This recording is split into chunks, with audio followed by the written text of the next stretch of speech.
the arm around your chest. What's left inside? Lying, licking your blade. Do you really bleed if it washes away? Take a ride, rough as you can. Tell you a secret, bright as your dogs are closing in. I like it when the bite marks cut through the skin.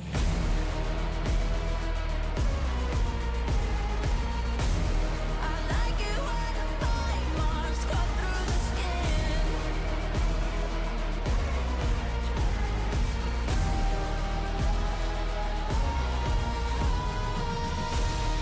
Tell me the walls are closing in, into the fire and born again.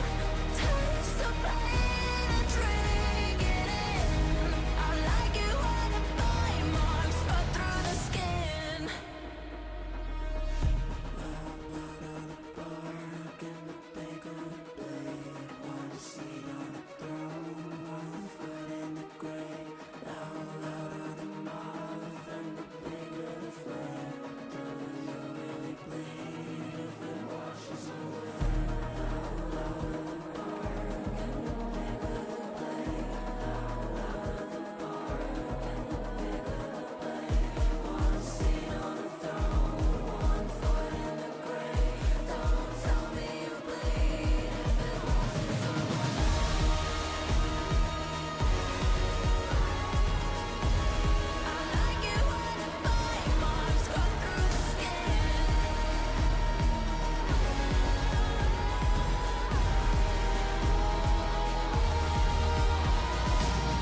아 추워. 얘네 왜 이렇게 안 오냐? 와 너무 추운데 진짜. 중성 좀 늦었습니다. 일찍 안 다니나? 근데 지금 저녁한 지 얼마 지금 되지도 않았는데 지금 공기가 다 빠져버렸네 그냥. 야, 네가 뭐 군대 아냐? 네 머리를 봐. 저녁은 네가 한 거 같아. 머리 만지지 말라고. 네 5분이나 늦었잖아. 사과해야지. 야, 5분 밖에 안 늦은 거지. 5분이면 지금 뱀픽 지금 다 끝나고 지금 인베 가서 지금 펌 먹을 시간인데 뭐 5분 밖에? 야, 밖에서 롤레기 하지 말랬지. 너 찐따 같아. 네 얼굴을 봐. 네가 더 찐따야. 얘는 왜 이렇게 안 오냐? 야, 언제 오냐? 나왔다모 친구들 반갑다모. 야, 옷 좀 봐봐. 너 내가 그러고 오지 말랬지. 롤파크 오는데 이 정도는 해줘야 된다모. 우와 근데 여기가 롤파크? 기대된다모. 야, 너 떨어져서 와. 가자. 아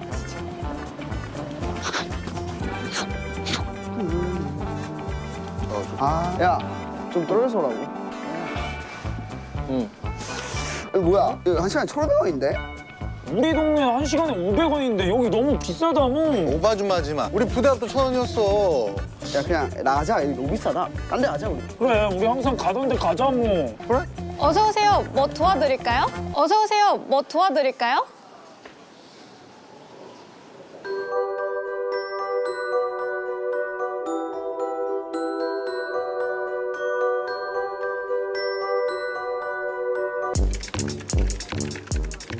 아, 또 티모야? 내가 탑 간다니까.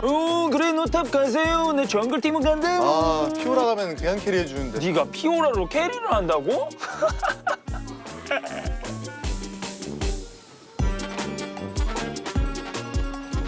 야, 쳐다보지 말라고. 나 안 쳐다봤어, 뭔 소리야. 쳐다봤잖아. 안 쳐다봤다고. 이거 뭐 쳐다보면 달라져? 아니, 네가 뭔 상관인데? 너 뭐 돼? 야야 찐따들끼리 싸운다고 달라질 거 없으니까 게임이나 좀 쳐하라모. 야, 이거 해야 돼. 탑 밀었다 뭐, 탑 밀었다 뭐. 아니, 탑이 아니라 이거 와야 된다니까. 텔. 아무튼 못한다고. 본대 불리지 말라니까. 아니, 합류를 해야지 게임을 이길 거 아니야. 우선 농사 이거 조금만 다 지으면 이거 쉽게 이기는데 왜 물리냐 뭐 본대. 아, 진짜 부탁이랑 게임 못 하겠다, 진짜로. 너도 브론즈잖아.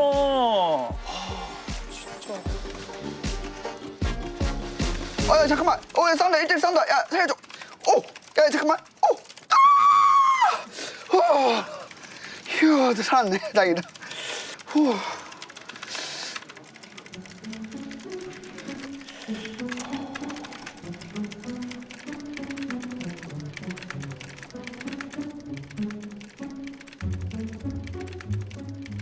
어때? 형 실력 봤어? 이 정도. 형 오더만 따라 이겨줄 테니까. 페리 해드린다 뭐. 가자, 이거 하자, 이거 하자. 버섯 좋다 뭐 이거다 뭐 에이스. 해주고 요거.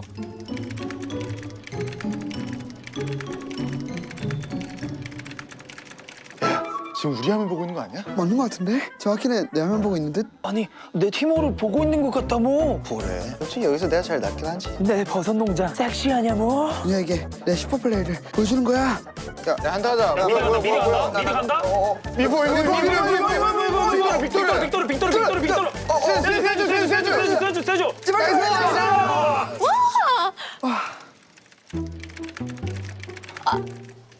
죄송해요. 저도 모르게 관전했네요. 괜찮습니다. 혹시 세 분 잘하시는 것 같은데 혹시 티어가... 비상. 이 절대 말하지 마라. 절대 말하지 말라 뭐. 브론즈는 진짜 안 된다. 그럼 현재 티어 말고 최고 티어로 말하면 안 될까? 그래, 우리 전전신 실버 했잖아. 옛날 티어 말하는 거 졸라 비겁하다 뭐. 그냥 우리 골드라고 하자. 요즘 부실골 다 그게 그거잖아. 맞네, 기분 탓이지. 실력은 고르잖아. 인정이다 뭐. 그렇게 하자 뭐. 저희 티어는요. 가요. 그럼 세 분 다 이기세요. 화이팅! 와 진짜 큰일 날 뻔했다. 야, 맞지? 나한테 말 건 거. 뭔 소리야? 내 카시 플레이 봤는데 뭔 소리야? 널 받겠냐? 아, 진짜 이걸 지네. 나 이거 진짜 니 때문에 진 거 알지? 나? 너 때문에 졌지. 빅토르 계속 내려왔잖아. 뭔 개소리야. 지금 원제 차이. 지금 원제 딜량 차이를 봐봐. 네가 지금 너무 못했어 그냥 이번 판. 내가 뭘 못하긴 난 딜 넣을 거 다 넣어줬어. 어이가 없네 그냥 이 부따기가. 부탁이 너도 부탁이잖아. 게임은 졌지만 라인전은 이겼다몽. 탑 완전 그냥 찍어 눌러버렸다몽. 모모모모.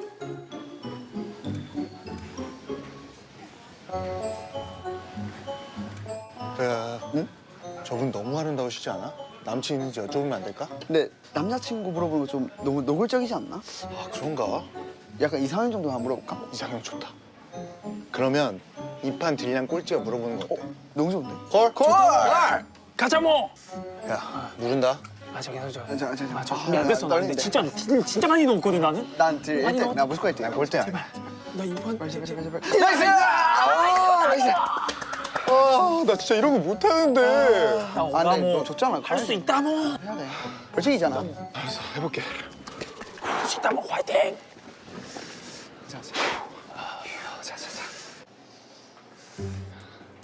저기요. 네? 제가 그 게임에 져서 그런데 혹시 이상형이 어떻게 되세요?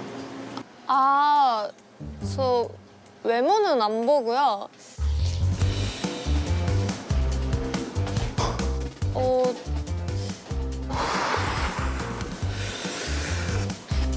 브론즈만 아니면 돼요. 브론즈만 아니면 돼요. 아 그러시구나. 야 가자. 가자. 엄마, 나 PC방 나 갈게 집에. 간다.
ladies and gentlemen, the 2025 LCK Cup. I am Atlas, I am joined by Chronicler, and we are here for the final day before the Seollal holiday, or the Lunar New Year holiday.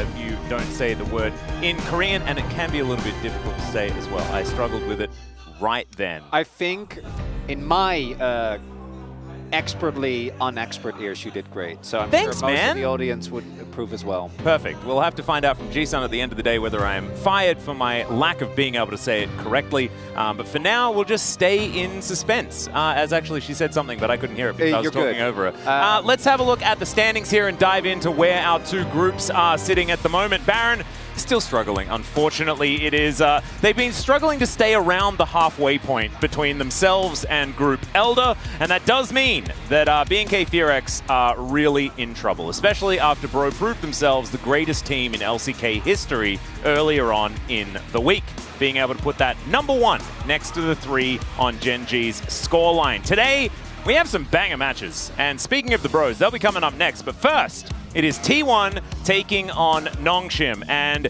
T1 do have a couple of rivals on this Nongshim roster that they picked up after the end of last year, so that's a lot of fun. Kingen and Lehens have made many a T1 fan quite sad. They really have. Geo has come close with the legendary Smolder game and some of his Mila performances as only a single win for Group Elder, and they will be able, and technically Group Baron can still catch up because effectively this is a best of 25. Yeah. So one more win with Group Elder over the line, as we do see Nongshim do every now and then. It feels like, you know, Bro beating a top tier team. It doesn't happen often, but it happens often enough that it makes us wonder if today's going to be one of those days. Yep, and Smash is going to be back in the lineup once again. Just a reminder, substitutions are perfectly fine and normal here in the LCK and everywhere else on the planet when it comes to esports. So Smash going to be playing one more time up against Jiwoo here, and he was so good in his debut match here in the LCK. I think many of us had high expectations for Smash, but didn't think he was going to destroy KT the way that he did. And Wei's mental, especially. Yeah, Wei's mental not looking too hot. Dokdom not looking amazing. Really, the only KT AD carry that benefited from that series was Hype, who will be playing later today. Yeah, the Hype stock through the they roof. are rising, Atlas. As here today, T1 are still going to be the clear favorites. I think Smash showed some impeccable form, and Geo, as much as I love my Challenger AD carries, has not been able to hit the highs that he did, say, 2 years ago. I think 2023 Geo really was a very special player. Yeah. And we need to see that here today if we want to go to another banger series between these two. Yep, not to mention Fisher needing to sort of step up his performance as well. Up against Faker, it is a tall order, but something that is going to be necessary if Nongshim do want to stand a chance. I think the rest of the team probably going to be able to rally around Fisher finding some form. So it's a tough ask, but we'll see whether they can get it together, as Nongshim looking for a bit of a miracle here to just push Group Elder into victory already before we're even really towards the end of this round robin. T1 wanting to hold on to it for Team Baron, and we'll see whether they can do so again. And I think a lot of people's eyes will be glued to Smash. We remember when he debuted, I remember you being incredibly annoying, talking about this player incessantly. That does happen a lot. And then you guys all watched him and you were like, you know what, Chronicler? You were onto something there, but there have been some doozies in your repertoire, right? Actually, I think if we have a lot of downtime, I was talking... A broken clock is right twice a day. Okay. Well, I've been both right and wrong much more often. I kind of wanted to get into it, like what my hit rate is, if we look. I think you'd be lucky to be 50-50. That's what I was aiming for, yeah. I'll take a coin flip when it comes to Challenger players. My excitement gets the better of me sometimes. As we take a look, Gideon still playing. We have, I'm pretty sure, not seen Sylvie. Has been in Challengers, has been fine. Sylvie played in Kesper Cup and in Challenger, I think, a bit. But yeah, he's still playing in Challenger. Yeah, so still playing in Challenger means that he's probably not going to be with us, especially not for this series. So we'll see whether he is going to be subbing in towards the end of the round robin here, as there is Smash. I remember, like, after his first series here in the LCK, I think he had a celebration-worthy performance Yeah. But you saw him afterwards. If you hadn't have told me anything, provided me no context, I would have assumed he'd just lost a series and lost it by himself because he looked so incredibly overwhelmed. So we'll see whether, you know, because it looked to me like he just had a level of seriousness about what he could improve on, and seemed like he was being very, very harsh on what he demonstrated here on the Lol Park stage. And I think that's a good sign. Also a little bit of a dangerous sign. It is because you don't need to be that hard on yourself, I don't think. It really also is, with exception of some specific players, a challenger special. You know, these players have been working towards this goal for years. Yeah. Wanting to debut, being on T1 adds another layer of pressure to that, given the both historical significance, the fact you're playing next to Faker, the fact that they have been so dominant internationally over the last couple of years. So there's a lot that comes together there, so it's understandable. I think like the only players that were exceptions to the rule are people like Duro that are just like, no, I'm going to be the best, even if they haven't really been performing up to that level yet. Yeah. We'll see if they're able to make it happen down the line. Players like Gumayushi, when he subbed in for Teddy for the first time, I feel like he was just chilling, cruising. He did log Draven. He did. Which was awesome. And he did. First series. Didn't care too much about it. Didn't win. Was no. Unfortunately. Well, we're into the pick and ban here, and we'll see what the result of that is going to be. Thankfully, Nongshim have learned from KT's mistakes, and so we'll actually have a real game for Game 1, Skarner having been banned away. We've got a lot of just really scary champions taken away by T1 here. We'll see what the final ban is to come out from Nongshim. For fun? I think banning Cassante would make some sense. I do feel like there is a lot that is available for first pick, though, and Vi certainly standing out as something that Owner could be very comfortable on. Opens up things like Faker's Ari, which would be pretty scary. Galio, is another Galio's a scary one, it is Cassante banned for fun, so that's good. Means that maybe we'll get some interactive matchup. Rumble Prio should also be quite high here, although that's banned away. It was extraordinarily high Prio. Banned away. That is interesting to me, though. The Jace Prio, well, the Jace Prio makes sense, given that he's both flexible in build and in role. But the fact that, to me, Aurora in the games where she's been good felt so oppressive that she has been making it through a lot more, actually. I think when she doesn't work, she falls kind of flat on her face. I feel like she does a lot more, Yeah, she doesn't do enough extra outside of, like, has a great laning phase and then one-shots people. I think when she is at that point, you're like, wow, this champion's broken. But I think you need a certain amount of extra help. So first picking it without knowing the composition you're going for, I think is somewhat dangerous. It's really dropped. Yeah, in Prio, as you highlight, I do think with the right amount of setup, it can still be quite strong. And the fact that it's a flex pick, I think, is always going to be a really big win for really any player, particularly for a team like Nongshim that have in the past been happy to do some weird things. As the Xin Zhao, I think Owner has looked the best on this pick.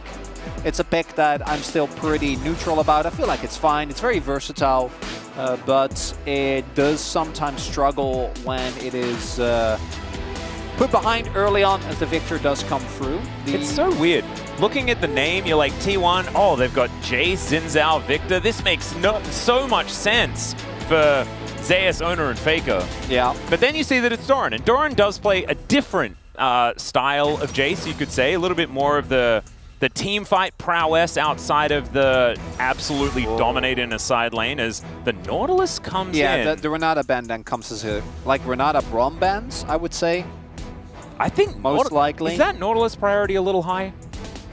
Too much, but they're going to be playing dive, right? So the other ban that they might look towards is funnily enough, Xayah, because I think otherwise T1 might just slam Xayah Rakan. Because with this lock-in, Nongshim is very clearly signaling what they're about to do, which is pile in on Smash and Faker in every single fight, depending on who is stronger and or further ahead. So Braum would make sense as a banner. I think Xayah would make sense as a ban. Rakan, I wouldn't feel as good about. I have to see what Nongshim actually takes off the table here. Yeah. Because they probably then pick up an AD carry. They can also leave open. Okay, it will be Xayah. So that does mean that Braum is still open. We'll see if that's something. If they end up going like, Ezreal Braum, I think, is signaled here for T1. I think you pick away the Braum, put Nautilus top lane to deny it. What do you reckon? Yeah, I'm game. Do it. Yeah. Heck yeah. Oh, you can put Nautilus mid. That was a thing at MSI like 2 years ago. Yeah, I mean, we all witnessed that. That didn't go very well. It's going to be, for us at least, yeah, it's going to be the Ezreal, which should come as no surprise. Otherwise, they would have definitely picked Varus up. and Ashe both available. Ashe Kind of crazy. Is my guess. The only downside for T1, if they do that, is that their only reliable engage is the Ashe arrow, which is fine. Oh my god, this is an incredible long con for Nongshim though. If they plan to lose this game and the enemy team picks up an Ashe or a Varus, you can first pick the other one. That is the fearless way. It's pretty amazing. That's assuming you have no bans at the start of the game, which unfortunately you do. That's Caitlyn Morgana as the option. And remember, ladies and gentlemen, this is something that's been banned against Smash in his first 2 games. KT made sure that he wasn't able to get Caitlyn every single time, as Carrier is just cycling through some things that he could pick. He's probably going to land on Lux or Elise. That's a little bit more of the flavor of the month style. Gives them some non-committal sort of engage CC, throwing out cocoons and things like that, because there's not a lot of engage on this comp. There's no, it's a big comp, right? With the Xin Zhao, I know that there is some semblance of team fighting in there with the Victor, but realistically, this comp is going to try to play through particularly that strong side early on. Doran probably going to go for the beefier tank build and try to play from there. There's no way. Well, but yes, there is. And actually, it's a fine pick.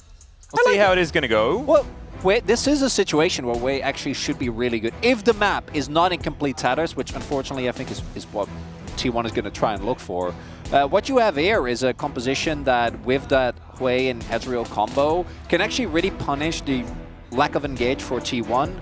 They can obviously hard force by either Carrier going really deep, Owner going really deep, but I think the T1 comp does rely on them getting ahead early. Fortunately, they do have Xin Zhao, Elise, and Caitlyn. So most likely, Nongshim is going to look for a lane swap. Neither Aurora nor Jace are particularly great in that situation. You know, you'd much rather be piloting a tank or something that... I think that's another thing that the Rumble does well, where you have a good amount of wave clear and are a little bit more able to contest for that wave early on. I don't think either of them are going to be able to do so. We'll have to see. I imagine Nongshim are going to try and lane swap, and we'll see what that actually is going to turn into. But I like the Nongshim comp if they can get through the early game unscathed. I think there's a little bit of like nameplate factor that you do need to put into it. I don't know whether like Fisher on Hui doesn't feel like the right pick for him. That being said, I just wanted him to play Neferi every well, I was game, about to say, really fun. That's more the vibe. We're never hitting that peak again. No, we're not. We're not. But T1, it is a very, very T1 draft. Drafting for lane has been the T1 MO, I feel, for like 7 years. And it seems to have worked because they're defending world champions. So let's jump into the Rift for game number 1.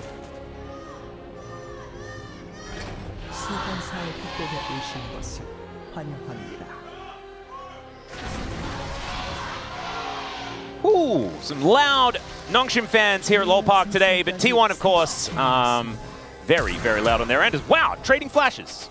And who's got the Hex Flash? Neither of them. Lehens, you let me down. Yeah, not going Hex Flash. Where's That's crazy, actually. What? That is your rune. Oh, even did go for inspiration. Yeah. Pretty interesting. Odd. We'll see what he ends up going for. Do you think that's a big win? At least not having access to the Flash? Both if you're playing 2v2 or if you're in a situation where Kingen will be alone in a side. Right now it is looking like it's actually going to be Smash and Carrier opting into the lane swap. I think it's the predicting a lane swap to opt in for not the lane swap.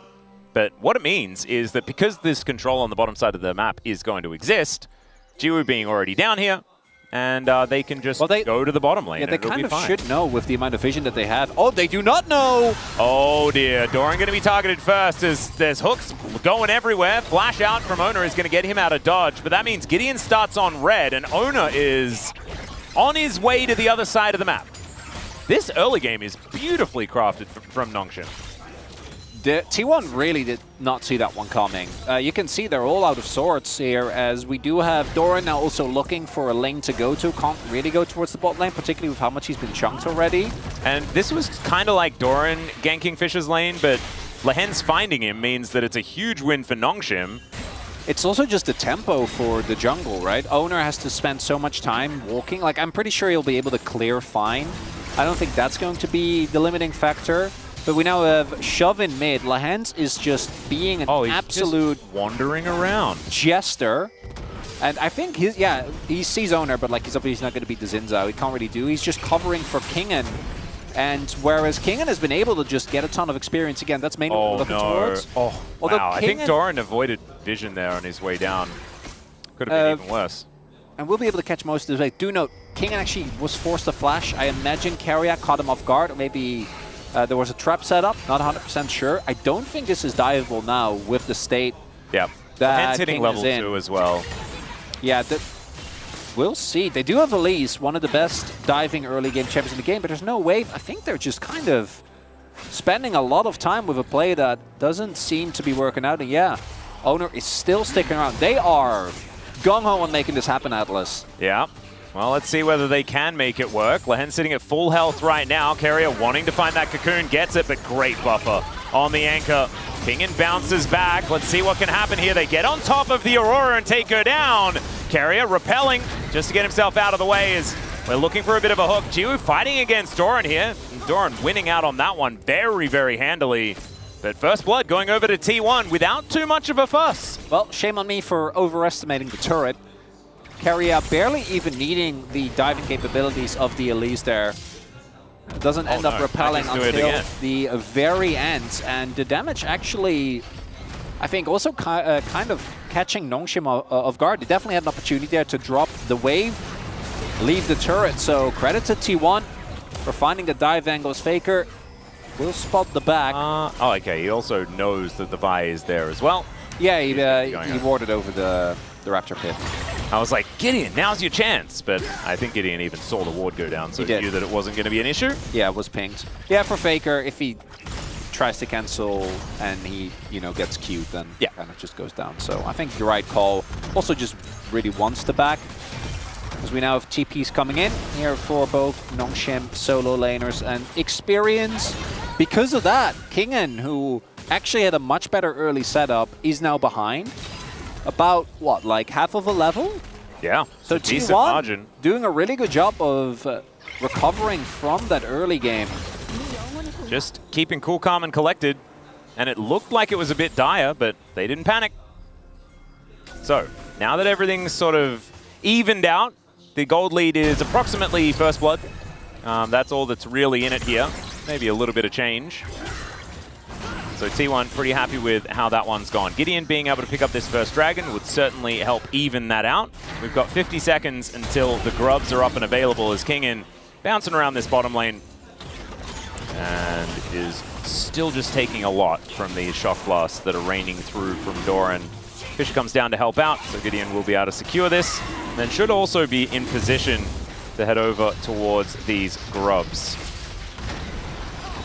And Owner making his way back out onto the map as well as Lahens and Jiwoo probably going to be under the turret a fair bit in this matchup. Yeah, just need to respect the threat that comes down from the Elise. The difference with the Morgana lane, which obviously has the extra safety, and is that, Morgana Q is very slow, not so much for Cocoon. And even though Lux is pretty respectable damage, Elise really does just feel like, you're playing against jungle Elise, but she's in your lane permanently, which isn't very fun. In terms of early burst that she has available just for runes and her base damages. The one thing that is going pretty well here for Nongshim is Fisher's lane specifically will now catch most of this wave and equalize again, but mostly in terms of prio, has actually been able to allow Gideon to do stuff, right? The fact that they're able to get that dragon is nice. Does look like with the vision control, plus the fact that Nongshim need to respect that possibility of Smashing Carrier sticking around. They will not be able to contest the grubs. I do think this is setting up for a mid-game that's going to have some honest fights and skirmishes in it, though. And that's what we kind of want to see, because these two compositions butt heads in interesting ways, and the battle for neutral is going to be so huge. Just with the fact that Nongshim wants to keep them at bay and hit them with the Hui poke and things like this, but T1 has options as well. So will the shock blasts be landing, or will Fisher be the one that can actually dictate how this one goes? Mystic shots as well, like Jiwoo will have a fair bit of agency to try and make stuff happen, but then Caitlyn is going to be able to auto-attack from a lot further away as well. So if the Phalanx can be put together for T1, could be really, really good for them. And we know Smash is a terrifying Caitlyn player. Yeah, it's interesting thinking about how these early skirmishes are going to play out, because T1, I imagine, will just be looking for a pick with the amount of CC that they have available early. And for Nongshim, when they started out with this Aurora Vi and the really high priority in the early Nautilus, I was really expecting it to be a dive comp, but with Fisher and comes Gyu, through. It's a lot of damage on the Faker here. yeah, should be enough to at least maintain that mid prio. But that right there is, I think, a good example. Both Wei and Ezreal ideally want to get multiple rotations of spells off. Like, Ezreal's burst is okay, but it does feel like the skirmishes for them, until they reach a good amount of items, are going to be kind of awkward, because if, like, Gideon jumps in on Xin Zhao, for example, like, he is not dying in the CC combo. Yeah. And Keria is going to be really hard to lock down. Smash has both Sums as well as Barrier, and I think his positioning has been great thus far, so I kind of have a hard time seeing how Nongshim is going to do in these early skirmishes, besides just trading across the map. I think it'll have to take some heroics from someone like Lehens, perhaps, finding an engage that he's looking for, as Smash taking a bit of damage here as they end the flash forward. They get on top of Keria. True Shot Barrage, they're trying to burst him, and they take him down! You could see that was orchestrated by Lehens and Gyu, beautifully played to even out the kill score. The level 6 spike of Ezreal. Remember that period where he just did this every single game, and his laning phase was kind of insane? Yeah, the first like True Shot Barrage Giga buff. Yeah. Oh, that was hard to watch. Yeah, both did, what was it, like Q AD buff, and then also the True Shot Barrage. It was nuts. It was winning every lane. But that right there was somewhat reminiscent, and that's a big win. The kill not going over to Gyu is the only downside of that. That would have been ideal, obviously, as getting extra gold. The flashes issue as well might mean that T1 should be able to strike back as well. Yeah, so in the short term, definitely a big win here for Nongshim. Also mostly equalizes the gold. Might make some of the setup harder, but it does mean that if they get another one of those and Gyu actually does get the kill, I think things are going to be looking good. So I want to see what happens here, because it looks initially like he's planning to go in on Smash, but then he doesn't actually get the auto off. Smash is able to get out. But the ult was from the beginning on Keria, right? So it was a really nice feint there, causing Smash to go back, meaning that they didn't have the damage. And Keria, I think, also getting caught a little bit off guard, hit by the point-blank ult. And also was in human form, right? So you have to turn to Spider before you can then repel to buy that extra space. And they killed her within that time, which is it was just clean. A pretty small window. But Lehens designed support Elise 6 years ago, right? He built her in a lab. Like, he's the guy that came up with this. This is his recipe. And so very capable of understanding the weaknesses. It's a cooking show, and you're making like a beef Wellington for Gordon Ramsay, and he's just sitting there like... He just breaks down the door and says, "No, I made this!" Yeah, this is not good enough. What is good enough is T1's ability to just absolutely slam this turret. Yeah. Nongshim don't really seem ready for this. Kingen might TP back, but... I don't know whether that's a good idea. He definitely can't. So I'm glad he didn't, but I've seen some TPs at Bloodstat. Yeah. But like, that's just going to be... That should be just feats of strength. It's going to be the Sandals going over to T1. It's not the end of the world, but the cross-map trade doesn't seem great here. It's going to be, what, like a plate and grubs? Maybe 2 plates, but still, you're giving up Dragon as well. I think T1 are going to be very happy with this. Yep, getting the fancy shoes is definitely the main thing. As Kingen in a bit of trouble here. That Flash Cocoon was gorgeous, but the knockup is going to come through. Denies some Q damage as well. And so Lehens saving his teammates left, right, and center. But Fisher, let's see whether he can be saved. Death Ray comes down, but not going to be able to do too much more as, my gosh. Okay.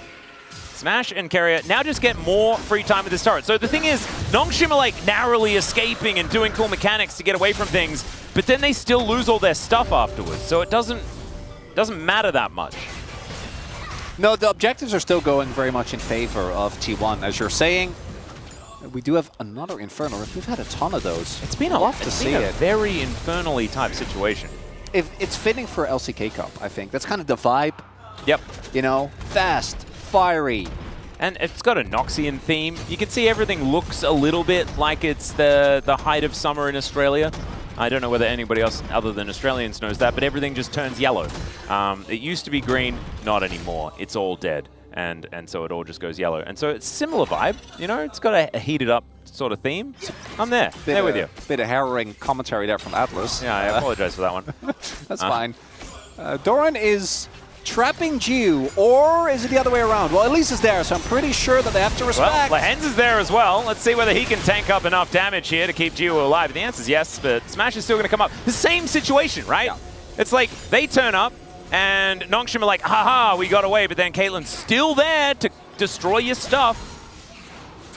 They don't have enough energy to stop the Demolition Man from coming in, and he is going to do so.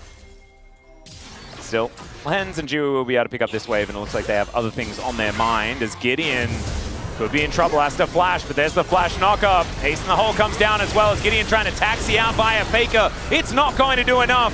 Decent damage here from Fisher. Oh, Faker is going to be taken down. Nongshim trying to get a little bit back here as Ona goes in. We'll be able to get a nice little knock-up onto Kingen, and in comes Doran. Nice shock blast will connect.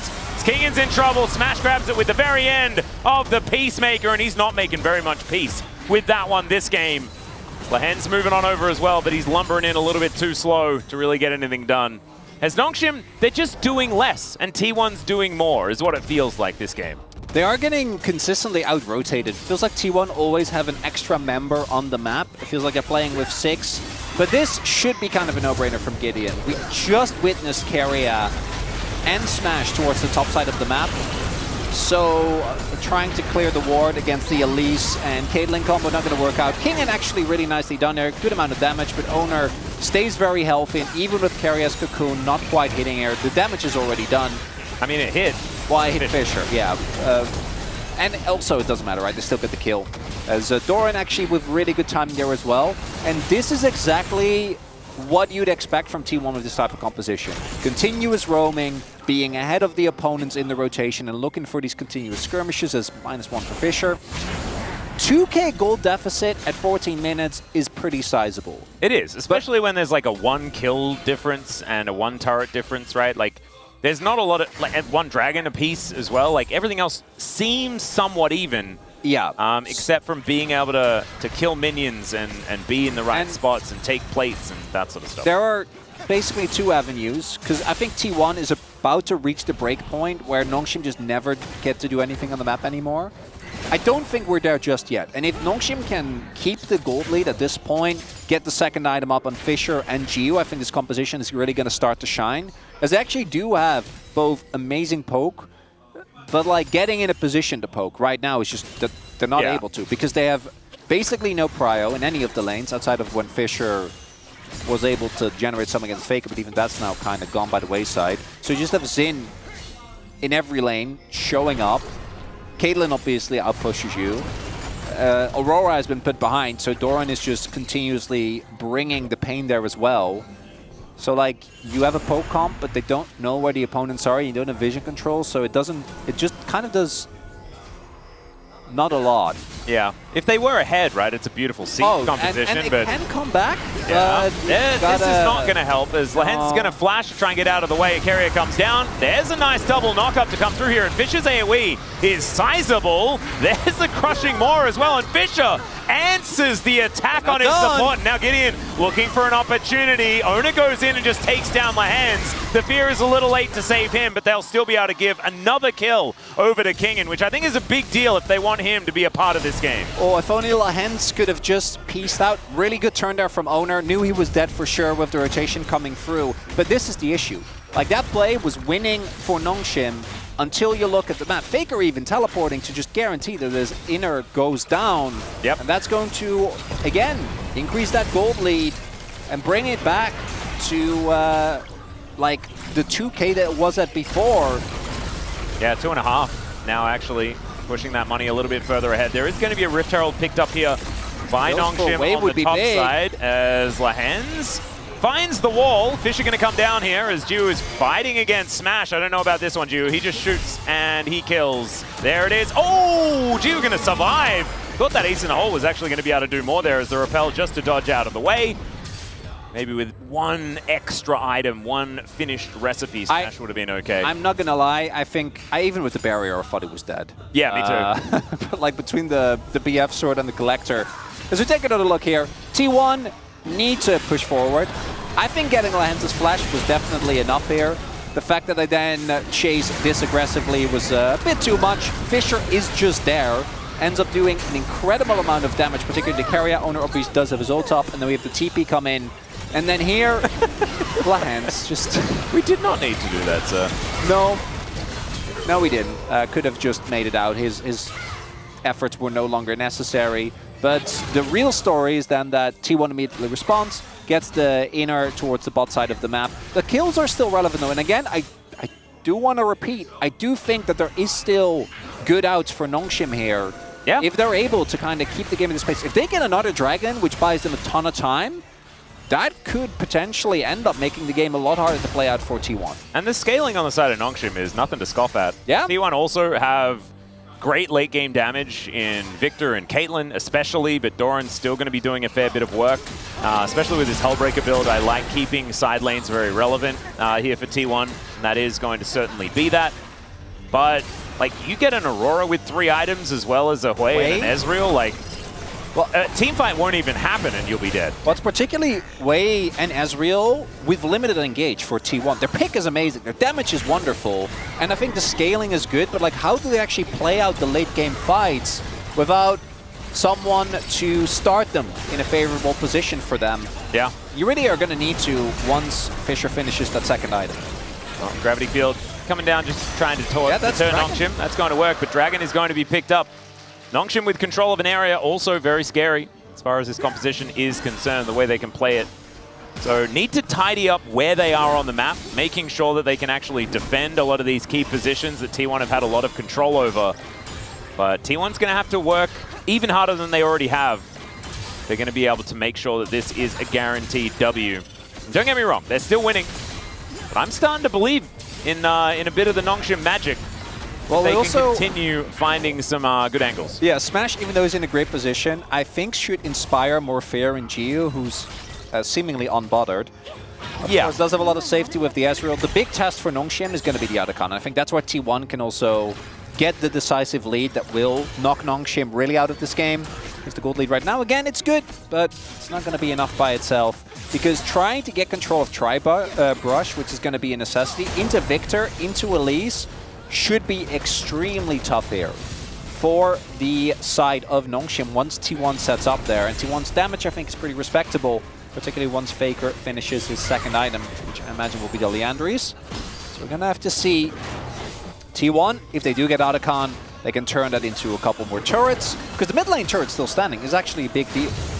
Yeah. And pretty important for a Hui as well, who does really want to be able to stand here and actually clear waves, right? It's been due for most of the game, but certainly has been nice for Nongshim to allow Fisher to have some opportunity to pick up some minions and some money. And that is the 2-item spike, as you indicated to me just then, Chronicler, for Jiwoo. And the flash forward, that gets the flash out of Faker, a very important one here for Nongshim, as Carrier also possibly taking more damage than he really wants to right now, as Kingan's able to get a decent combo onto him. And this Aurora just wasn't doing anything in the early game, still 50 CS behind, but is still gonna be Aurora, as it turns out, as this game goes on. So, have to be a bit scared about what Kingan can actually do in a combo. He has no fear at all. This is what we need to see, though. I think this is how he does need to play the Ezreal. If Nongshim want to get the win here, as long as he doesn't, you know, get hit by anything and just Jiwoo and Lahens are, like, it's, maybe we found Lahens' perfect AD carry. Yeah.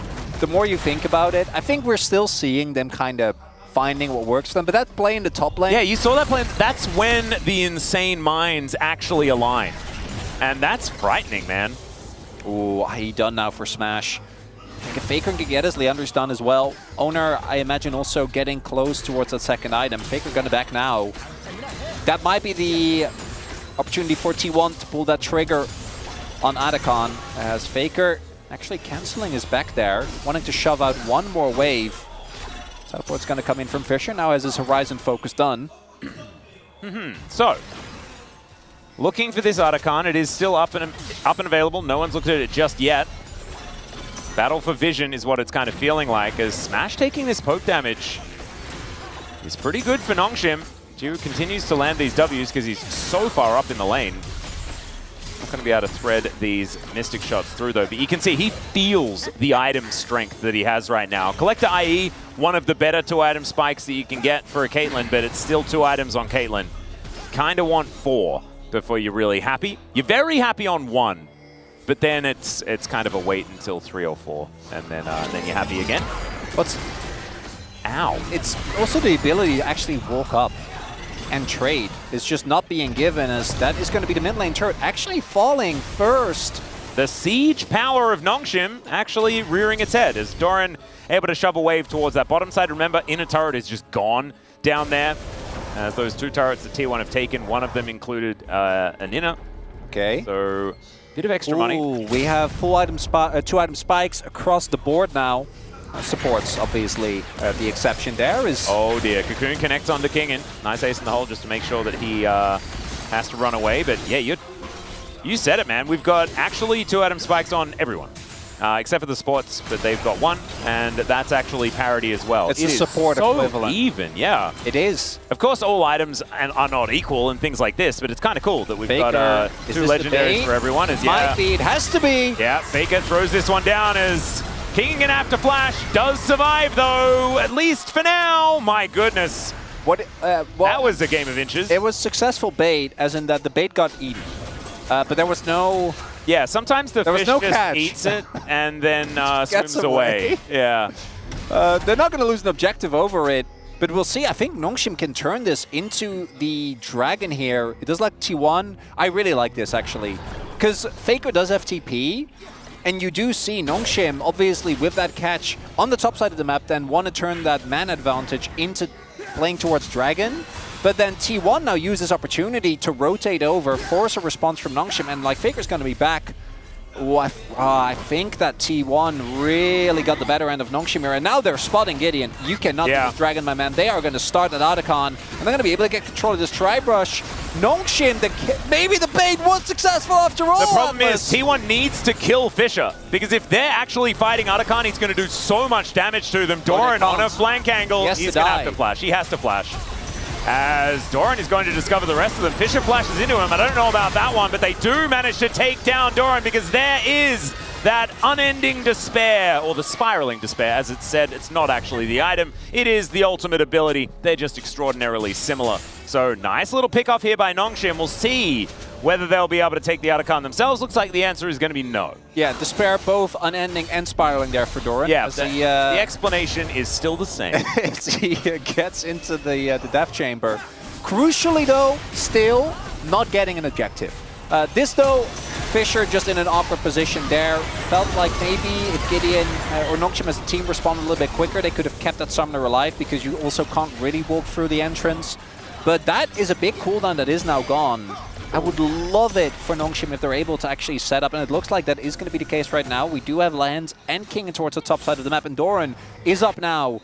Does T1 want to pull the trigger? They can just call the teleport, but I think they're too late. That's soul point for Nongshim, Atlas. Yeah, this dragon priority that Nongshim are putting on, I'm really impressed with, because that is a real win condition for this team. They have so much damage. Like, it is insane. And they can hit it without a fight actually starting. So sometimes you've got these dive compositions that do damage very short range. Yeah, they have to go in to make the damage happen. Nongshim doesn't. They just do it. They're going to give Speaking of just doing it, this Otacon is just gone, yeah.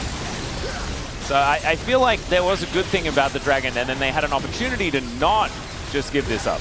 But they're going to.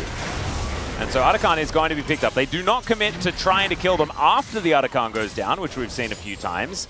This is still a huge deal for T1. They should be able to push up this top side, and we'll see what the strategy is. We've seen Otacon used in different ways here in the LCK Cup. Yeah, on the live patch, which both, I think the LPL, I think all other regions are on, actually. I'm not 100% sure about LTA, but I am about LPL and LEC, currently on 15-2. You have to be a lot more respectful, because it's 200 gold instead of 100. We are not. So you do have a lot more reckless abandon. What I imagine T1's going to do is just full send it on Baron, and as long as you trade at least a kill or two, particularly if it's someone like Doran that has TP available, that's going to be a trade that favors you every single time. The only downside is The poke is so crazy. Yeah. Not quite the Criploom done yet. Not quite yet the third item for GU. But Lahan's clearing wards here a little bit. Cocoon going to miss, though. That means that he will survive. In fact, the Shock Blast, the Wind Becomes Lightning, everything. Going to be missing the Big Daddy. And so Lahan's able to keep that health bar pretty high up. Doran going down low, as you can see. Faker moving over, looking for Kingen. Kingen will be able to go into stealth, be all right for now. And now the Hui problem is coming in. Carrier looking for the engage, but the Arcane Shift out from Jiwoo is going to help keep him safe. Lahens goes down first, though, and Nongshim, they have no right to be here. And they are able to get themselves out. Thankfully, Fisher has a lot of abilities. In fact, way too many to remember the names of. And that line of damage, not going to be something that they want to walk through. It's now Kingen looking for Faker here, as he does a lot. But he may also just die as the ace. No, threats the needle! They do trade, never mind, they don't trade it because Faker just goes back to the base for a little while. And so that will be the Baron over to T1. Excellent use of this Otacon to guarantee an even bigger buff. And Nongshim just, we know how much T1 loved their, because I'm not going to talk about the Baron, right? The moment the Otacon was gone, this is what's going to happen. I think that T1 played out nicely, but again, they can play with complete reckless abandon. Faker also does a good job of keeping Kingen out of the fight. Nongshim can't really commit to this, even if the health bars are low. But I want to talk a little bit, because there was no need. I am 100% certain that if both Gideon and GU, as someone should have taken that. Yeah, Fisher probably could have walked. Definitely could have taken that. Wouldn't have changed the situation again, but definitely should have. But if they woke up the moment that that dragon is taken, T1 can't Otacon. And I think that Otacon was the way for T1 to get back. Now they got Otacon, now they got dragon. That's why I was celebrating for Nongshim. I'm like, oh, this timing means that they don't give Otacon. But then they just give it anyway. Yeah. And now I think T1 are firmly in the driver's seat again. Vision is being denied. Traps are being set up. Both Caitlyn traps and Vision traps. A ton of Vision available here. Oh, look at this. Gideon this is going to get flank ward. spotted. Yeah, this flank ward by T1 flank. is fantastic. They've got a teleport to come in as Gideon does manage to get in there with the ulti. Flash out, though, avoids the anchor, and down goes the Vi. Fisher now finds the spiraling despair onto Carrier, but he's not actually that sad. Jiwoo gets over the wall. Lahan's going to be taken down as Kingen trying to do some damage here, but Ona gets on top of the Ezreal, who flashes away and gets struck by the lightning of this Xin Zhao. And T1, they may just end just here. It's only Kingen left alive, and there is so much damage. It's not the T1 Baron, it's the T1 Otacon that does Nongshim in. Yeah, one little kill for Kingen on the back end, but Nexus turrets are now falling. Smash 100% win rate here in the LCK Cup after his third victory. Looking absolutely fantastic over Nongshim in this game number 1. But I think it was more interesting, this game, than I was expecting it to be. He did lose. Oh, wait, no, they lost game 2. Game so 2. never mind. So he's not 100% win rate. But it's a definable KDA. Can be in series, depending on how this one goes. Because after that one, I really do think that Nongshim saw a glimpse, relaxed for a second, and that's when T1 got them. Ended up being a T1 victory here with that Otacon call. First one, Nongshim answered well. Second one, they were not ready. As we you can see, I think, you know, some of the mid-game calls, particularly towards that top side of the map before T1 felt a little bit off, but you can see that it wasn't a lot of celebration in the coach's booth, which I think does make some sense. Yeah. Still, Nongshim, heads can still be held high, but I think that they had some real moments to make some stuff happen in that game. It was a difficult composition to pilot, but I did see it having some windows. They just weren't able to get there, and the tempo was just set too high here by T1. And after what was a really good early game plan from Nongshim, the rest of their game plans and the adaptation wasn't at that same level. And of course, T1 and their ability to turn on a dime macro-wise is so impressive. Well, you see there as well, the gold is basically even, and Nongshim is sitting a salt point at 24 minutes. Yeah. And then Otacon is taken, and the game is done. Yep. That's just the end of it. You can't afford to give this up. T1, they are very aware of that. Ends up getting him a good win here in the first game between these two teams, Atlas. But we're not going to be seeing any of these champions again, so looking forward to seeing what is going to be prepared by both teams as we head towards game number 2. But before that, going to be the space after this break.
보이고. 바이 계속 안 보여. 바이 뒤, 바이 뒤, 바이 뒤, 바이 뒤. 나 텔 3초. 여기 터져봐, 터져줘. 바이부터. 바이, 바이, 바이. 바이. 뒤를 못해, 뒤를 못해. 아래 후웨이, 조심. 나 가는 올게. 후웨이 볼게, 후웨이 볼게. 왜. 후웨이 높여, 후웨이 높여. 위에도 봐주면 좋아. 안 좋아. 끝내면 돼, 형들. 못해. 풀 잡으면 끝나, 이거. 끝나겠다, 이거. 이 싸움 끝나. 끝내자. 조심. 오로라 조심. 후라 노공이지. 노공이야, 노공. 풀은? 뭉쳐있지만 않으면 될 풀이 수 있어, 풀이 있어. 오케이. 나 이거 바로 볼 수 있냐? W 조심하고. 나 투자 있어. 내가 위로 갈게. W. 파파파파파팜. 나이스. 다행이다. 나이스. 잘했다. 잘안 됐네.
Hello, everyone, and welcome back to the space for the final time here in week 2. Digon alongside Wolf and Wadid as T1 take down Nongshim Red Force in game number 1.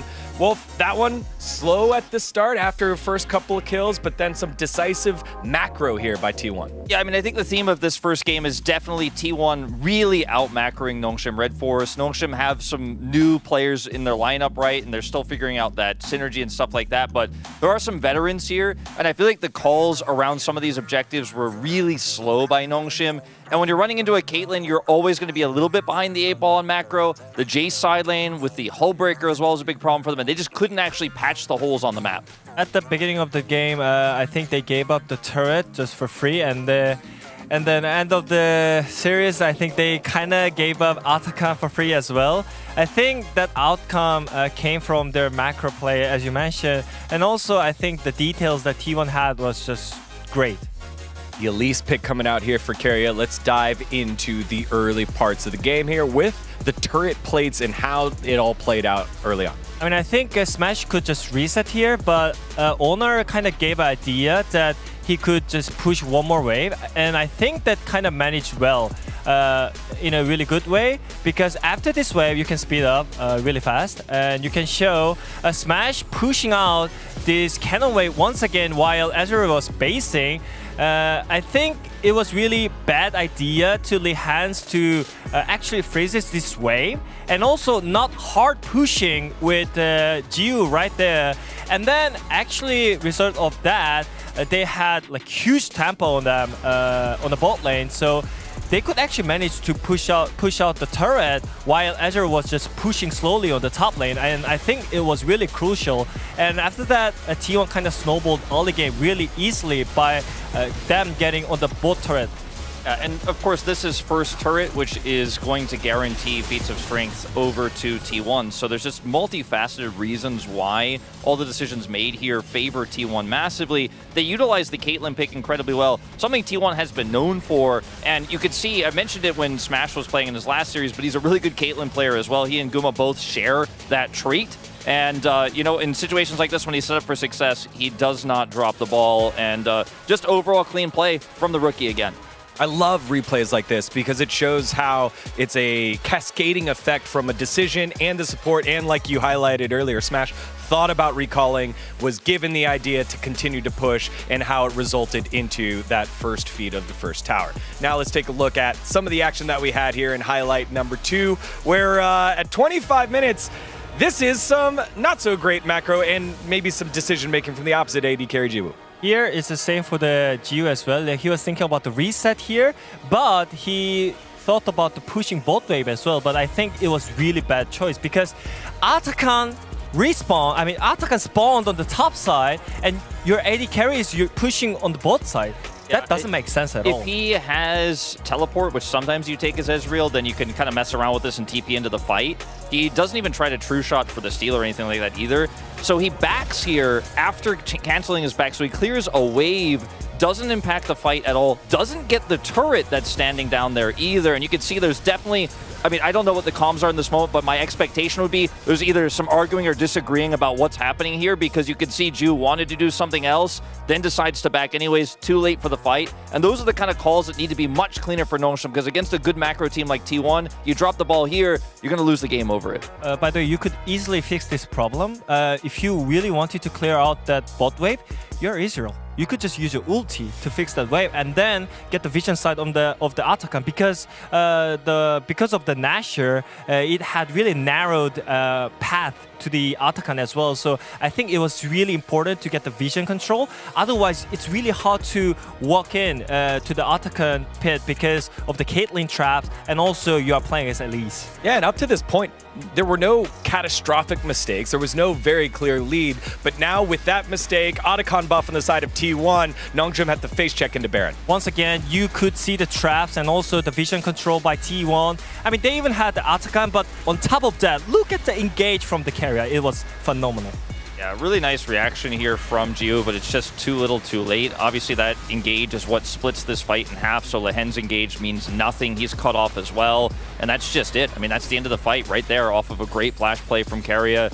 and that's Baron. You know, there's just no entrance in. King and super low. Faker willing to sacrifice himself basically here to guarantee there's no way the Aurora is a team fight changer. And then also, weird here that we see the channel from Gideon towards a already dead Victor. It was withdrawing, to be fair, instead of blocking that. But I guess, again, just a little bit chaotic here on the calls for Nongshim. Yep, that's just a difficult one there for Nongshim. And they're going to look back on this one being, man, we were in it. We had the opportunity to get something there. Weren't quite able to. So T1 up 1-0 now on Nongshim Red Force, looking to close it on out and possibly make it a 2-0 week. Will they be able to do it? Let's send it back on over to the casters for game number 2. Yep, looking to make it a 2-0 week and a 2-0 game here if they are able to take the victory here on the red side for T1. So Nongshim will be able to move over as... Oh, so we got a Canadian fan in the audience here at LOL Park today. So welcome, welcome. G-Sun providing a little bit of translation there. It's going to be fun as MSI this year. Yeah, absolutely. In Canada. I've never been to Canada. I'd really like to go. Should talk to someone, see whether I can I go to MSI. think you'll be fine, Max. Hey, don't count your chickens, mate. You don't count your chickens. That's why T1 fans shouldn't be counting their chickens either. Just because they beat Nongshim one time doesn't mean this series is over as we are diving into the draft for game number 2. And Nongshim do have the blue shorts that can help out. We've seen blue side be that little bit more easy to navigate, especially here in the draft. I always wonder what leads you to, you know, wanting to count your chicken so obsessively. Well, I mean, sometimes Maybe you lose a chicken and then you go find your chickens, and like you really want to have eggs in the morning, right? Well, yeah, that makes sense. Exactly. Yeah. And so what if you lose a chicken? Then you're going to have one less egg. And what if you've got a big family and you draw short straws all the time? Then you're never going to have any eggs, man. It's a disaster. Okay, we can work out, like, what do you call it? Where you give out the loot cycle. Everyone gets an egg every now and then, you know? Oh, no, but like... Pity timer for eggs. In my family, no one's patient enough for that. It's just go and get an egg. Knowing you, I definitely believe that. As Poppy, Catalyst already taken off the board. Skarner, absolute no-brainer. Champion is quite dumb. Cassante most likely also going to hit the table when it comes to the bans, as he is still kind of crazy. Yep. Rumble probably going to be left open by Nongshim here to try and pick it early. Maybe they do a little... Okay, yep. Well, that would, I think that is the ban you have to commit to, because it was Ambessa and Yone that they also banned. I think you can leave those, just get rid of Cassante, and you're kind of okay with how things are going. You take one of either the Yone or the Ambessa, and then you go from there. Maybe you handshake just Ambessa into Cassante, depending on what matchup you prefer. We saw DK do that. Yep, true. If you're happy to go blue side Cassante ban actually wouldn't be that bad, but instead they go for the Azir. Does look like the trade then, right? So what does Kingen want to play? Is it Ambessa or is it Cassante? I'm gonna guess Cassante. I think that champion is just kind of crazy, and Ambessa does feel a bit more both playstyle and team reliant. And it's gonna be the Leona also taken off the board. The Leona ban actually quite interesting. Means that it sort of deals with Lehens pretty early on, right? Because the Nautilus is already taken away, so they're sort of his 2 most pivotal champions. Yeah. That's odd. Maybe Rakan Prio as well? Yeah. This Sejuani is interesting. Like, do they want to force out a Jax pick? Do you... So this works really well with Ambessa and with the Yone that are still up and available. They could theoretically play both in this draft, and then Jiwoo can just go into his bag of tricks, right? This guy plays all sorts of champions. And Cassante going to be locked in. No brainer there. Doran has been fantastic on this champion. So then Kingen is most likely going to play Jax. Like maybe Jax Yone, and then hope they don't ban Ziggs. I mean, the Ambessa Cassante matchup isn't that bad. Yeah, it's also fine. So, speaking of which, that is going to be looked at here. Where it's going is an interesting question, because it's going to be locked in. More likely than not, the Ambessa is going into the mid lane. We did see a time where Cassante was a mid lane champion as well, but it happened. I don't know whether it's going to be as popular. Last time we saw Ambessa was actually Fisher playing it, and it was a catastrophe. The debut of Ambessa in competitive play was Kesper Cup by Maple, and he won, and it was really good. So you never know what's going to happen. That's a few patches ago as well, as Fisher is considering an Akali here, which would allow for some permafrost synergy, which we're totally into. Akali Jax? Is that the answer? Kind of feels that way, right? Also allows you to sideline Oh, pretty consistently. Every time I see King and Hover Gangplank, I get butterflies in my stomach. There's a lot of good options here. It really just depends on what Kingen feels comfortable with. This does make Smash's life a lot more unfortunate. Wow. It's not nearly as It's like going through all of like the amazing, crazy ice cream flavors and then being like, nah, vanilla. You know? And it's just, it'll probably get the job done. And Sejuani Renekton can work, but it doesn't really fill me with joy. Well, it's even like, I think really good vanilla gets kind of a bad rep.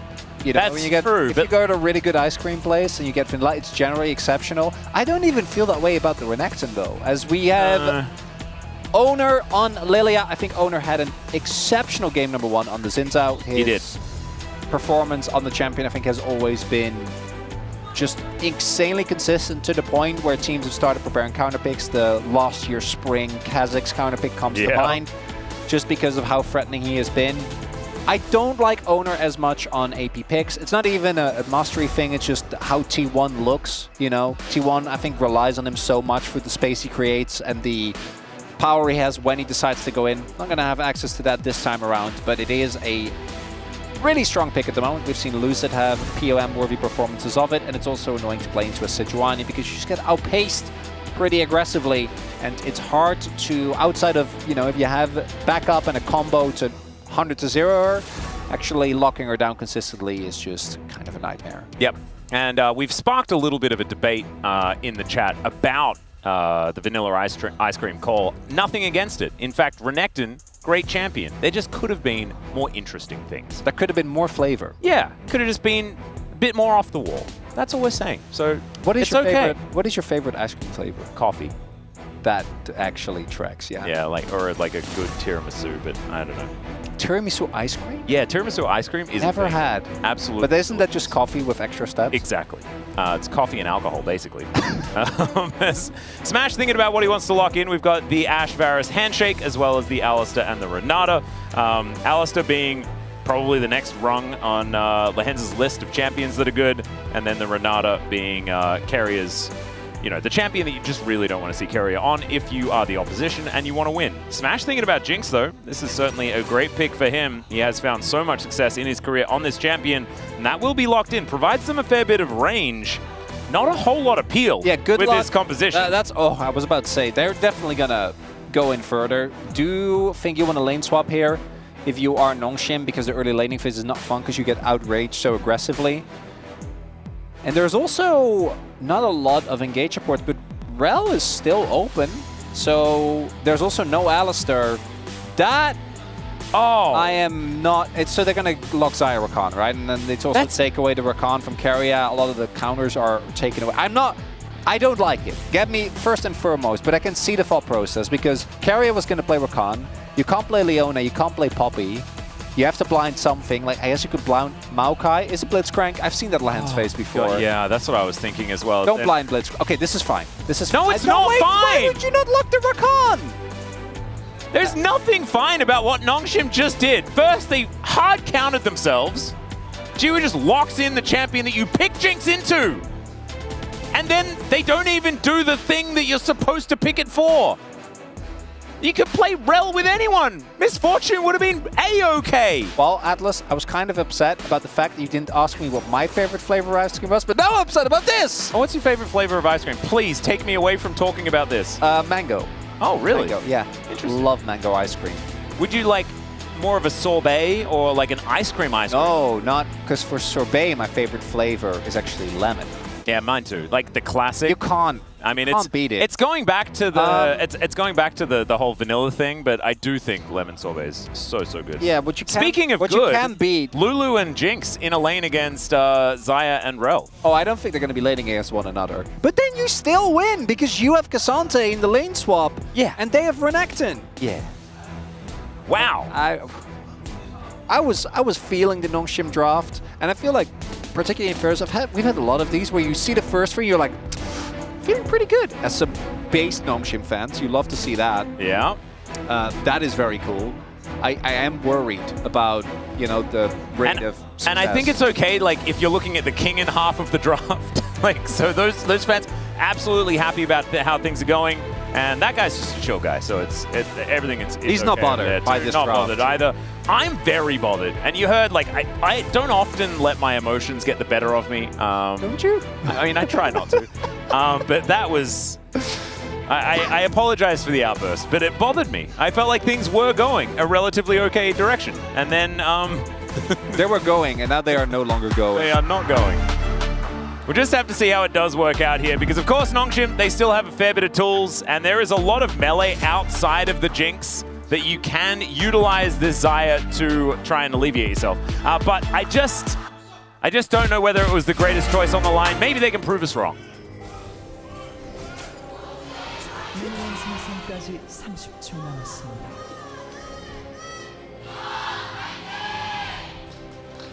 All right.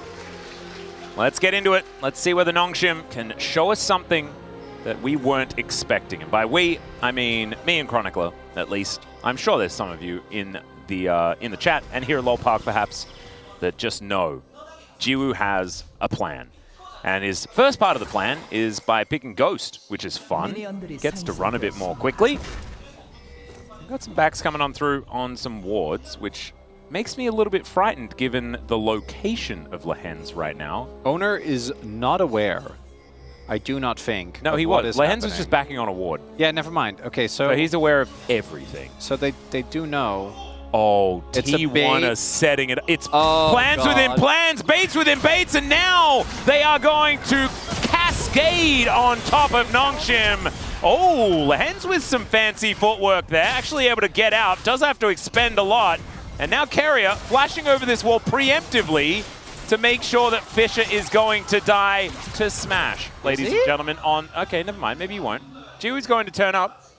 And there's the flash forward from Smash. Gets the flash finally out of Fisher. Jiwoo might be the one that pays for his sins, or at least is going to have to go back home. So they survive, ladies and gentlemen. No first blood goes down, but it is still an absolute disaster. Atlas, they technically survive, but you know, if you're surviving because you find some water in the desert, but you're still in the desert and you have no way out. Yeah. Did you really survive? Because I'm not feeling very alive here if you're Nongshim. And Fisher also wasn't actually able to go back as well as Lehens crashing down. It's just a disaster. Yeah, this was not the early game that you were hoping for, as Lehens is going to spot Owner out, and he's going to wonder when things are supposed to get good. He has his passive stacked. Yeah. Fisher still doesn't get to go back. He's still going to die, ladies and gentlemen. That is going to be Smash finally finishing it off. There's first blood. Shout out to Reckless there with the Fnatic. He did it at the end of last game he as well. did. I liked it. Meanwhile, we have Ambassa versus the mid Xayah, which I mean, Gio also isn't very happy about that because he doesn't have any early threat, and if Ambassa gets on top of him, he just kind of gets dunked. Fisher now gets back to lane. Well, gets to lane for the first time. Yeah, well, gets back to A lane. I don't know, Atlas. This early game is rough. What? Okay, so what went better? What went better? The second half of the draft or the early game for Nongshim? Probably second half of the draft because we got to talk about ice cream, I feel like. And that wasn't talking about the thing? Okay, yeah, that wasn't talking about that. There's also the fun and engaging conversation if this game keep going the way it is about what's your favorite combo of ice cream, which is a whole nother thing. Ooh. Because I gave you my top two, so I mean... Yeah, okay, but you don't. Oh, yes, you do. Oh, so you just slam together tiramisu and coffee, and you're like... So, I think there are different people. There are people that like... Gideon is getting cancelled on his steal the red buff. Smash is here. Again, he didn't die. Oh, Kingen doesn't even have TP. Lulu's gonna murder him. Is he just gonna get... Like, look at Pix. The Pix damage. Even the Cull, the Meek. Carrier's not Meek. He's looking for it, finds the auto, and the flash was used as well. Find me some good noodle news, please, someone. As T1 are finding everything they want on this map. 1,000 gold, the lead at 4.5 minutes. The problem on top of that is that this is so much money into Smash. He's the one that got the first blood. He has a huge lead, and he's Jinx. It doesn't get better. I The do want to go. noodles are burned, Atlas. Yeah, I want to go back to talking about the ice cream thing. I had a whole philosophical conversation to have as now Kingen slicing and dicing, trying to get underneath this turret. He will make it there. And Lahens is going to be able to help him out as well.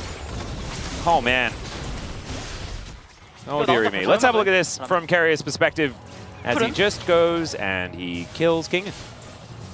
The dodge of the Color Meek was the big moment. That actually ends no up getting health the back. kill, right? Because without that, he gets a heal up. And sometimes you just got to flash early, you know? Really have to, because Carrier didn't have flash. Yeah. I mean, he would have lived, but he still would have flashed away from a Lulu as a Renekton. It would have felt like bad, but... Well, not only would it have felt like a defeat, it would be a defeat, but it would be better dying without TP. And using flash anyway. So the one upside for Nongshim, and I'm really kind of stretching it here, but Doran, you know... Their Nexus is alive? Yeah. Doran did have to walk back to lane because he didn't have TP because of the weird early situation. And Kingen was just farming away happily, so they do have a little bit of a gold lead there. And maybe this is T1 who now gets overconfident and overinvest. Lures them into a false sense of security, Chronicler? Yeah. That's... No. Cut the video. We don't look at the bottom lane. There is Fisher making his way over there. No teleport for him. As Faker is just going to dive on top of Lahens, and Lahens going to have to crash I away thought he was from going that. to go for the ult. I thought he was going to get him. But he doesn't want to risk it.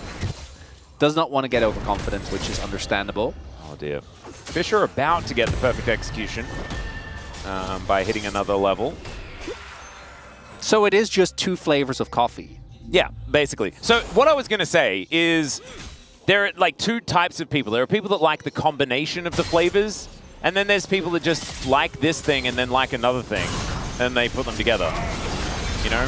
And I'm kind of the second one. I'm pretty basic when it comes to that. Just want more of the same flavor. No, it's not the same flavor. It's like I just go my top two things that I can see in front of me. Okay, but it's the same thing. It's both coffee. No, it's not. One's tiramisu, one's coffee. They're very different. Okay, fair enough. But otherwise, yeah, I'd just get more coffee. If there was no tiramisu option. I've cast alongside you long enough to know that you always go for more coffee. Yeah. I feel like you're a little bit more like cultured, you know, like you'd like, oh, well, I think that this complements this other flavor. Yeah, no, that. so for example, when I have the mango ice cream, I really like to couple it with like something else, like a yogurt raspberry. or something. Have you done mango raspberry? Oh, yeah, that's a classic combo. You know, you can go other tropical flavors. You cannot look at Crocodile? what's transpiring here. Oh, doesn't get hit by the ball. Look at the adorable snowman! And he's fallen asleep. Hopefully he was asleep when he went down as Carrier is able to tank up the turret. Another beautiful dive orchestrated here by T1. Is level 3! It really does not. It does not get much worse than this as far as Nongshim's experience in this early game. Oh, he's level 4 now. The so that's shutout. The shutout that T1 have put down in this one is kind of absurd. There's no playing the game from this point on. Unless T1 makes some colossal mistakes, this game, unfortunately, is just... Your only win con is, I guess, the Akali, which isn't as far behind. As we take another look here, look at how much gameplay King gets to. He even dodges that, but then he gets polymorphed, which means he doesn't have any counterplay. Owner gets the Q, takes a turret shot, but who cares? And I think the Chompers also made sure that like he just actually never had He just doesn't get to play the game. He doesn't have flash, so it's not like he can... Even if he flashes, it doesn't matter because Smash just waits out. Oh, there we go! Carrier might die! What? No! No! That is illegal! Oh, thank God! Oh my goodness! And it's not that we wanted Carrier to die there in any way, but that would have been too much. Nongshim would not have been able to cope if that hadn't have been an actual pick. All right, we get Carrier, right? Fisher, he's going to kill Smash. He gets the E. He's going to go in. Okay. He doesn't have backflip. That was a bit weird, but that's okay. Oh, no. 5-point strike. Oh, Lulu's there. It's, he gets him. He gets it. That's two. Yeah, Carrier's only level 5, so it doesn't have the wild growth. Couldn't actually keep him alive. Is now King in. Able to stun up Faker here. Fisher is very dead. Just dodge. They got dodge the ult. No, one. Oh. It's so playable, Atlas. Oh, we are so bad. It's so bad! It's not actually. Don't get us wrong. This is still doomed in a half. As Doran able to pretty comfortably sit underneath this turret. Atlas. Yes. We just need to get more delusional. Anything can happen. Yeah. Just need to believe. I'm not ready. As we watch Carrier almost make the mistake. Imagine if he had have escaped here. Like, I think you would have seen the surrender vote come up. Overconfidence is a slow and insidious killer, as Delulu just walks in alone Yeah. with no prio. I guess they get a little bit of mid lane prio. And then there, this is actually really well done by Fisher. Doesn't have his ult or flash because he had to use it, but both canceling the recall there. I can't believe he actually has enough damage to take him down here, even with Smash. I think Smash flashed knowing that Carrier was there. Carrier on the verge. Yeah. Funnily enough, maybe the play there was to heal earlier so you're in range for a shield, but that's hindsight. Yeah, that's 2020. That was a while ago now. We will have a possible fight here, and if Nongshim just slam another one of these, now there is ult for Carrier, and Smash has Glenn, so this might be a bit of a hard one. Ooh, Nongshim at least going to go even on Grubs. There we go. If they get all of these, then they're actually be big. Capable of getting towards a feat of strength, perhaps.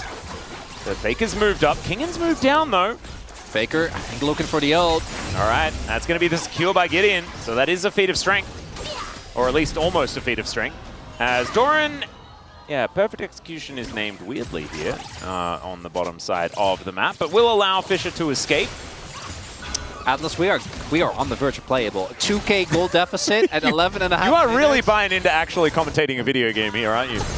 I don't know. I can't just keep talking about ice cream. I need to do my job. At least a little bit. Okay, hear me out. If it goes back to a free 4K gold lead, talk about ice cream I want. Because I think we also haven't really touched upon what if you want like a hearty flavor versus a fruity flavor. Oh, that's true. So we can hold on to that one as King is solo killing Faker. No flashes left as Faker gets himself out, but the Renekton still doing what it says on the tin. We're not going to be talking about ice cream. Nongshim are going to bring us back, and we're going to get a game number 3. Okay, well. Just lean into the delusion. Yep. Yeah. Chronicler's over there doing something. We're here in reality, and we're feeling like life is still pretty difficult for Nongshim as Doran eats the CC very comfortably. Doesn't have all out, but I don't know whether he needs it as Kingan very nice on the slice. He will be able to make it out to safety. All right, 1 item spikes are done now for T1. We have both the Ice-Thrown Gauntlet, the Eclipse done. Faker not having sums will definitely make the next fight a little bit harder. Could have an opportunity for Nongshim to keep themselves on a pretty decent pace to bring back this game if they can deny this dragon. Okay, if they get Hextech Drake, I'm back in the game with you. You're not yet? Not yet. They need a dragon? Yeah. I think that's fair. Fisher doesn't have his ultimate just yet, but does have his Rocket Belt now at the ready. And T1, for how well they've been playing, it's still a Jinx composition on only a single item, so maybe there's an opportunity here. And they don't have still a whole lot of peel, like we were talking about. Lehens takes a lot of his health in damage. Okay, get in. This is your moment. They can let it go. And they would have to invest King and CP as well with Doran's Roam over. Ooh. So I don't think that this was necessarily a bad call, as it is the Ocean Rift gracing us, and Kingan is actually going to get a good amount of gold from this. Pedal! Why would you not just hit it? Just once. What? So the pedal right there. It's like the cinders all over again. If Orcs is watching, he is also fuming right now. It's free stats. Yeah. And not just for you. Yeah. It's the whole team. Oh, man. All right, well, not going to be getting those. Maybe Kingan, like, it's a gentleman's agreement. Like, it's on T1's side of the map, and T1's not taking any from their side of the map as well. But I don't know whether that is real in any way. As, all right, Faker is going to be dashing around. Nice shuriken backflip. Connect there from Fisher. Stops the back. That might be the greatest reward for that whole situation. Flash available for Fisher, not for Faker. As they are fighting once again. There's the Flash Magnus Storm. The ulti comes through to buy some space here for Faker. And the backflip connects. Oh, you felt that Fisher wanted it, but he was definitely going to die. Oh, actually, I think that with that ult, Faker also dodged the first half of the Akali ultimate, and he got a little bit of a dash there while locking down Lehens. So actually really nicely done. I think if he doesn't hit that ult, might not be able to get out with his life.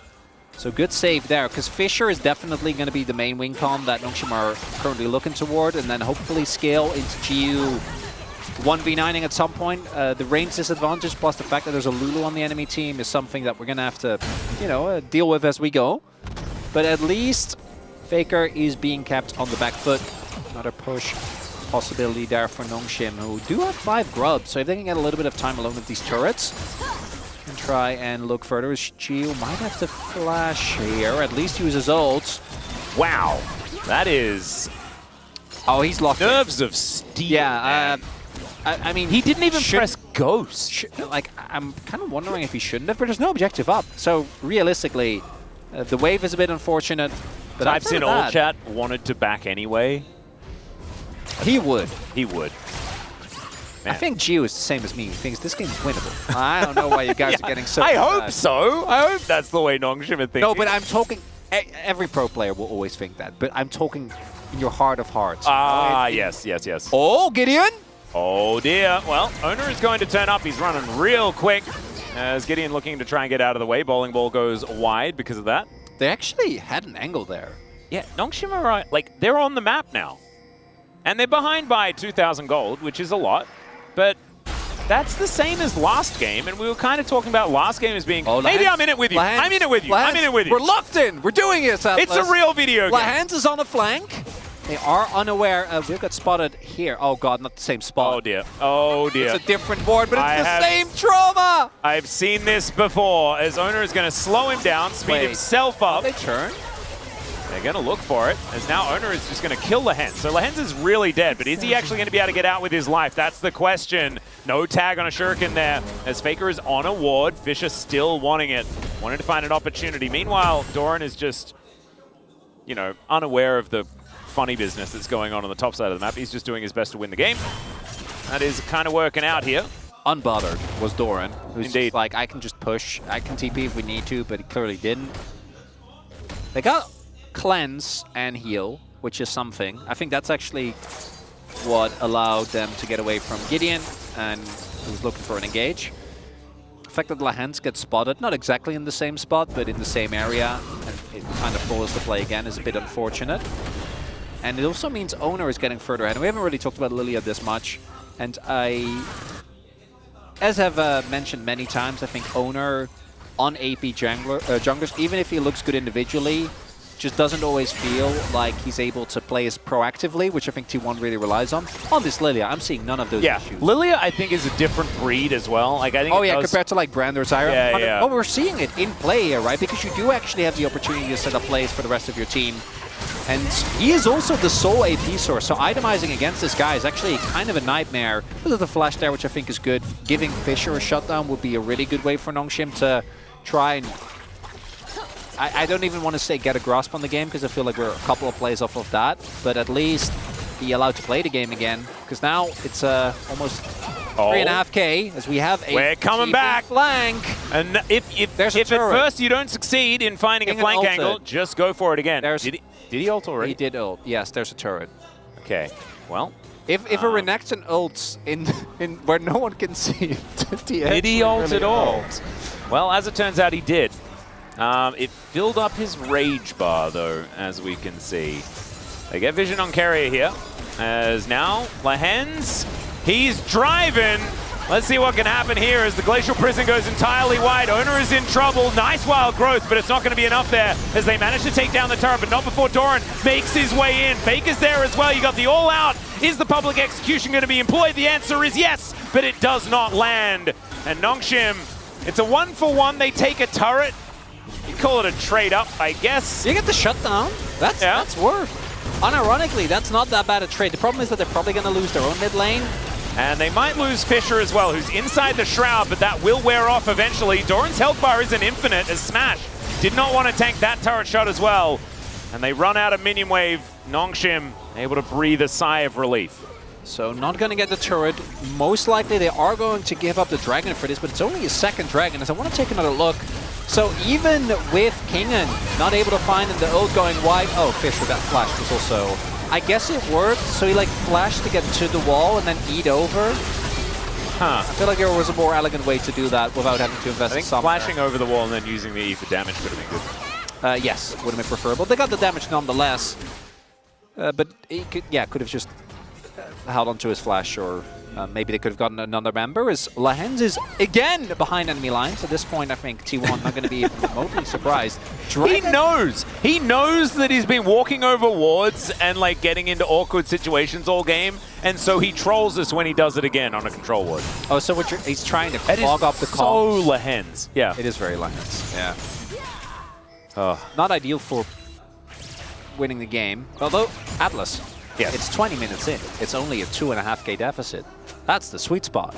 Game number 1 was almost playable. I mean, it's turned into a video game. It really has. I think you were right. You were absolutely right. Arakan up and available. It was us and the viewers at home. It might have been helped by the ice cream conversation. I actually think you did good work there. Because people probably wanted to hear more about ice cream, but now the game's got in the way. As Faker is also just going to dive on top of Jiwoo, who does have to use his Feather Storm. He dodges the damage of those feathers, and Faker's out of there. He's like a wraith. As now, Kingin looking for Smash, or is Smash looking for him? Super Mega Death Rocket connects onto Fisher. He doesn't get the Shuriken, and so Kingin will be going down. And Gideon now slowed down by this bowling ball that does way too much damage over time. That's Otacon. Yeah, no, I think that is an unanswerable. No, there is an answer actually. Pivot back to ice cream. Oh yeah. Yeah, wow. Otacon's. It's at this point it feels kind of overdone, but that's Otacon gone. There isn't trade for a dragon. Yeah, second Ocean Drake. There isn't really anything that can be done as Faker does take a little bit too much damage. It was him that set up the play though. Gets the ult onto Jiwoo, and then crucially also dodges the pullback of the feathers with the Investum ability. Using the passive very nicely. And Faker actually having a really good Ambessa game. I think the fights have been played well. I think in lane there were a couple of more awkward situations, but this is really good, right? Finds Jiwoo, forces out the immune, and that's the dash I was talking about, because otherwise he dies. There was a 3-stack. His first dash dodged a Glacial Prison, and the second one dodged the feathers. Yeah.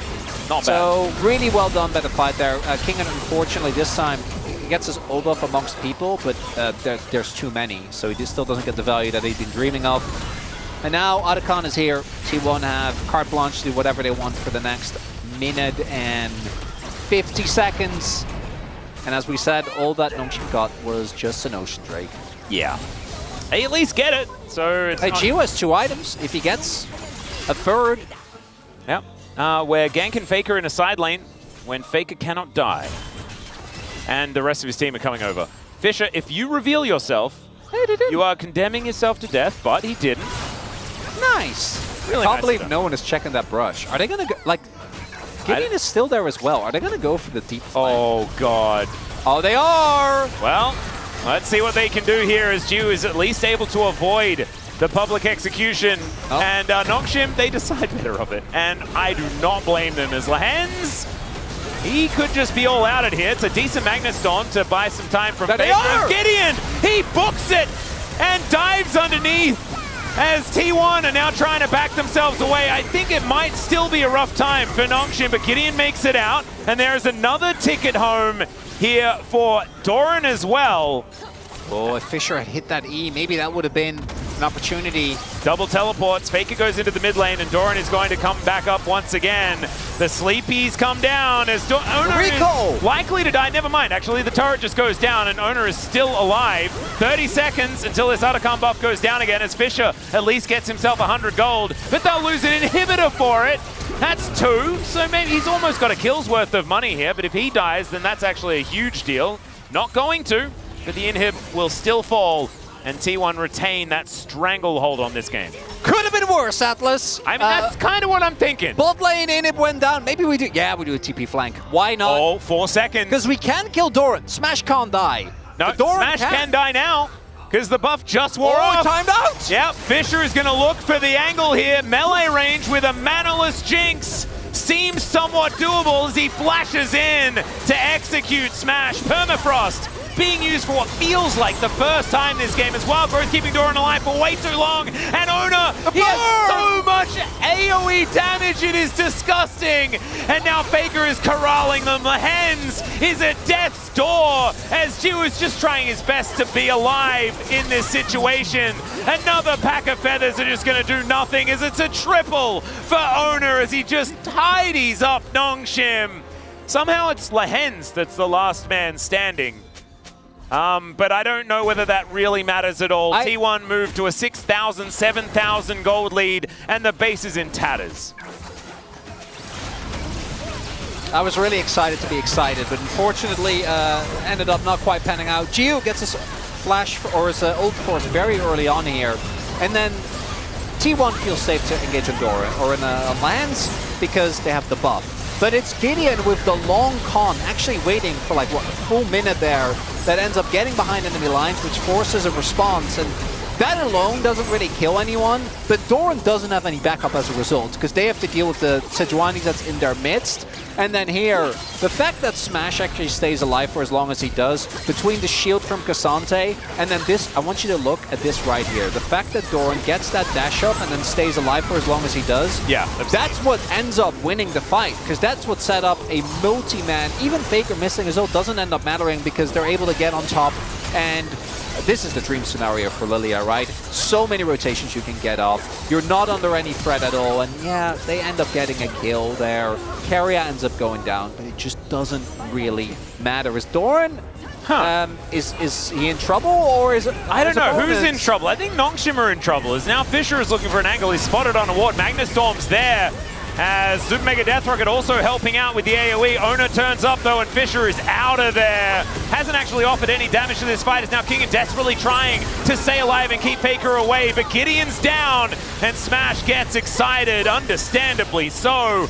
With a jungler looking as good as Ona is right now, it must be pretty nice being on T1. 8-1-0 on this Lilia. 3 items complete.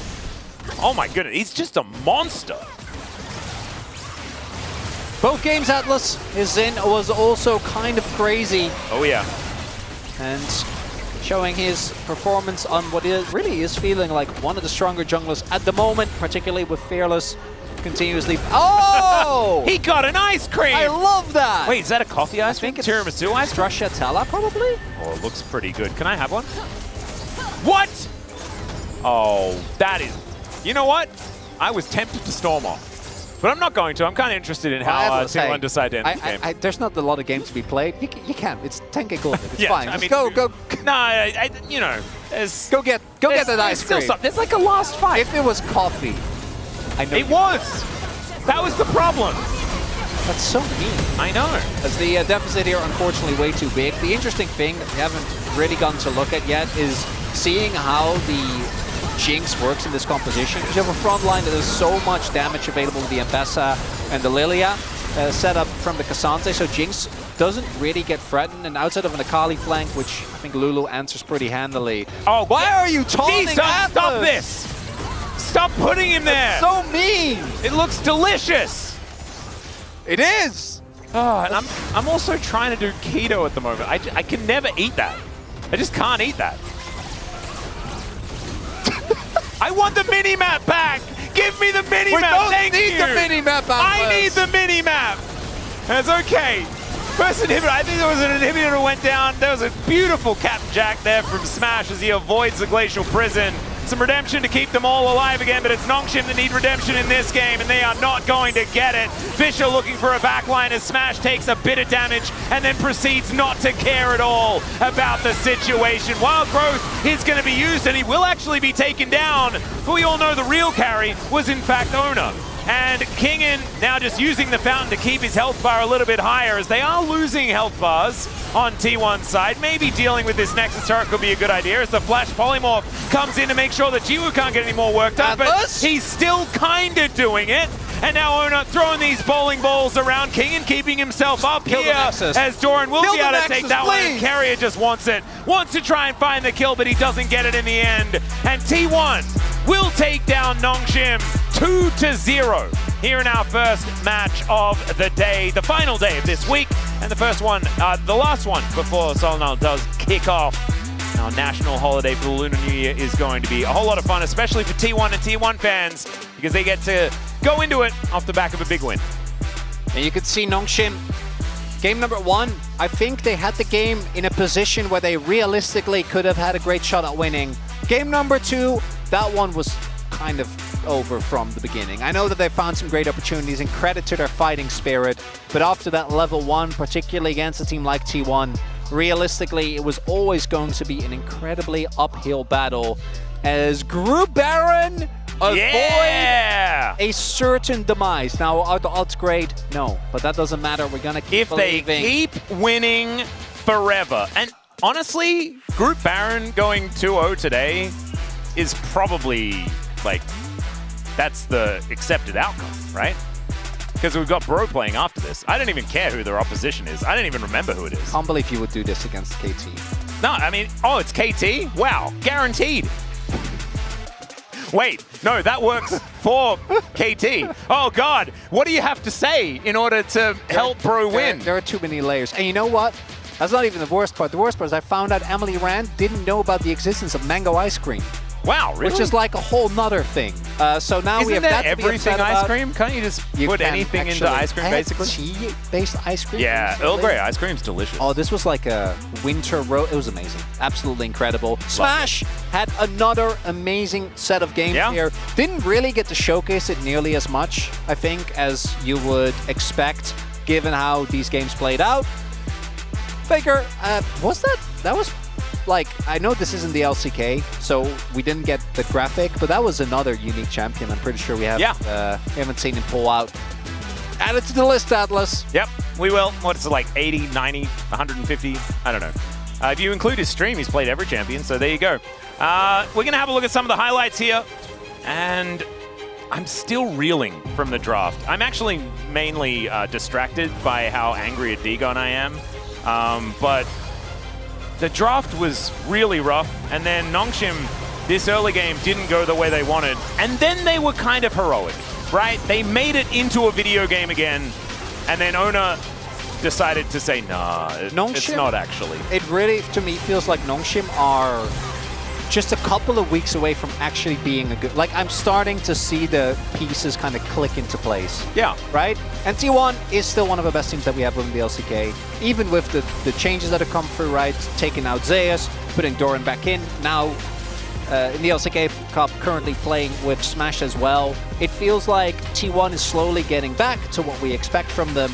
But for Nongshim, you can see how this team is supposed to work. I think that Fisher actually had as good of a performance on the Akali as you can have. That Flash notwithstanding after his really rough start. I think the team fighting from GU, this is what I wanted to see. I think in 2024, I didn't see a lot of the GU that I was missing from the year before. But thus far, the complete lack of fear. Even in this game, I think he only ended up dying once, which is a pretty big achievement given how it played out. Yeah, I agree. I still would have much preferred to see a Kai'Sa or something like that instead of going for this Zyre angle. But we're having a listen to T1 as they take down Nongshim. It got a little bit dicey towards the very end because Jiu did keep himself very, very safe and Smash did die. But then Ona was, like a 10-1 Lilia with all of the items in the universe. And was just kind of bambying around, having a good time. We've had a lot of split votes. I don't think this is going to be one of those. This one feels like kind of a no-brainer. Who else would it be? I think Carrier probably gets a few votes. I think his performance on the Elise was fantastic. Yeah, but he also he got that solo kill on King. Yeah, but he also died. I feel like there's Carrier. There's a couple of moments where, don't get me wrong, I think he had an amazing performance. Also, I love Battle Lulu Atlas. It's just, I know we don't get it in solo lanes anymore, but it's just so annoying. It's fun to watch. It's for us. It reminds me of when, Faker was playing mid Lulu every single game and absolutely decimating people. Lulu? Ugh. Oh god, yeah, what was the worst? I think the worst was top lane. It's always top lane. Because it was just about anti-fun. Dying twice in the entire series here, making sure that he can define the KDAs to a 10 and a 12. Brilliant performance here from Ona, well-deserved player of the match. Could be unanimous, might be a smattering of others, but I'm with you. I think that this was the no-brainer choice. And Owner just going from strength to strength, man. This guy is just getting better and better. Really good. Love to see it. Yeah. Owner is, particularly internationally, I think has been kind of a mainstay, but domestically, a bit of ups and downs. So seeing him played as well, it's always good to see. Very early in the year as well, which is fantastic. It's now time to hear from him as well, so let's throw over to the interview. Thank you very much, guys. This is Steer for the LCK Cup POM interview translation, joined by Owner on the side of T1. With T1's victory, Group Baron keeps its hopes alive. How do you feel? I'm glad that we're able to keep its hope alive. And this is our last match before the holiday, and being able to end it with a victory is also great. And let's talk about Game 1. The enemy gave you trouble with their long-ranged comp. So what was the game plan to deal with that? Right after Game 1, we did talk about how it was really hard and tough regarding the draft. And yeah, it was really the range fight that gave us trouble. But we really did play with the mindset that as long as we get the macro down and get control over the game, that it will be winnable. And in Game 2, you got ahead of the enemy to ultimately carry your team to victory. And as an engaged champion, does Lilia need to position a certain way? Any tips for team fight positioning? I think it really depends on whether you have Zonias or not. And I think with Zonias, it's really easy to engage and go in. And without Zonias, yeah, Lilia is a really easy champion to die with. So I think it really is dependent on whether you have Zonias or not. If Group Elder wins one more time, they will be the winner. Did you know that? Yes. Yeah, but you still need to fight until the very end. So what message do you have for the next Baron team? OK Savings Bank, Brian. You know, it would be really nice if you guys can win.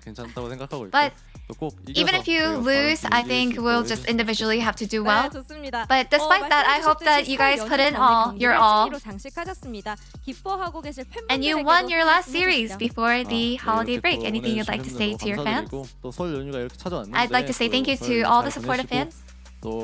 And it's the holidays, so I hope you guys have a good holidays.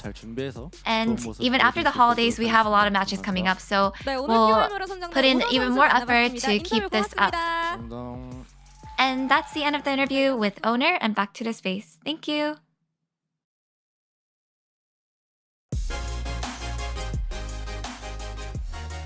Welcome back to the space.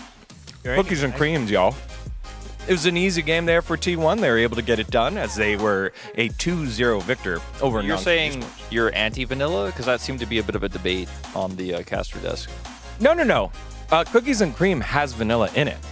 So a little bit of choco. You're saying vanilla isn't good enough, it needs cookies in it.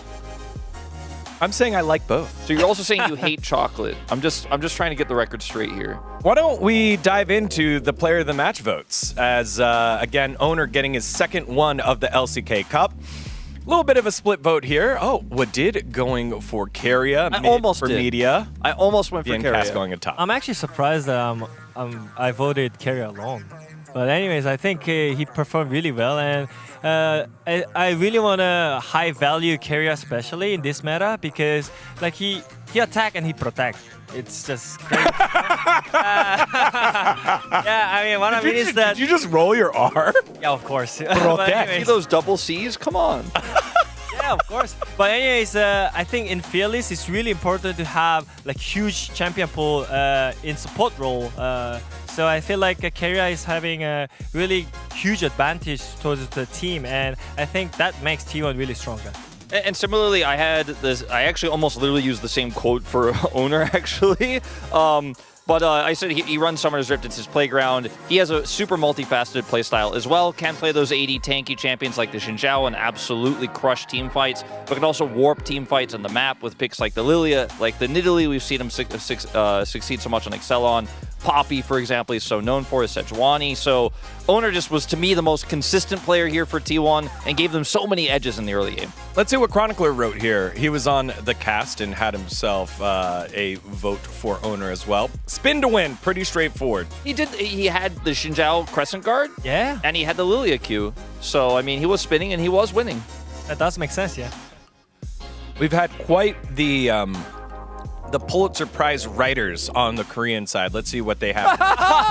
Helios didn't make it for the Game 1 desk, so that's a reference to that. Yeah, that's true. Is he here right now? I hope so. I hope he made so, it by yeah. the end of Game 2. It was some quick games by T1, but, you know. I guess we'll see. All right, who else? Oh, yep. Oh, no. Oh my god. Helios. He's there on the iPad. I'm sure he'll be here soon. Oh, he's back soon. He's back soon. All right. Helios, there he is. I'm feeling a little drowsy. Again, shout out to the Lilia, and that's all that we have there from the Korean side. All right, let's take a look at the highlight from this first game because it comes super early on. Literally the earliest highlight we've had in the LCK Cup. I mean, this is level 1, right? It's standard. You want to scout out lane swaps. This is what you do on blue side when you think you have the stronger level 1. They really overcommit here, though. T1 scouted early, then back off and trap Nongshim here. And the game is basically decided in this passage of play because both mid and bottom laners are basically unable to play the game afterwards. And Nongshim actually greedily tried to channel backs here, and it just ends up being a disaster. Yeah, I mean, we could show some kind of boring highlights like team fight highlight, but I really think that this kind of segment is kind of over, you know, like after what it happened at level 1, you definitely cannot play the game. I mean, it's a greedy back attempt there. Like, you could also get punished there, but they don't. But this ward is super high value. They see Lehens is still here, and T1 are just like, oh, you completed some of your back. Some people are out. I only see 3 champions here. We have all of our team here. And then your level 1 Akali is going to have kind of a bad time here. Lehens obviously still level 1 as well, just gets taken out first, has to flash over the wall, so he's down at low health, so can't help his teammates out on the follow-up play. And then Lulu at level 1 is one of the most oppressive range supports you can ever face. And now you're trapped here. Fisher's like, oh god, I'm super low health, I can't help you. And then they commit the summoners to actually get flash and look for a kill here. And even if nobody dies, I mean, the minions are clashing in mid and in top at this point. I mean, the laning phase is essentially ended by this passage of play. They had to reset, and Faker is just having fun on mid lane. He's just freezing the lane and just actually denying the minion wave. So I think it was really crucial. And I think after that, the game plan is not really meaningful for the Nongshim side. Yeah, and that doesn't even include the carry a solo kill on the bottom side of the map onto Kingin, which snowballed every single lane there, basically. A tough run here for Nongshim, and not a lot you could take away. Maybe in that first game, good strategy, good hands, not great strategy enough to review. That second game, it just boomed so early. On the opposite side here for T1, though, just a lot of takeaways here from the bottom side of the map. A 2-0 week for the squad, 2-0 week for Smash. They find themselves on the top of the leaderboard. I mean, the points difference is still huge, like 5 points, and I think it's really rough for the group Baron to chase down the group Elder. But I think now they're just getting better and better, so it feels like it's gonna be messier. Yeah, mind you, their wins are against DRX, KT Rolster, and Nongshim. They only lost to D+, who's currently undefeated. So the real test is still yet to come, but I do feel like T1 have been very consistent. And, you know, D+ have been a really strong team, so no shame in losing there, but they've been more consistent than Hanwha Life Esports, for example, which I think is a huge boon coming to this, because you weren't even the top seed for Group Baron. Hanwha Life actually were. They came in, taking away your top laner, but at the end of the day, you're sitting in first place. Yeah, I think one of the big talking points for this week's matchup between these two squads was the bottom side of the map. Substitute comes on in. How do you feel that Smash did in his debut here, Wadid? I mean, we have to talk about the roster change first, because definitely Zeus and Guma Yushi, like both players are like mixing up really well. For example, you can play on top side because you have really strong top side, and also you have really great playmaker on the bot lane. So I think that roster already proved themselves with the 2 times Worlds winning, right? And you cannot say which is better, because like it's obviously they got the result, but there must be a reason why T1 is always on the top. They're always trying the new stuffs over and over again, and at the end of the year, they're always on the top, right? So I think it definitely does have the reason why T1 is trying new stuffs, even though they won Worlds 2 times in a row. My final thoughts really on Smash's debut week is he was set up really well in these games, and he played incredibly well, but they were ahead in those wins, right? You know, we had the Wei error where he flashed in, right? He got ahead in that game. He played Caitlyn in game 1 here, and in game 2 of this series as well, they had a massive advantage from level 1. I really want to see what he looks like when T1 is behind, when they're really struggling a little bit more, and I think that's when we're really going to know what this player is fully capable of. I think we should give huge credit to Smash especially, because like not only him playing really good right now, but also the situation he got right now. I think he's proving himself really well. All right, well, T1 bounced back with the 2-0 week. You know who else is looking for a 2-0 week? That's right. It's bro time, baby. They're taking on K2. We're trying to bounce back from the loss against T1 earlier. And here's a quote from world champion Beryl. Bro is a strong enough team to be ranked alongside T1 and Hanwha Life Esports from... Beryl doesn't miss! Beryl doesn't miss. He doesn't miss often. And we'll get to see if he's right or not as the bros take on KT after this short break.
아 맞아. 야 우리 그래서 할까 있음? 우리 판테온 질리언 엘리사를 가겠어? 야 판테온 살면서 솔랭까지 합해서 2판 해봤다니까. 그런 자신감 없으면 그냥 프로 접어라. 나 질리언 승률 100%야. 아니 옆에 겁쟁이 한 명 있잖아. 근데 엘리사 나는 얼마나 무섭겠냐고. 벌벌 떨린다고 판테온 2판 해봤는데. 근데 건이 형 엘리스 고치 그냥 못 맞춰. 지면 3세트 가면 돼. 가보자. 미드 이거 피가 있다. 애쉬 노플이거든. 나 플래시로 볼 수도 있어 이거. 야 노텔이야 노텔. 천천히. 이제 까비. 전혀 고치 적중률 그냥 개구려. 아 근데 이거 너무 여기 맞추기 힘들어. 아타칸 탑 10초거든. 진짜 피우지 되잖아. 쳐. 야 뒤에 탈리야. 달려 더블리큐 나갔다. 야야 탈려볼게. 탈려 노플. 야, 나 맞아. 공 봐줄게. 야 탈려 노플. 야 가인 먹는다. 탈려 볼게. 탈려. 야 스톤 왼쪽 다 스톤. 야 왼쪽 다 잡았다. 야 가인이야. 이길만 돼. 가이. 와. 다 졌다. 야, 바로 넣었대? 바로 가자. 야 볼 수 있는 사람. 야 나 우리 멀다. 아 빠비. 안돼 안될 것 같아. 싸움만 돼. 야 빠이다. 야, 얘네가 치겠다, 이런 거. 야 나랑 고치. 나이스. 야 뒤에 탈려. 야, 근데 좋은데, 가? 야 뒤에 탈려. 달려 슬로우. 나궁 2초. 쳐. 와. 야저 기린다. 실력 미친놈이다 그냥. 개사기다 그냥. 나 하나만 그냥 중요할 때 맞췄다. 잘했어 형. 그냥 다 했어. 이거야. 나 중요할 때 맞췄다 그래도. 쿵쿨 몇 초야, 안 돼, 뭐? 쿵쿨 40초. 그럼 그냥 앨리스 살려도 될 것 같기도 하고. 나 안돼 살릴게. 살리지 마. 그걸 못한다. 살리지 마. 안 살려. 안 쓸 거야. 야 뒤져. 야 바위 여기 있다. 야 바위 탈려 더블 큐 받았다. 야 탈리아도 갈게. 나도 여기. 야 탈리아 맞았어. 야 탈리아 갈게. 야 탈려. 나이스. 야 이속 줄게 시우야. 가. 줄였어? 야 타워. 고치 가비. 살려줄게. 시우야 살려줄게. 야 호텔 너 타워. 괜찮아. 턴몇 초. 고치. 야, 보자. 살려줄게. 나만 믿어. 살려줄게. 야, 이게 질리언이야. 그냥 크랙 해버리잖아. 나이스. 젠지가 BNK PX 붙습니다. BNK가 어떤 팀이겠습니까? 두려움 없는 영웅들. 따바가 이기기만 하면 대박이긴 한데. 그렇죠. 어떻게 될지요? 경기 보시죠. 내가 미드 받고 왔지. 미국 닫아라. 얘네 이번에 한번 우리 내자. 이거 안 받고 뭘 빨리. 괜찮은데? 나 자이로 볼게.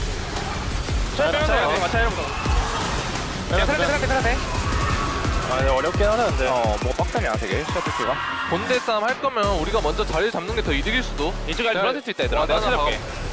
알리 여기 딸려 나 있다. 이거 자이라 쪽에 공 한번. 야, 알리 뒤에 있어서 앞으로 나오네. 야, 스타트. 오케이. 아 괜찮아. 야, 우리 가인이야. 나 줄게. 나 주고 텔로스 갈게. 오케이. 야, 자이라 잡았어. 폴키 발키리 없어. 야 테라드. 너플. 이거 이제 몰라? 나도 가인이긴 해. 테라거든. 나 가인이야. 천천히. 나 죽었다. 나 죽었는데. 이거 근데 너무 힘들긴 하네. 나비다. 얘들 집 갔다 피가 서울려나 봐. 저기 계속 집을 안 간다. 계속 간다. 계속 찌는데? 근데 지금 한번 걸어야 될 것 같긴 한데. 근데 이제 클린즈 빠졌다. 이제 노 클린즈. 이제. 저 클린즈 없거든. 저거 혼자 있을 때 물어볼 수 있나? 보자. 야, 보자. 이제. 잡긴 한데. 이거 빼면서 걸. 빼면서 걸. 야, 알리 궁 없는 거야. 알리고 없어. 아, 조냐 있고. 괜찮은데? 나이스. 야, 그냥 보자. 루플. 야, 가야 돼. 제발 미안해요, 형들. 미녀 막아야 되거든. 이거 라인 사라진다 형. 못 끝내겠다. 못 끝내. 미드. 바로 가자. 이거 투텔이야.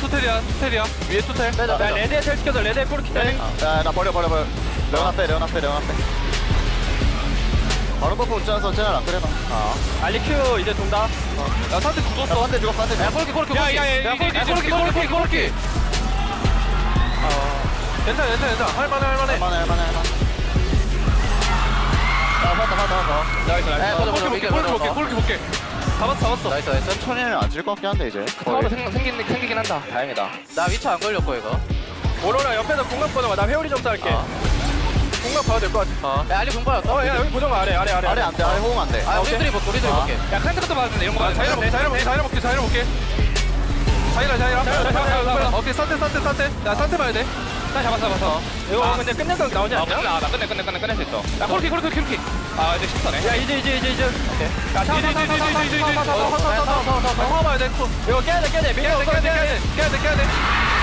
코르키. 나이스. 다행이다. 나이스. 미안해요.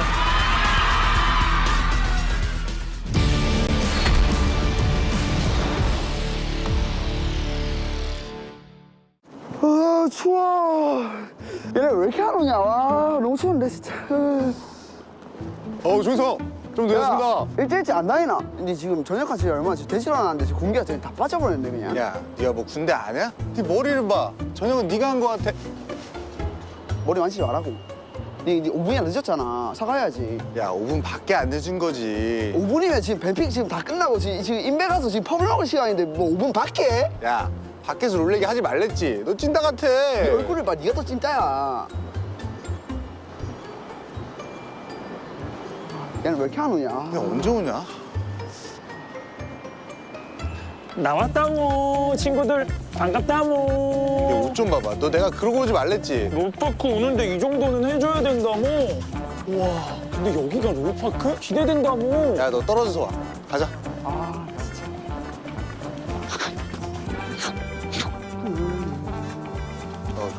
야, 좀 떨어져서 오라고. 응. 이거 뭐야? 이거 1시간에 1,500원인데? 우리 동네 1시간에 500원인데 여기 너무 비싸다모. 오바 좀 하지 마. 우리 부대 앞도 1,000원이었어. 야, 그냥 나가자. 여기 너무 비싸다. 딴 데 가자, 우리. 그래 우리 항상 가던 데 가자모. 그래? 어서 오세요. 뭐 도와드릴까요? 어서 오세요. 뭐 도와드릴까요?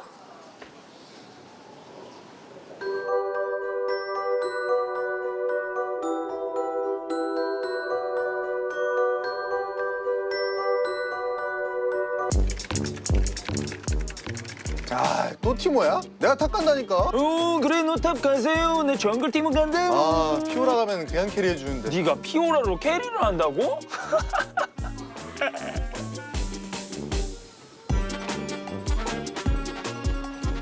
야, 쳐다보지 말라고.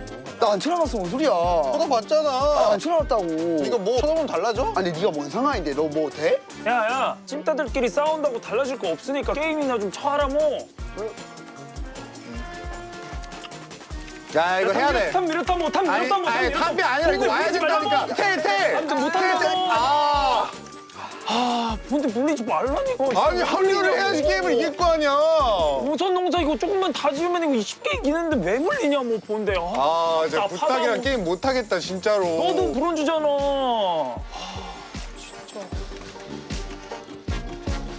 야, 잠깐만. 야, 싸운다. 1대1 싸운다. 야, 살려줘. 야, 잠깐만. 휴, 살았네. 다행이다. 후.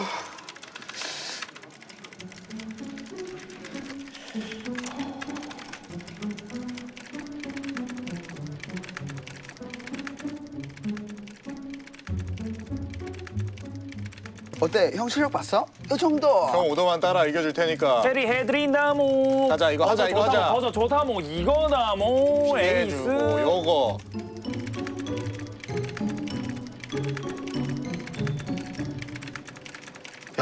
지금 우리 화면 보고 있는 거 아니야? 맞는 거 같은데? 정확히는 내 화면 보고 있는 듯? 아니 내 팀워를 보고 있는 것 같다모. 그래. 솔직히 여기서 내가 제일 낫긴 하지. 내 버섯 농장 섹시하냐모. 야, 이게 내 슈퍼플레이를 보여주는 거야. 야, 한타 하자. 미리 간다 미리 간다 미리 간다. 미포. 빅토르. 세주.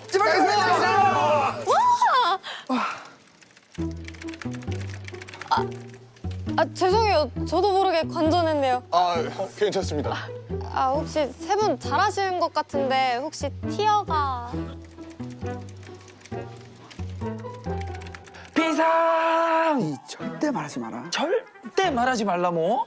브론즈는 진짜 안 된다. 그럼 현재 티어 말고 최고 티어로 말하면 안 될까? 그래, 우리 전전신 실버했잖아. 옛날 티어 말하는 거 졸라 비겁하다모. 그냥 우리 골드라고 하자. 요즘 부실골 다 그게 그거잖아. 맞네. 팀은 탓이지. 실력은 고르잖아. 인정이다모. 그렇게 하자모. 저희 티어는요. 가요. 그럼 세 분 다 이기세요. 화이팅!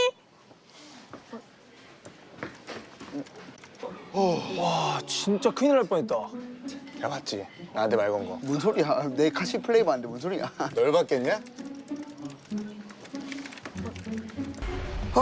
진짜 이걸 지네. 나 이거 진짜 네 때문에 진 거 알지? 나? 너 때문에 졌지. 빅토르 계속 내려왔잖아. 뭔 개소리야. 지금 원제 차이. 지금 원제 딜의 차이를 봐봐. 네가 지금 너무 못했어 그냥 이번 판. 내가 뭘 못하긴 난 딜 넣을 거 다 넣어줬어. 어이가 없네 그냥 이 부따기가. 부탁이 너도 부탁이잖아. 게임은 졌지만 라인전은 이겼다. 다 완전 그냥 찍어 눌러버렸다. 모모모모.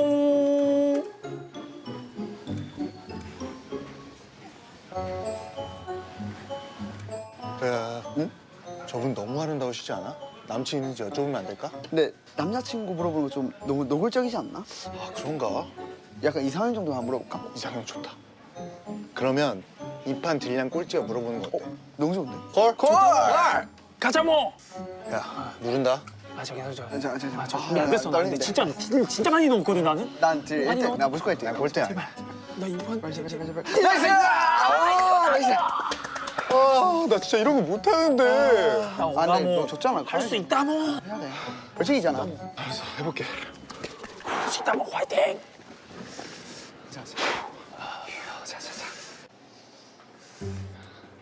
저기요. 네? 제가 그 게임에 져서 그런데 혹시 이상형이 어떻게 되세요? 아, 저 외모는 안 보고요.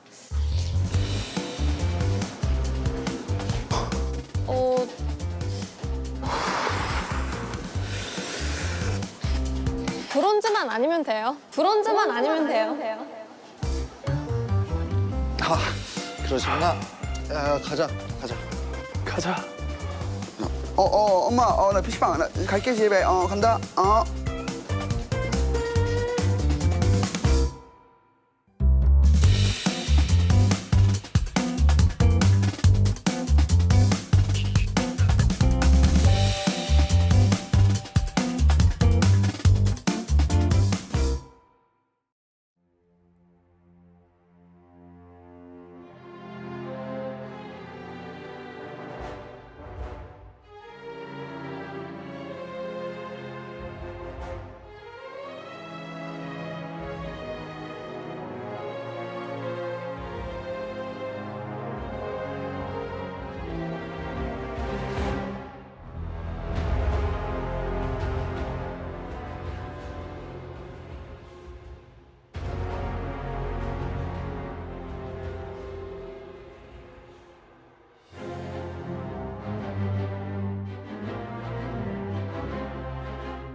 the skin.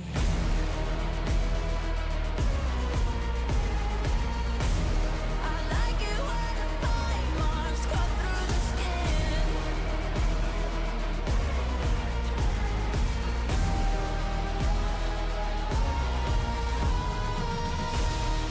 Tell me the walls are closing in into the fire and born again.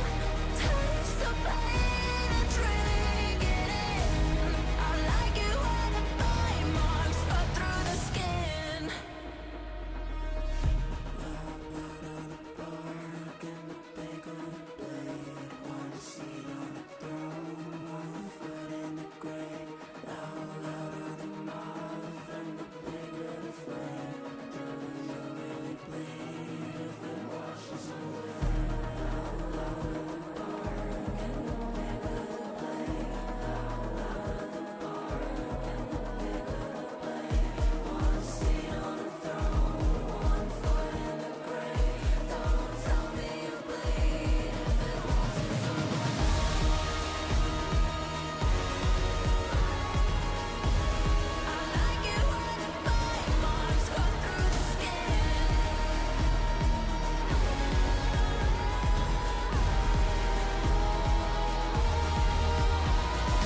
Welcome back, ladies and gentlemen. It is time for the final match of this week's LCK Cup action, and we have saved one of the best till last. Yes, KT fans, this is great for you because the majority of the players that are going to be heading onto the Rift are KTs, and it's great for Bro fans because, I mean, you're a Bro fan, so you're just psyched about it, but also they just beat Gen G.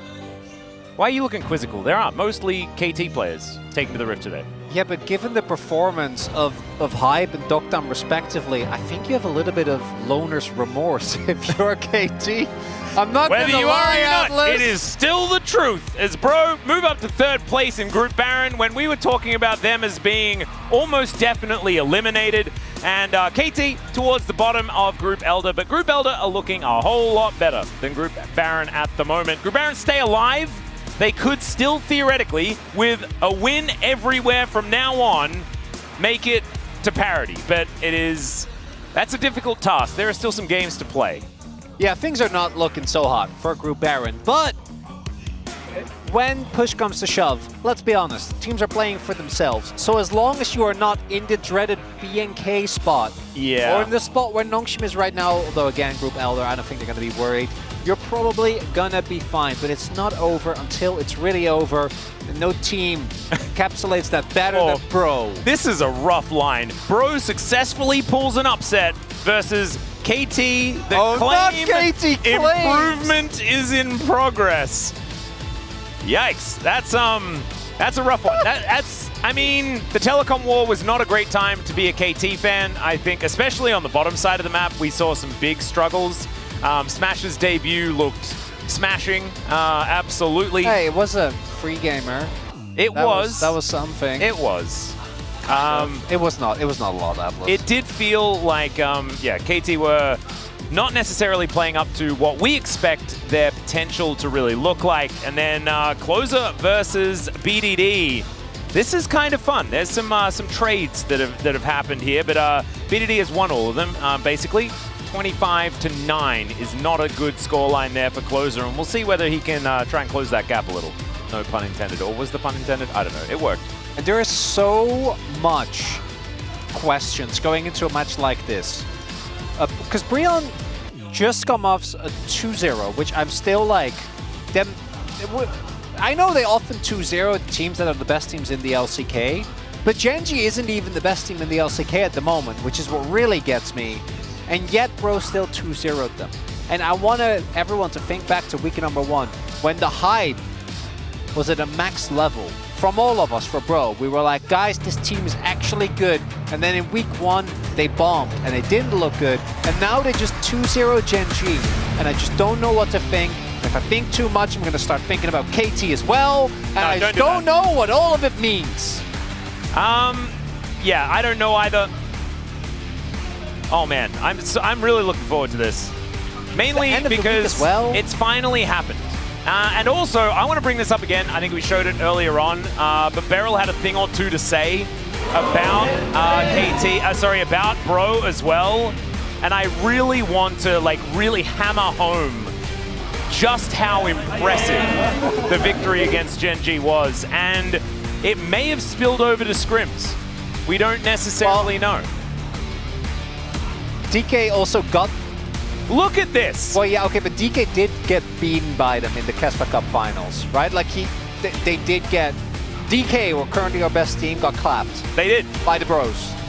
And they're strong enough to be ranked alongside T1 and HLE, so Beryl is going to be taking them seriously from now on, and I think that everyone should stand up and pay some attention. Much like Chronicler should take Beryl seriously, because he is not a meme. He is, in fact, a 2-time world champion. And KT... Two statements can be true side by side. They cannot! Atlas, you have been the #1 turning back. You have been the one who in 2023 direction was like, guys, just wait. Next year, it's an even year. What do you call that? That's not a meme. That's the fact. No, it wasn't. Oh. PT 2024 wasn't very good. Yeah, but it still could have been that. I believe in all of these things. This is the difference. Oh, you truly believe? Yeah, this is faith. Well, I would say that I don't believe you, but I do know you are currently jacked up on channel points because you believed in Bro. Yes. So I got way more channel points than I've ever had in my entire life. I got no leg to stand on whatsoever here, so I'm gonna relent and I'm gonna focus on the game here. For me, the main thing I want to look towards today is Wei, because Wei was, together with Hype, one of the biggest reasons to be excited. Yes, Humbug's incredible. Yes, the coming of Zinni turned KT from a good roster into an absolutely insane one. I still want to see that guy debut, by the way. Although with BDD's performance recently, I don't know how likely that is. But Wei, thus far, has not looked good. From Dokdam, I'm not quite as surprised, given that I think Dokdam has unfortunately not been able to, you know, I think he missed it. You know, I feel like the time came a few years ago. I know exactly what you were talking about. Yeah, where you really had the opportunity to turn himself into one of the greats. I think right now Dokdam at least needs to be serviceable, which I'd argue he hasn't found that level yet.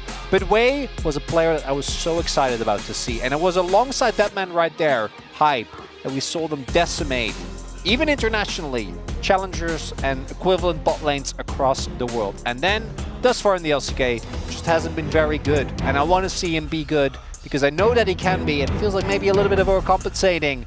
But if KT lose this game, it means that the race is still on, Atlas, and we haven't won our best of 25 yet for either team. It's about Baron versus Elder, and right now the Bros are the Baron, but they are on the red side, as we can see here in this champion select that has already well and truly started. The Ashe and the Vi taken away as the obligatory Kalista and the Skarner bands coming in on the side of Bro. Rumble to be taken away here is kind of interesting. Perfect has an actually pretty decent Rumble, not wanting to first pick that one. Something else on their mind, perhaps. And with the Ashe band, it's Varus. I can't believe that they did give Kassadin. Wow, whoa, okay. I actually really thought that they were gunning for the Varus with the fact that the Ashe was banned away here. Often that's the accepted trade, but they'll take a Jace instead. BDD has played this in mid as well, so it is a legitimate flex for KT. I do think that the Varus prio, even though I would be okay with it getting locked in, I do think it's dropped a little bit as we've gotten deeper into Fearless. I think here during the second week, and again, I think this is a perfectly fine pick, but I think in the second or in the first series, we also saw it, like even up until the second game, it got pretty far in and it was just kind of passed over. There were a few teams that had made, you know, just first picking Varus work quite well, which is why it still seems a little bit interesting, as the Ambessa are going to be taken away here by Morgan. He's tried his hand at that one. Of course, it's closer in the mid lane, so we could see him do a little bit of what Faker did. Of course, played behind Faker for quite some time, and so might be taking a leaf out of his book. Dokdam Ezreal might be the case here, and we're setting up for a bit of poke. Imagine if it was just Jace, Ezreal, Zoe, and we see that draft again after how many years? If we get BDD Zoe, I will lose it. I know. And we've seen it already. Like, Showmaker has already busted it out. Brought it back. Oh, it would fit in this draft. Oh my god. Cuz does have his Italy card, as we all know. He does. So it would be completely okay to lock that in. I wouldn't mind this for Wei, because maybe it'll make him play a little bit more for Peel. BDD's Azir! Okay, I'm not going to be nearly as excited about that. I know it's good, but we've seen this a lot of times. But we haven't seen him play it so far this year. I know, Atlas, but that's a fun thing. I'm daring to dream bigger. I want BDD. I still have dreams of his 2021 Worlds performances. Oh. Almost dragging his team to a World Finals, only a single game away. Losing to the eventual that champions. Was amazing. It was. As the Aurora gets locked in, okay, man, bro. I think they're very happy. I don't know how we somehow end up with them having Aurora, Ambessa, and Varus. That is a lot of good champions. It's a lot of good champions. Now, how they work together, I think, is going to be a little bit more dependent on the execution. But Ambessa, to me, feels like similar to Renekton in that her backline dive is better, but you can play her into basically anything. Have a lot of playmaking potential as well. Yep. I hate that Nidalee. I hate Azir Nidalee, so honestly I feel like that ban is kind of a throwaway. Edgar giving Score a bit of a freebie, you know. Yeah, like Poppy, Viego, which is a cuz special, even though I don't really like the Viego, I think will make a lot more sense. If they actually lock full setup-less in Italy, I think you're very happy. Like, look at what they have so far. No, absolutely. As the poke could be annoying, but you have so much hard engage. We're in game 1. Yeah.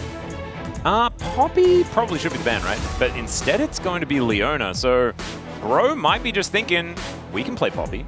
And then they could bring that themselves. Theoretically, a flex between Polo and Humbug, you could say. Don't see very much Jungle Poppy anymore, though. All right, one final ban here for KT. What is it going to be? What is it going to be? Still focusing on Polo, perhaps. They might be fearing a bit of the Poppy situation, although Ezreal fares very well into Poppy, so maybe they're kind of okay with it. The Wukong will be taken away instead. Humbug, just play Lee Sin, man. I just want to see you play Lee Sin every single game, if it's available. This instead is, oh, please. Oh, don't tempt me, Frodo. Okay, that's Xin Zhao hovered once again. I'm not even going to look. I'm not even going to look. I'm sorry, Atlas, but this is a stronger champion. And it fits the comp pretty well, too. And it's harder to... Oh, he did it! He did it! I'm getting excited before it's even happened. His game on Lee Sin rivaled Canyon's game on Lee Sin. It's fine, because you're getting excited for Bro, which is the right course of action. I know, but Hype is a member of KT, technically. Okay, don't go. We can't start this, Atlas. There's too many... I mean, what do you mean? Like, Humbug is also an XKT player. That's true. So there's a lot of... Okay, I mean, as far as XKT, there's a lot. Yeah, this is a complete no-brainer. Yeah. We are going to see where it goes, because obviously we have to get another lock in here, but we've seen this Azir Poppy combo a million times. I do think that we're most likely going to see Coast pick it up instead, because I think, as you're saying, the Jungle Poppy just hasn't felt quite as strong. So we're just hovering some cool stuff that actually is really good into Lee. It's just going to be Xin Zhao, though, as we all know. Yeah. And I think KT is going to be taking any grand risks. And the thing with Xin Zhao is that he just works in any comp. You know, he's just, I feel like, always fine. You're never going to be excited about it, but he... vanilla ice cream, as it were. Well, I feel like that was a previous... I know, and it really triggered a lot of people. There are a lot of very aggressive vanilla defenders. Yeah, well, I didn't realize. There was also a ton of people then talking about their favorite flavors, which actually is my favorite thing to see. And everyone was just respecting each other's opinion. It's like, I respect that. I think you're wrong, but I like my ice cream like this. Which, yeah, you know, that's wonderful. That's a beautiful. I don't want to do an ice cream conversation again, Atlas. The I think he likes cookies and cream, although he might be referring to the ice cream that Dagon got that made me extraordinarily upset. So it might be that. Oh no, that is his favorite. Oh, that's really nice. Good for you, Yundo. And mint choco, which is based really, really popular here in Korea. It's my wife's favorite as well. I like mint choco. Mint chocolate, like, I used to think, like, why do they even have this? When I saw it at the ice cream shop. It's love it or hate it. There is no in between. I was really confused, but here, like, goes off. Everyone loves it. I love a dark chocolate. Yeah, you know, and like often dark and nutty. Yeah. Maybe some hazelnuts. A good chocolate ice cream, like really good chocolate ice cream, is probably peak. Like, I don't even know. It's hard, man. Is coffee actually the best? Is it my favorite? I don't know. What do these drafts do? We haven't discussed it. We may get into that. We keep getting sidetracked. Yeah, we may get into that as we hop onto the Rift. KT versus Bro, though. Humbug back on his Lee Sin. We'll see whether he can do it again, but this time it's into a Poppy. It's a bit dangerous. Could be a big test for the young player. As let's get ready to dive onto the Rift for game number 1, KT versus Bro.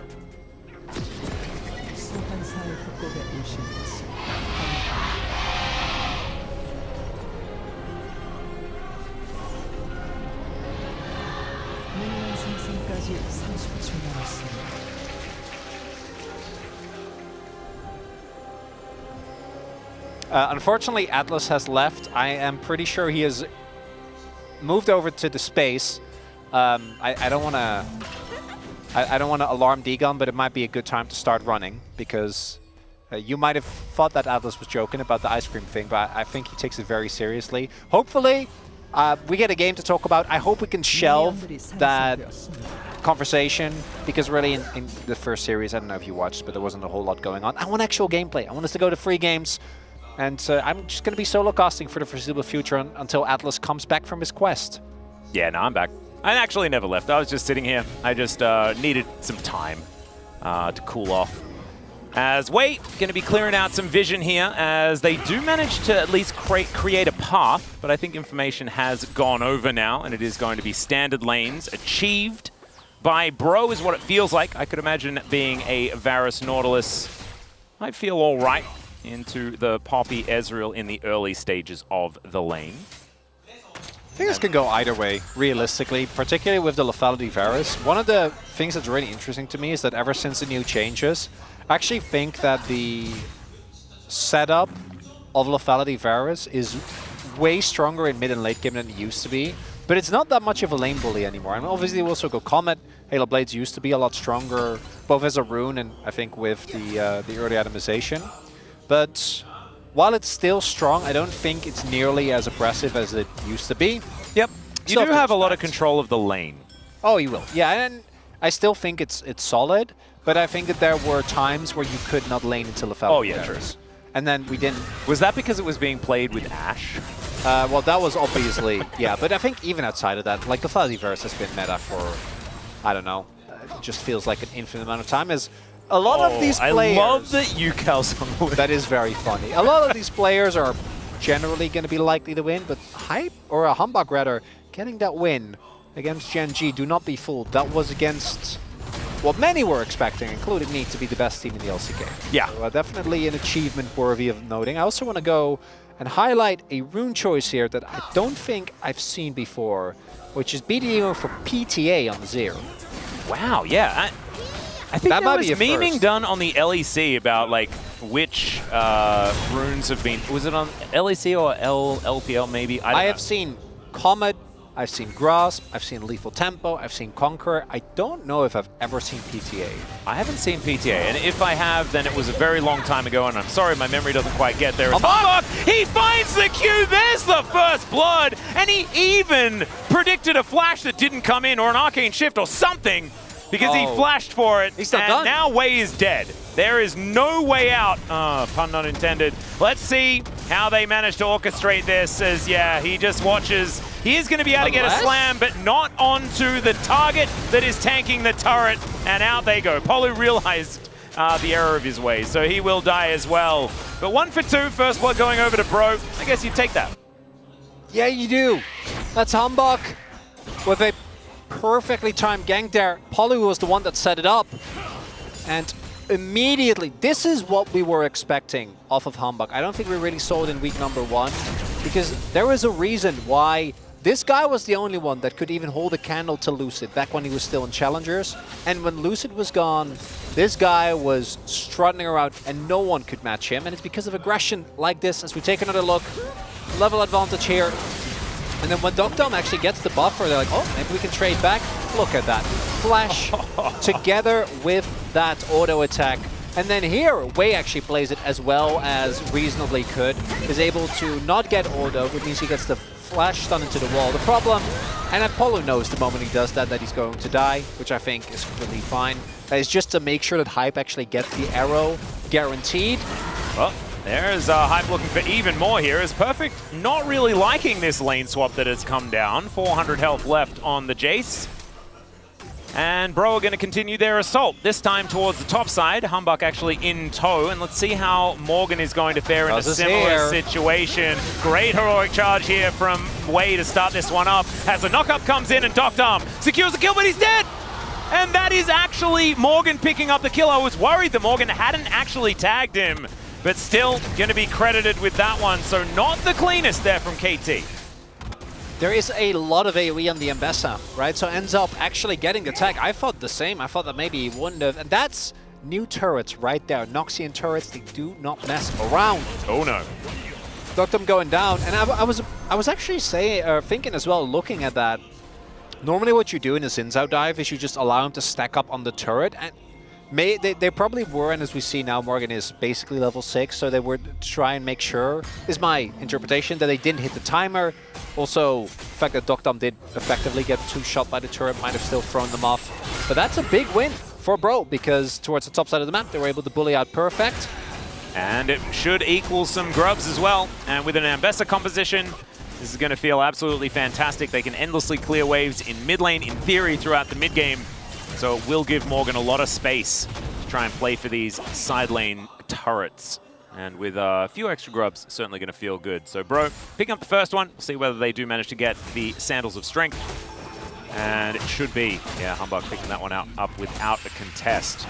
So Cuz starting off on this Cloud Dragon. Uh-oh. And oh dear, Morgan's found him. Polu's also made his way in. Doesn't land the anchor, but I don't think Cuz is living this one. He's a little out of flash. And so that could just be a nice leash. Humbug's moving on over as well. BDD, not a lot he can do about this situation. Wei is over there, but look at that. Just cruising in from the top of your screen. It is the Blind Monk himself, dressed as Sagat from Street Fighter. Love that skin. And he will be able to secure a second portion of their second feat of strength here. And they're only one away at 7.5 minutes. We're taking a look. So you have the setup with Poppy, and he definitely would have hit level 6. So I understand the need, but crucially, if it's Cuz that gets aggro there, he's fine, right? I think Zinzao can definitely live through that, but he doesn't. And then here, Morgan, because there's no flash on Cuz, he gets minimal time to respond. If he flashes that, probably is fine, because Perfect was actually relatively close because of the prio that was there for bot. And Bro do give up a full wave in bot to get this, but if you get the kill plus the dragon, that's 100% worth it. And also do note, Ocean and the Cloud already off the board, so Infernal, Mountain, Hextech, all still available. Man, if it's like Hextech is absurd for both of these teams, but with Bro's advantage that they have right now, that would certainly be a dangerous prospect. Right now, though, speaking of danger, Perfect is having a pretty good time. See where his build is going to go, as of course we've seen different adaptations since the Unending Despair has been disabled. Yeah, and what you see as well now is that as a result of Morgan dropping the wave there and heading for that play, he is pretty substantially behind. So that's why even with the kill, he is basically even. Perfect actually able to get a nice amount of CS. That's the price that Bro had to pay, but again, I don't think they're going to be too bothered about that. Maintaining pressure here as well. Octom with dying twice already, really falling pretty substantially behind Hype here as well. The biggest lead, though, is Humbug in the jungle. And we'll just have to see whether this continues. Like, I haven't seen, since Canyon, sort of like peak Canyon, we haven't seen that much solo Q Lee Sin. You know, like, I'm a Smurf. Well, and I'm just making your games a living hell, and the I'm having a great other time, one Lee Sin. Was Lucid, who then also had some equally solo queue-esque moments. And Humbug, the cool thing was that he did the solo queue thing, but then against Canyon as well. Well, that. Not only that, but also then didn't do the other solo queue thing where you just walk into the enemy jungle because you're fed and die. Or have like an incredible early game and then do actually nothing. That could be the other thing. And there is a chance that Humbug does that this game. Just have to see how he carries this advantage further. Nah, I'm not buying it. I don't think that that's a Humbug move. That's not a Humbug move. That is not a Humbug move. We do have to put it out there, though. Overextend and die going way too ham, that I can see. Oh, yeah. That I will believe, but I do not. So doing too much is more likely than not doing 100%. Yeah. Which is so funny, because that's exactly the thing that we have wanted from Bro for so long. And the honestly, proactivity. So they have been able to do it. Proactivity is a thing because it happened in the early game all the time. Their transitions from early to mid game have been so much better, and their late game decision making has also improved, I feel. And that's what's really helping Bro actually string some W's together, especially against Gen G in both the Kesper Cup final and in their previous best of 3. Where I'm going to keep harping on about that. I know that Gen G fans do find it a little bit hard to hear, but for Bro fans, it is so huge that they were able to do that so early. I can't believe that Bro have beaten both of the best teams. Oh, Hype is dead. Caught on the flash and will be taken down. Cuz even able to get in there with some assist gold. As we were talking about it, Bros unfortunately lose their most fed member, or at least the member that does need the most money. Yeah, so Hype going to be down for 13 seconds. And that is going to be a denial on this one as well, as flash out from Perfect. Morgan gets that. And down comes Closer. They are not finished yet. Haven't seen much from Closer so far as he puts Perfect in a circle. And let's see whether they can complete the dive. The answer is there is no dive, unless Polu decides that this is going to happen. There's the hook, trying to hold Perfect in place as best he can. and does get the ulti for the knock-up, so they commit everything. They do manage to get their prize. Let's see whether they can make it worth it, as the grubs were traded for on that top side, or at least one of them was. Start with KT killing some Hype, both literally and metaphorically, as Hype does flash, but still ends up going down. But I'm pretty surprised that the play ended up working out. I thought when Perfect flashed that it was a bit of a hard force, also Closer using his ult, but it's actually Palu that ends up being the big difference maker. Extends the play, they do still get the shove in, and they're able to pick up a kill. And now Closer is getting fed, and we already talked about Hambak's performance. I think Closer against Gen.G also was playing incredible. As we take another look here, we just never get sick of watching BDD play Azir. And Hype there, you can even flash to the side. Yeah, I mean, and it would have been okay, but just misjudged the range there. And then here again, I saw this. I'm like, he's probably fine, right? Especially with the speed up. And then here, the funny thing is, it's not actually the damage to Perfect, but it's the damage to the minions that ends up being the biggest difference maker. As Palu shows up, as his ultimate available, so Perfect is never living there. As we have a trade in the picture-in-picture for first turret blood, but let's be real, it looks very good for Brion, and they will be able to get it, and that is the sandals, Atlas. They put them together, and there was only a third of a sandal. Like, KT are basically barefoot, and that's a Hextech Soul. Both teams starting it off with one dragon apiece, so 3 Hextech Soul. That's 5 grubs. That turret terrifying. Yeah, this turret is in trouble, as Wei is going to get rid of someone. Morgan looking to try and make an escape here, or was he trying to engage onto Cuz? As Humbug making his way back in, Crescent Guard going to keep Cuz alive. But that is a big cooldown for any skirmishes that are going to be coming up. The next one, thankfully, is quite a ways away, so doesn't need to worry about it too much. As back not going to be interrupted there, as I don't believe Wei had his buckler available, nor was it quite in range, I guess. He does throw it at that minion. I am happy to report that the Wei level of play seems to have markedly risen. Both the play that he had towards the bottom side of the map with the dive, I played that, and would then... you say that it's way better? I would say that it's way better. Would there be any other way to say it? How far away from his Gen.G performance do you think, from his previous performance do you think this is? Well, what T1 what measure are you looking for? I guess whichever one you feel like. Okay, so go back to Ice Cream. No, I think that thus far he's looked good, but let's see how he actually plays out the fights. But yeah, Wei to me in those games, it did feel like the classic, I need to make a play, and I'm new in the LCK and I really got to step it up, and then ends up kind of backfiring immensely as Cuz going in on Palu here. Yeah, perfect in the area. Dr. I'm not going to quite find the ulti though, and now the rest of the pros turn up! They are never alone! And there is the punishment onto Cuz. Remember, he had to use that ultimate earlier, and only 7 seconds now till that one's back up and available. Atlas, I'm going to tell you right now that I don't think that would have saved it. Like, yeah, I mean, there were a lot of bad guys. Yeah, well, that and also they were all melee in like right top of him. There was a little bit of, I mean, he would have been able to knock a few away though. Yeah, but not Hambak. I don't know. I think he was definitely had Palu tagged. So I mean, he definitely didn't have it, so it's irrelevant either way. I like hypotheticals, you know. So take let's have a look at it. This is also just well played by Palu, right? Like, yes, he gets tagged, but he hooks away, then sidesteps that ultimate, and then here, Hambak with great timing. Yeah, I'm not seeing it. Also, no, right? Like, Hype also even if he had the ult, Palu had buffered the, like, at the time he would have used it, he had the dredge line buffered anyway. Yeah. Which I don't know how much a Nautilus would have done, but still. Yeah, you mean that he could have like knocked Palu back? Well, he would have knocked Palu back, but he still would have gone to the wall. Is what with how dredge line works. Would not have ended well, unfortunately for him. This is one of the things that, particularly when you're playing melee bruiser into melee bruiser, like once you start falling behind, it gets very unfun. Something like Xin Zhao is so reliant on being able to stat check people pretty consistently. It'll still be a big threat for the back line. He finds it as Palu. That's again. Like, he is actually in danger. There's no one near, but they don't know that. And he's always had friends. So far. So, okay. Going to let him stay alive. Oh, there's going to be a big fight here. Yeah, Hambak already over the wall, starting off Shelly here. Closer moving down. Circle at the ready. Look at Morgan. He's on his way. See whether Morgan can find that angle. You can see Perfect does have teleport. He can make his way in. Hype tagged by the ulti there.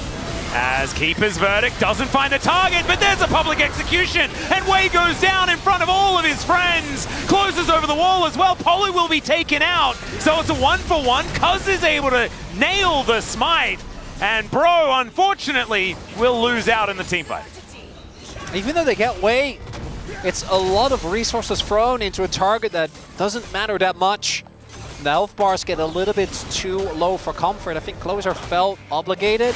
And the big thing there was KT just not shying away from the fight and moving into the pit earlier, which necessitated Closer to use his ult, I think kind of like semi-offensively, semi-defensively, but there was no follow-up.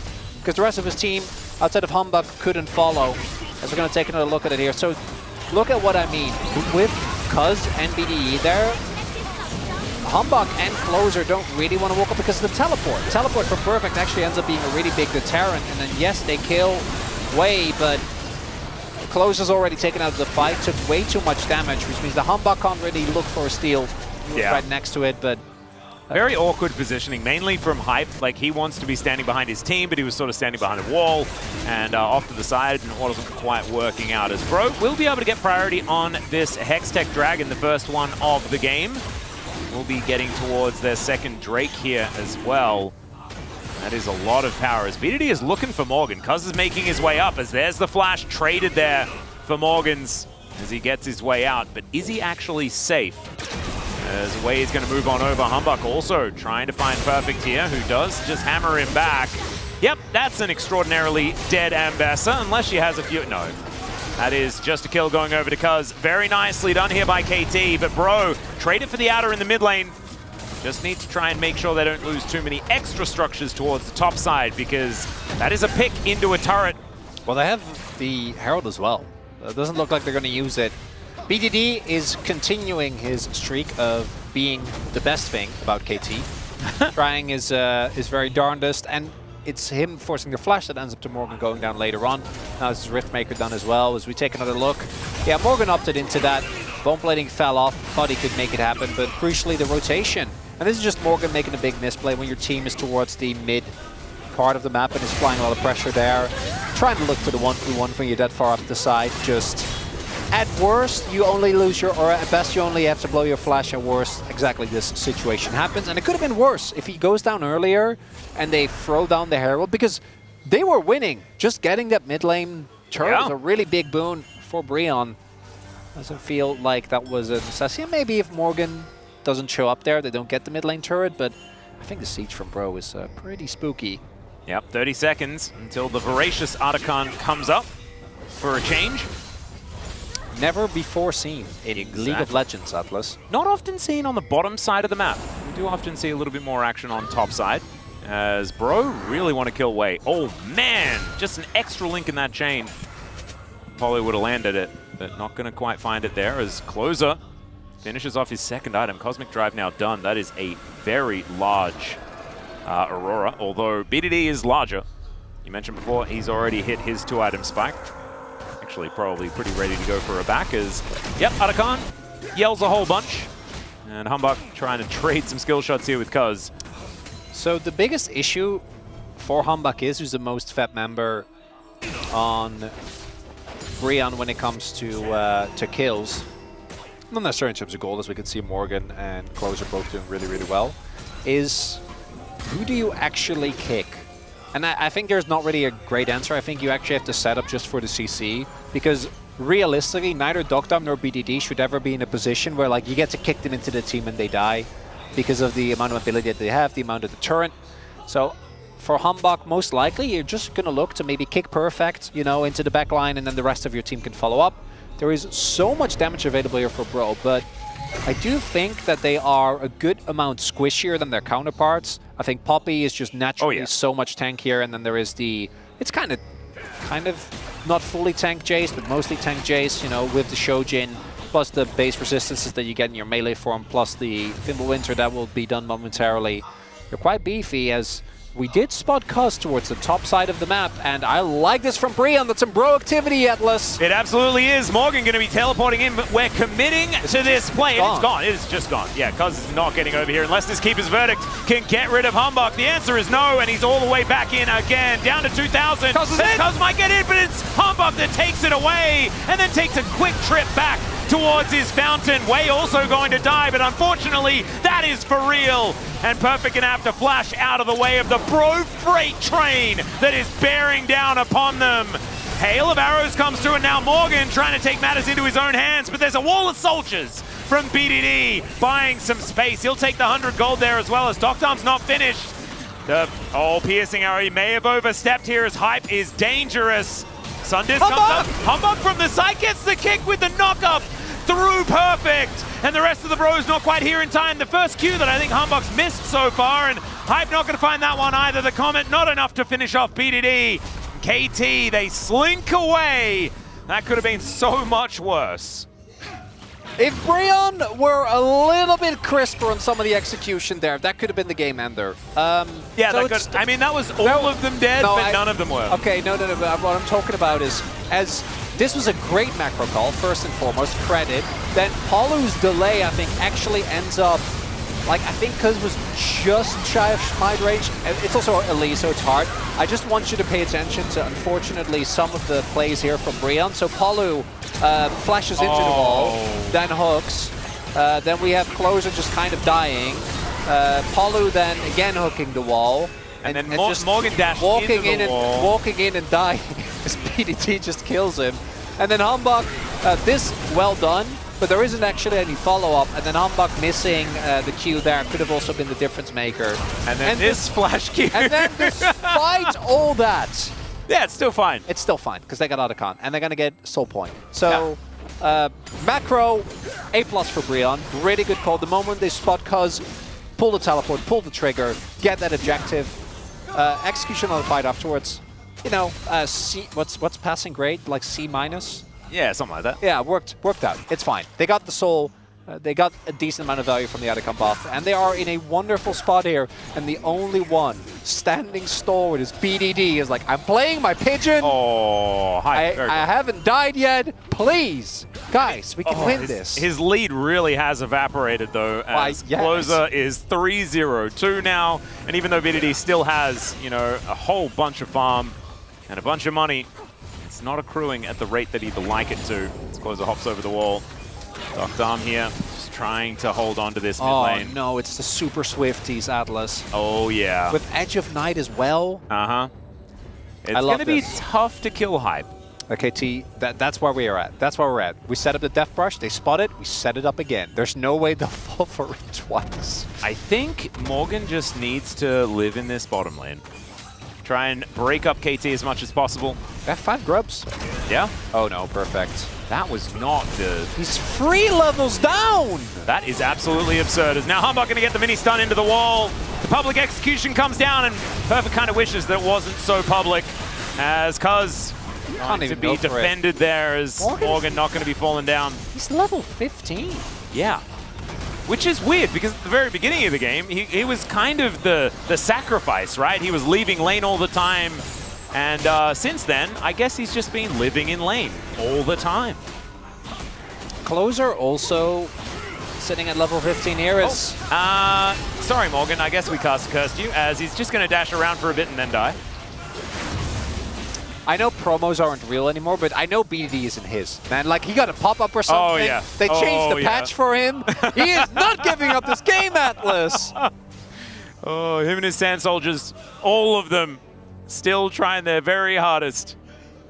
And KT aren't out of it yet. Like, it's 3,000 gold. It's meaning less and less as this game goes on. But this was a nice pick from Humbug. And always these Lee Sin compositions do feel not quite as good as time goes on. But so does Xin Zhao compositions a little bit. Yeah. BDD spots Morgan. No hesitation. Morgan also maybe could have looked to flash out, but realistically BDD probably follows up here with him if he tries to do that. BDD has been very on point with those thus far. But these type of side lane picks, I think, are actually, as you're saying, a pretty big deal, because now as soon as Morgan looks angrily at that bot side turret, it's going to fall. And crucially, while Humbug went for that play, Baron wasn't up yet. So there wasn't really an opportunity to punish for KT. And it was also a long way away from the next dragon as well, which is up in 2 minutes now. You mentioned the Baron, though. That has just spawned about a minute and a half ago. So it could be on the cards. See who's going to be able to head over there and lock that one down. It looks like Cuz at the moment. Kind of just have to at some point pull the trigger if you're KT. I don't even, as you point out, I think that the gold lead is becoming relatively less valuable. I'd also argue that they do outscale, but I think that Bro's composition is a lot easier.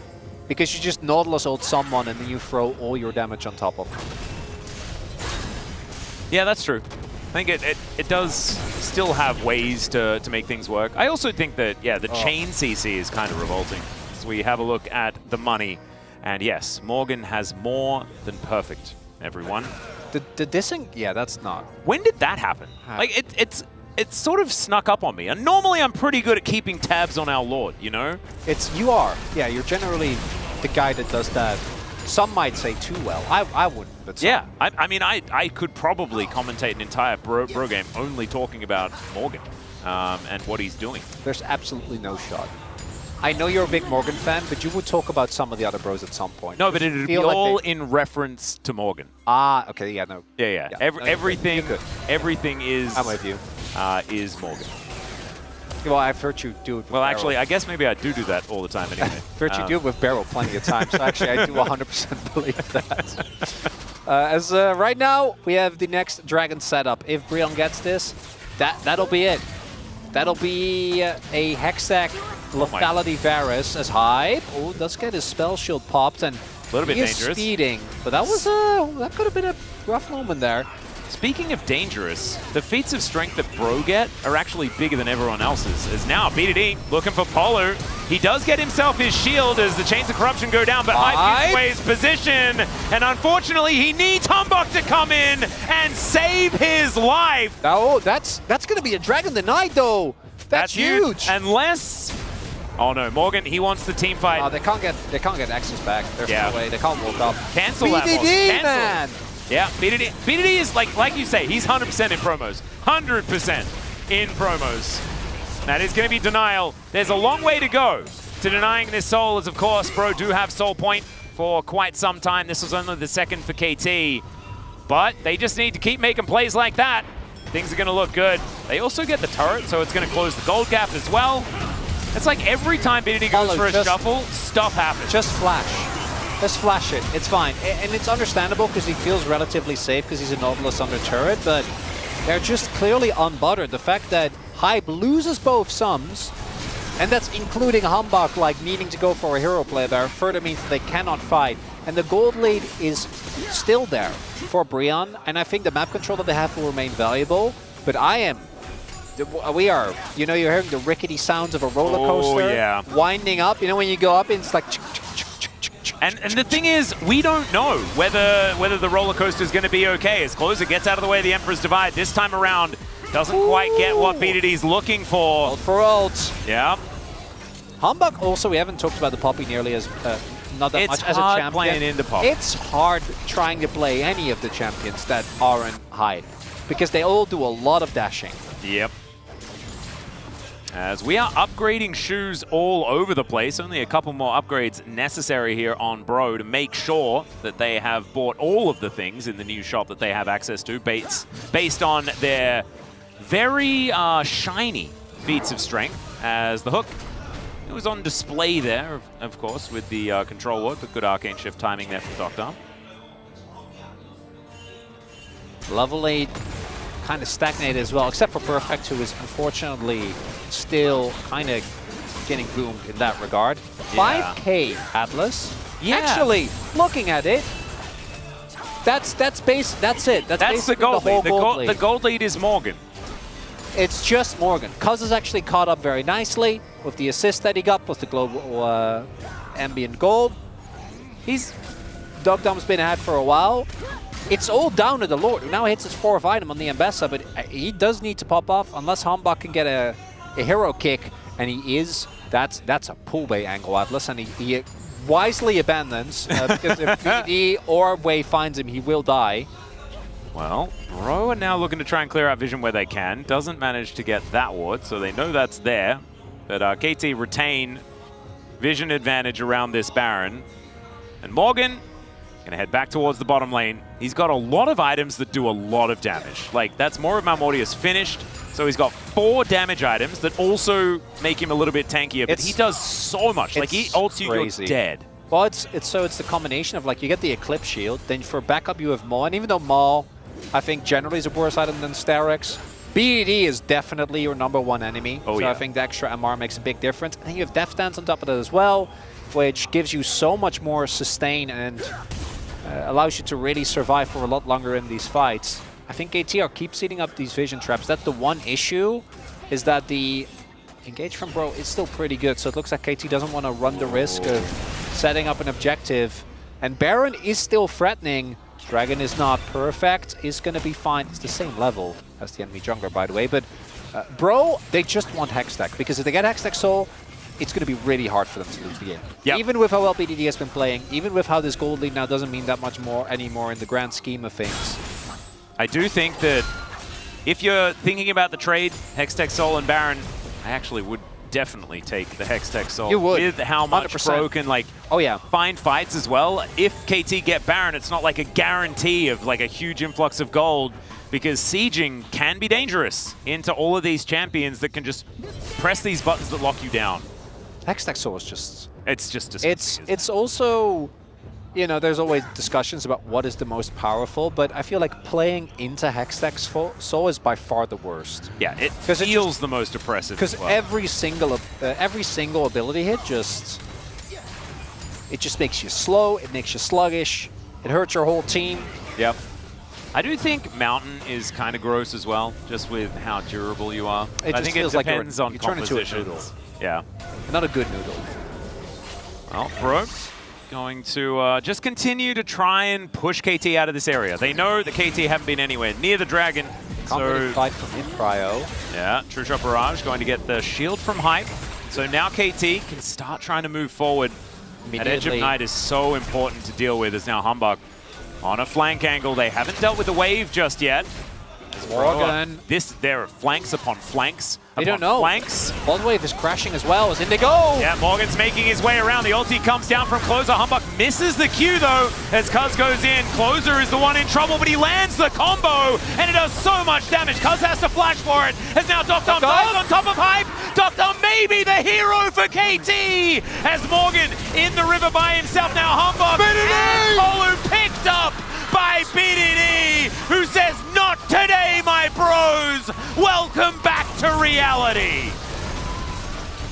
And the roller coaster comes crashing down on the bros.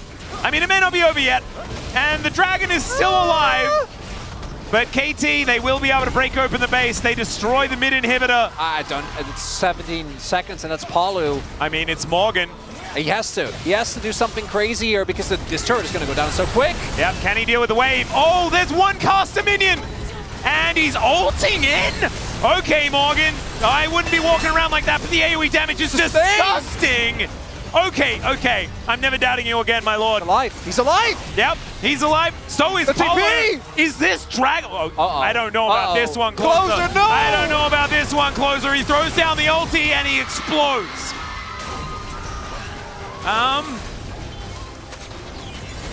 That was like a from fountain to death chamber, any percent. It's time. And that's a world record. That's challengers, baby! And the Dragon is still going to get fought for Closer.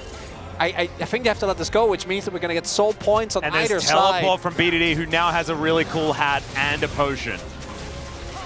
So we are evening out the soul points. Oh, we're not done. I really didn't think Lord Morgan could do it. And I apologize. Personally, I should have trusted him. He's still got an item slot. He is 6k gold up. He's Flame Horizon perfect. It's, yeah. Oh, there's no TP, but there are Hex Gates. I actually think that Bro can contest this. Humbug's certainly going to. Humbug as well. in their way needs to be in position to block this Lee Sin from so getting into the pit. Humbug shouldn't be able to get in. Realistically, they shouldn't allow him. Yeah, Wei just needs to press that W button, but I think Doesn't they're have looking for a flash. turn. They do not want to go for it. He gets over the wall, or he tries to get over the wall, but Wei says no. Keeper's verdict does not land, though. There's now Wei holding him in position. Morgan finds the back line and may just execute everyone. Hook going to connect there as BDD is held in place for the for the public execution. Because is he going to fall down? The answer is finally yes. But the rest of the pros are so incredibly low. Morgan has to do this. He has to do it basically by himself. Humbug, can you be the hero? The answer's no! As BDD's promos will not be denied today. He's still deathless, Atlas! Okay, why wasn't he playing Azir every game? Well, we did, and then we gave we know that we gave him a lot of crap for that. That's gonna be it, right? They got. I mean, I guess it's not it. They got Baron. They went mid lane. The waves weren't prepped. Let's just have a look at it again. There's so much stuff happening here. So Humbug gets the Night Access, as he should never be able to make it in. But then here, tries to go in on Wei. Wei just slams into the wall, and that's Humbug immediately taken out. Then Closer tries to help out Morgan, not knowing that Morgan is the only one that can actually stand up to the might of KT. Closer gets tagged there at the end, and then crucially again, BDD just takes as much damage as humanly possible. And look at this. Oh, Conquering Sands straight through it. Humbug trying to go too ham, because I think the call to go and try and look for a fight there is one thing, but that definitely was the Lee trying to do a little bit too much, because specifically on Wei, like Wei slammed into the wall, BDD autoed what, like twice, and then he was out of the fight. Yeah. So it was a 4 versus 5 from that point on, and not even the Lord can turn that. But somehow, that alone is still not enough, but I think that we've now turned the corner. But Duckdom is almost full items. BDD is a level 18-0. I don't think he loses these, Atlas. We need a hero play from Bro if they want to get the win here. Even Perfect has like 500 million HP now as well. He is a beefy boy. He really is. Doesn't quite have max level yet. Doesn't have very much farmers. Oh, Humbug looked for it, but he doesn't get the kick. And KT, they managed to weather that storm. We'll see whether Bro can hold on. Over here as Hype throws down the chains of corruption, just not quite doing enough. Closer and Morgan still up. There's still a lot of damage here with Hype as well. KT are bleeding. Can Morgan find an angle? So far, they're doing a lot, but they're still going to lose this inhibitor. As in goes BDD and collects the Varus. Now Morgan's in the backline, but I just don't think it's going to be enough. As the Bros desperately try to hold on, but KT will not be stopped. Not when BDD is wielding the Emperor of Shurima on Summoner's Rift. KT will not be denied, and they will take the first Nexus of this series. And with their final breath, they take down the Emperor, but his work was already done, and I know this is just a game between KT and Bro. And it's just game one. It's just game one, but the crowd is loving it as much as we are. This is payback. That's payback right there for the ice cream gag. Yeah, well, hopefully he never does that again, but it doesn't matter. KT will be successful here, even if the Bros had have won. KT would have at least been 20% successful. It's easy for KT. BDD don't die. He don't. He don't die. Except for at the end, when he did die. Doesn't matter. But That's not BDD real. also is an acronym for did die, so... But it only works if he only dies once, so thankfully still works, right? BDD did die, but also killed everyone else. It continues. It definitely continues. So really impressive stuff for KT to come back. I do want to have a big shout out for Bro as far as their early game play. They had that game in the bag. Morgan was absolutely massive. You can see this. There you go. And then at 31 minutes, it's like the roller coaster starts. And once you're on, there's no getting off, Atlas. Yeah, it was a bit of Final Destination towards the end there. Not really what you wanted to see, but 40 minutes of just non-stop action. Humbug managing to actually find some plays on Lee Sin into Poppy, which is no mean feat, to be perfectly honest. And looking back, I wanted the Lee Sin pick, but it wasn't exactly the right Lee Sin spot with what was available there for KT. Which, again, like, I've seen so many of these Lucid games. Yeah. It's just the same thing. Yeah, and it's the same thing. And I want to see more of it. I don't want you to stop, Humbug. Just continue. It is time for us to stop, though. We're going to have to go to a short break. When we get back, the Space is going to break that one down. We'll see what Ice Cream Dagon has this time around. And then we'll be getting into game number 2. See you there.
나 빠져줄게. 미션 볼. 맞아. 리신. 볼 날렸어. 천천히. 미드. 그래만 조심. 그래 많이 미야 별거 없다. 나 벽공 5초. W 5초. 나 괜찮아. 존내 있어. 야, 안 뺏어 봐야 돼. 안 뺏어. 노틸 봐줘. 노틸. 노플. 그냥 계속 하자. 아무튼 앞으로 계속. 저 봐. 그안 뺏어 공 있어? 안 뺏어 공 있어. 기다려 빼면 돼. 나 W 5초. 나 바로 갖고 올게 기다려. 오케이. 바로 쏘볼게. 오케이. 노플. 이거 앞에서 빨리 말할게. 나 이거 오로라 딜 한번 체크해줘. 죽었어. 정말.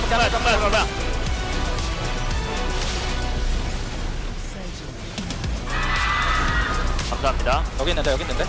아, 야, 너무 힘들다.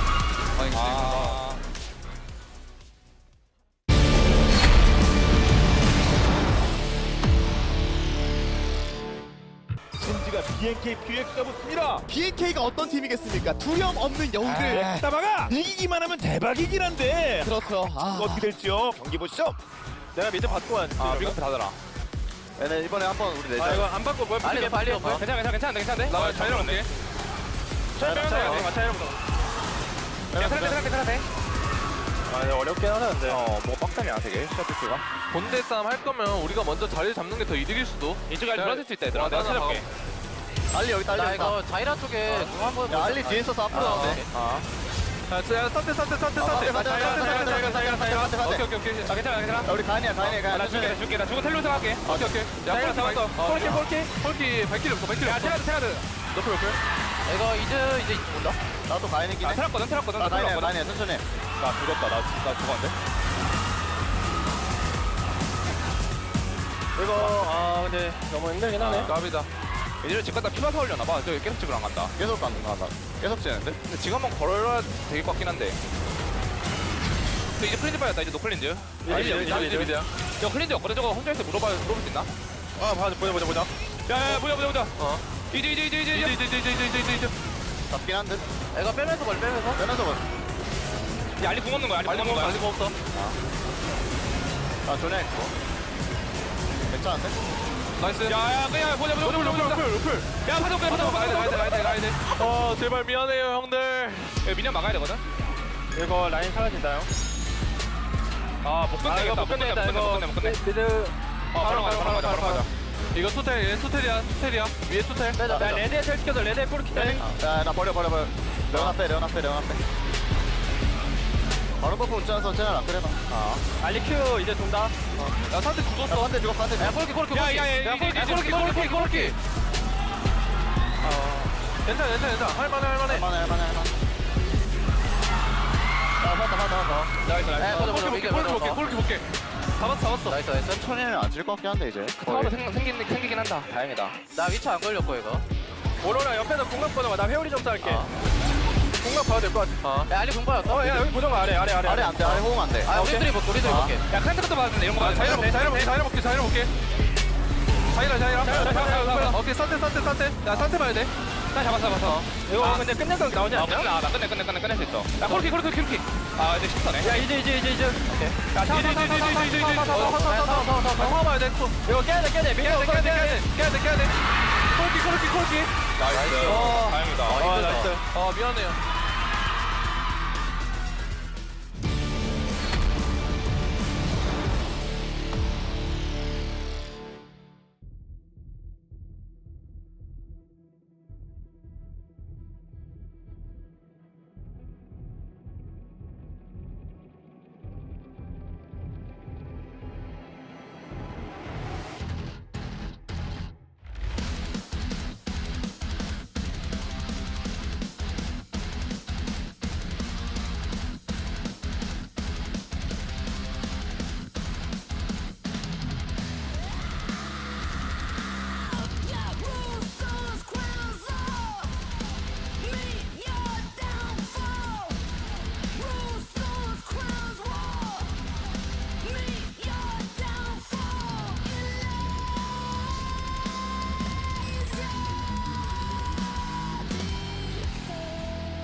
Hello, everyone, and welcome back to the space.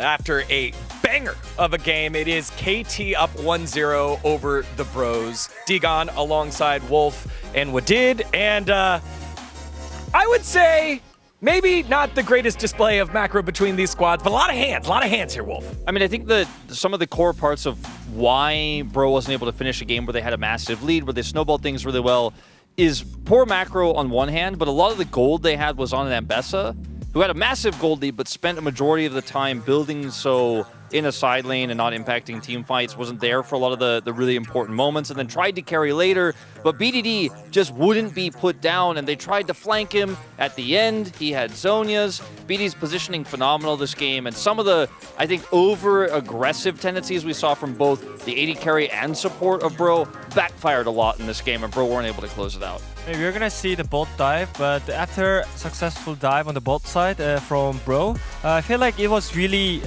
easy game and one-sided. But I mean, just look at the Lee Sin play and the synergy between the Nautilus. It was really clean, and after that, unfortunately, Nautilus died after that. But still, it was really massive lead by Bro. So it was quite impressive that they couldn't finish the game by their lead.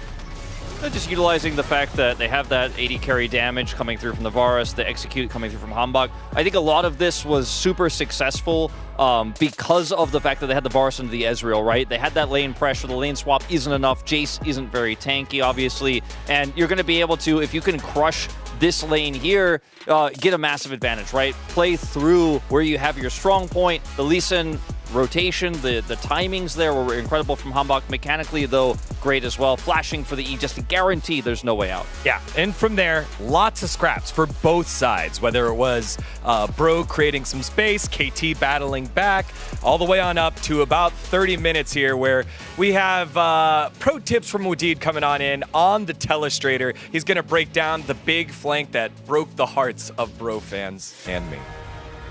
Yeah, as you mentioned, I think we had they had the great lead and the vision control by Bro, so they had no vision, KT. So it was really rough to find out their way to walk into the Drake pit.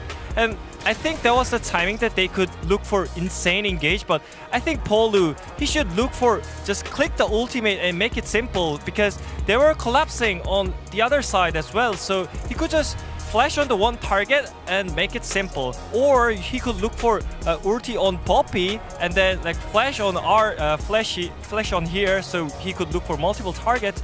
But he didn't do anything. He could just like look for so many simple targets. But what he did here, you can play and just Q on the front lane and denied by Poppy as well. I think Wei this time he played pretty well to deny the Nautilus. But anyways, I think it was really great flank by Morgan and Hambach in general. But with their leads and with their vision control, it could be better and it could be really like great team fight from Bro. But I think it didn't work out that well in this. I think a big part of this for me too, Wadid, is that I agree with you, especially on the point of Palu, where he chose to engage. The lack of flexibility for Bro in this team fight, because they were so hell-bent on killing BDD. Their only game plan was we kill BDD. Closer goes in and ults basically solo onto BDD. BDD has Zhonya's. Closer has Zhonya's, burns his Zhonya's to try to kill BDD. You have the Mbessa flank. But instead, like you said, they could have just looked for the front line. They could have front to backed it. BD's positioning was so far back that trying to kill him in this situation was really just not playing to your strengths, not playing to your setup. And Bro need to be more flexible in these fights. Yeah, as you mentioned, I think even though like Nautilus ulted on Azir, like he could back away and just chill out. But that means that he's gonna be out of the team fight, and Mbessa could look for the look for the backline, right? So I think everything could be better if Nautilus played properly, I feel like.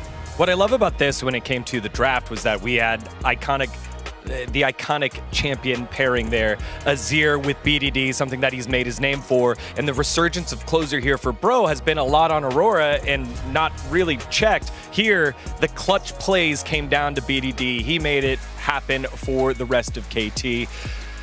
All right, Wolf, help me out here, and the rest of the Giga Chads in the chat. What do Bro got to do here? I really just need to see cleaner team fighting. You know, I think they got way too excited about the lead that they had and had a game plan in every fight. But again, flexibility needs to be on the cards. And Closer, off the Aurora, bit of a concern. He's looked so good on this pick, but we'll see what he looks like now that it's banned and Fearless. Wadid, final thoughts? Their champion gives a lot of aggressiveness, like Lee Sin and Poppy and Aurora at the same time, but maybe it looks a bit harder for them to finish it out, because the team comp itself is just a bit harder. The difficulty is on point as well. So I think maybe they need to change it to simple. All right, a needed win for both these squads to get themselves back to 500. For the call, let's send it back on over to our ice cream aficionados, Chronicler and Atlas. Thank you very much, Degon and the gang. And yes, some chill bros in the audience here, and we'll see whether the bros are indeed chill. I assume they are not. It seems no matter how many times they lose, how down they look, they're still going to go for the crazy play. And I really liked that teamfight breakdown that they did on the space, because I feel like that was sort of the epitome of Bro. It's trying to go for something that isn't necessarily, like, you don't need to try that hard. You don't. You can Sometimes, just play the game, actually, with a lead that you had, and it's probably going to be fine. It's overcomplicating stuff, right? Because what we saw there as well, as we highlighted, KT had so much disengage built into their comp. So if you do go too ham, you end up breaking it into like 3 separate fights, none of which they won, because all that gold was on one guy. And we can see... Ooh, no Varus this time around, if they do follow exactly the same ban. So far, Skarner hasn't been banned, and that's lightning. But yes, it's that fine. should be taken away. Hamba got to play a game of Skarner. That did happen. It did, and that was one of the games of Skarner of all time that was a win. There I don't think he died in that game. That was also the only game that they won up until they obviously just demolished Gen.G Yeah. for 2-0, which is still very funny. Because unfortunately for OK Man Bro, it looks like in that first game, the clock did strike midnight and the magic kind of went away. It did. I don't know whether the magic went away or the the magic was eclipsed by that guy on your screen right there playing Azir. And BDD, when he is feeling it on Azir, and we saw, like, it wasn't like clutch it out in the right moments. No, BDD was just extremely good the entire game. Well, I mean, I think he also clutched. I think he did both. He also clutched. He just did everything. No, you can't call it clutch, though, when that was just his state of being the entire time he was on the Rift. He's just always clutch. Oh, right. Well, like, He's never letting go of that clutch, Atlas. He's always switching up gears. If you're never letting go of the clutch, you can't actually go anywhere. You know? That's how that works. Well, okay, that's a very good point. I hadn't really considered that. Yeah. I'll get back to you on that one. Okay, we'll figure it out. I think we are in agreement. BDD, absolutely. BDD good. Let's go with that. BDD good, everyone. Controversial opinion coming out from your friend Nick Costers as the fight gets picked up here for Hambach. Fortunately, there is no Poppy to ruin his day. Oh, Renekton Nidalee. Give Perfect a fun game. He did not have a fun game in that one. He didn't. Perfect, to me, is such a cool story because every single thing we hear about this guy is how much he cares, how much he's grinding, how much he's trying. But I think that that actually is something that's kind of holding him back, right? It's something that if you are playing too burdened by your own weight of expectations, by the pressure that's on you, it can really set you back in game. I feel like it's kind of, if you compare, I think Perfect, like last year and the spring, he was looking very, very good in the last game. Morgan Talia demolished him as it's Talia. And I love the Talia pickup because it is both, I think one of the majors the closer plays better, except if when he jumps into multiple people. Please don't do that. I've seen it happen multiple times now. And then it also takes away from BDD because BDD's Talia is crazy.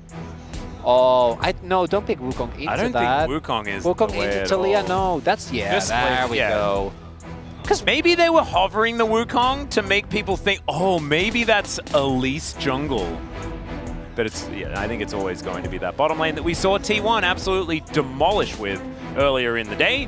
This Caitlyn and Elise is kind of gross. That was Smash, who I think had a good Caitlyn. Guma's Caitlyn, together with Death Caitlyn, I think still stands alone. Yeah, pretty sure that Guma's done enough reps to really claim that title. We can safely put him up there together with our favorite alpaca. Dokdam Wei, I'm going to be a little bit more reserved. I think this lane has a ton of power, but it is very execution-based. Wei did really step it up in team fights, but the early game was... If you're comparing, let's just compare the first game to Wei's last series against T1. Oh, I'd not say even it's the same a large improvement. Market improvement for sure. I think Elise is going to test a few of the issues that he had though, because he was going a little bit too ham, and when you chain die, it's only really Beryl that can still win games. Who's ahead of me? I could see it. I could see it. Unbelievable. As we do have the Kai'Sa and the Rel taken away to make sure that there isn't too much still here. With Vide, the Kai'Sa is always going to be on someone's mind. Is it going to be like, what, Hype Jinx? Don't know about And you just swap, right? Like, I know the lane is unplayable, but I don't think there's a lot of lanes. The alternative is you go like Ziggs. Just go something with 0 lane interaction and just wave clear. Ziggs or Seraphine comes to mind. You have a lot of AD damage already. Ziggs Talia feels a bit bad. Oh, I agree. I don't love it, but I'm trying to... Those are basically your options. What about... You can't match in laning. What if you just picked Yasuo Gragas and then tried to dodge lane? Oh, you mean... And then wombo comboed everyone. Oh, I mean, you just flip the lane level 2, right? Like that's something like that. Yeah, Pantheon Lee Sin. No, they can't play Lee Sin. Oh, that's a shame. Okay, Zyra, going to be locked in for Cuz. That's a big one. Oh, it's BDD Yone last pick.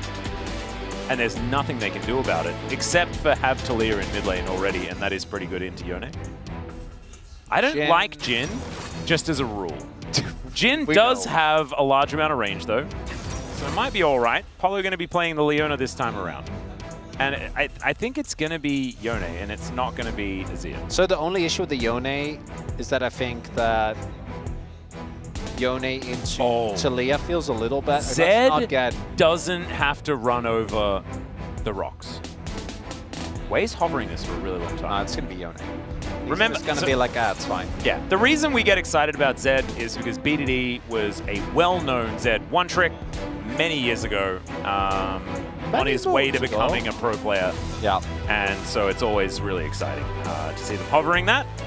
I know, like, it's normally the excitement on T1 when you see the Zed hovers and you're like, oh my goodness, it's him and Ryu again. But no, for me, it's, I see the BDD ones and I'm like, I just want to see it for real. Because at least Fakers we saw, you know?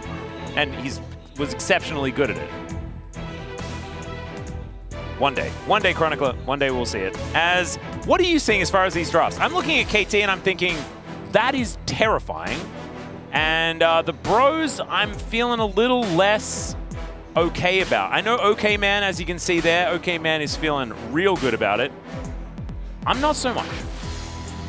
No, I'm looking at the bro comp and I feel like it's the same type of flavor, but just not as good. Not as spicy. If that makes sense. Yeah. So I do think it's the type of game that you can really take over as Jack, so that's something at least. But I'm looking at your lanes and I don't feel great about any of them. Because like Jax into Renekton is one of those lanes where you can outscale. If you get an early kill or two and you turn that lane into a volatile, then maybe. But Humbug's going to need to do some really heavy lifting because I'm just... Oh my I feel God. like the setup with the Zyra, the bot lane that you need to avoid, but no one can actually play into them. It's going to be a uphill battle. All right, it's time to get out of the rift. After that, we've got something cool to talk about.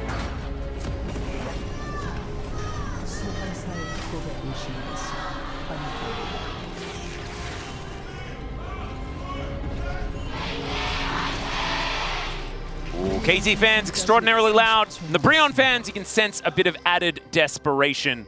Morgan and Perfect just going for a walk together, which is quite nice. Jack's walking his pet crocodile. Yeah, Jack's level 1 is definitely... It's like one of those matchup, I think, especially level 1. As Jack, you are so strong. Love this invade. One of the big things with Zyra, you see this with champions like Shaco as well, is that their clear speed is somewhat reliant on allowing them to set up. Yep. No setup. Going to slow them down a little bit. Not, you know, it's still Zyra and you're Vi, so you're still not really going to be able to match her, but yeah. Spotting Morgan once again. So what I was going to talk about is there was a fan sign that said, that had like the names of all of the KT players, like, sorry, the first initial of all the KT players on the roller coaster. And it was like really cute. And that reminded me of a Reddit post about BDD just like basically being the CEO of KT and being the one guy that they need. And in the last game, 100% he had the entire team on his back. So why don't they just change up their roster? They can keep Doc Darm, change their roster to Morgan, Raptor, BDD, Doc Darm, and Duro. Because then those initials would just spell Mr. BDD, which is absolutely fantastic in my brain. And now that it's sat for that long, like I took such a long time to get to that point, it feels as stupid as it actually is. It was sitting in my brain feeling cool though for a while. Thanks G-Sun for that one. As you can see here, this was what I was referring to. So let me know, yay or nay, whether that was dumb. You know what I think, Atlas? I think that your mind works in mysterious ways. And that's why people enjoy listening to you. And sometimes it's a hit. Do you think that team would be very... I don't think Raptors really had that much test so far. Yeah, I'm just trying to figure out a way to put Barrel in there. Yeah, I couldn't get it. Because that's just Team Atlas, actually. It's not Team BDD. It's like... Oh no, my name doesn't have a B in it, so my team couldn't have Barrel either.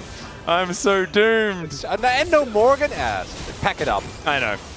Maybe we should. I should just change my name. Okay, what if we change to something with M What if and we B? change to Mr. Max? Mobo Boy. What are you talking about?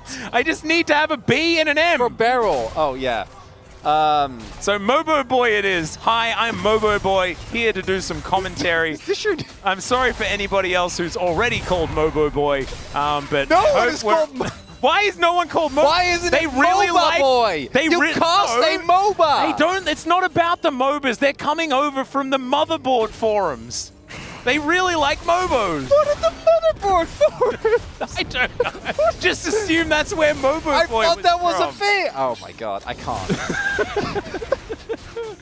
All right. Well, anyway, I'm Mobo Boy. This is Chronicler, and we are ready to get into it. There's too many O's. We don't have Oscar in here in the LCK. How many O players do we have?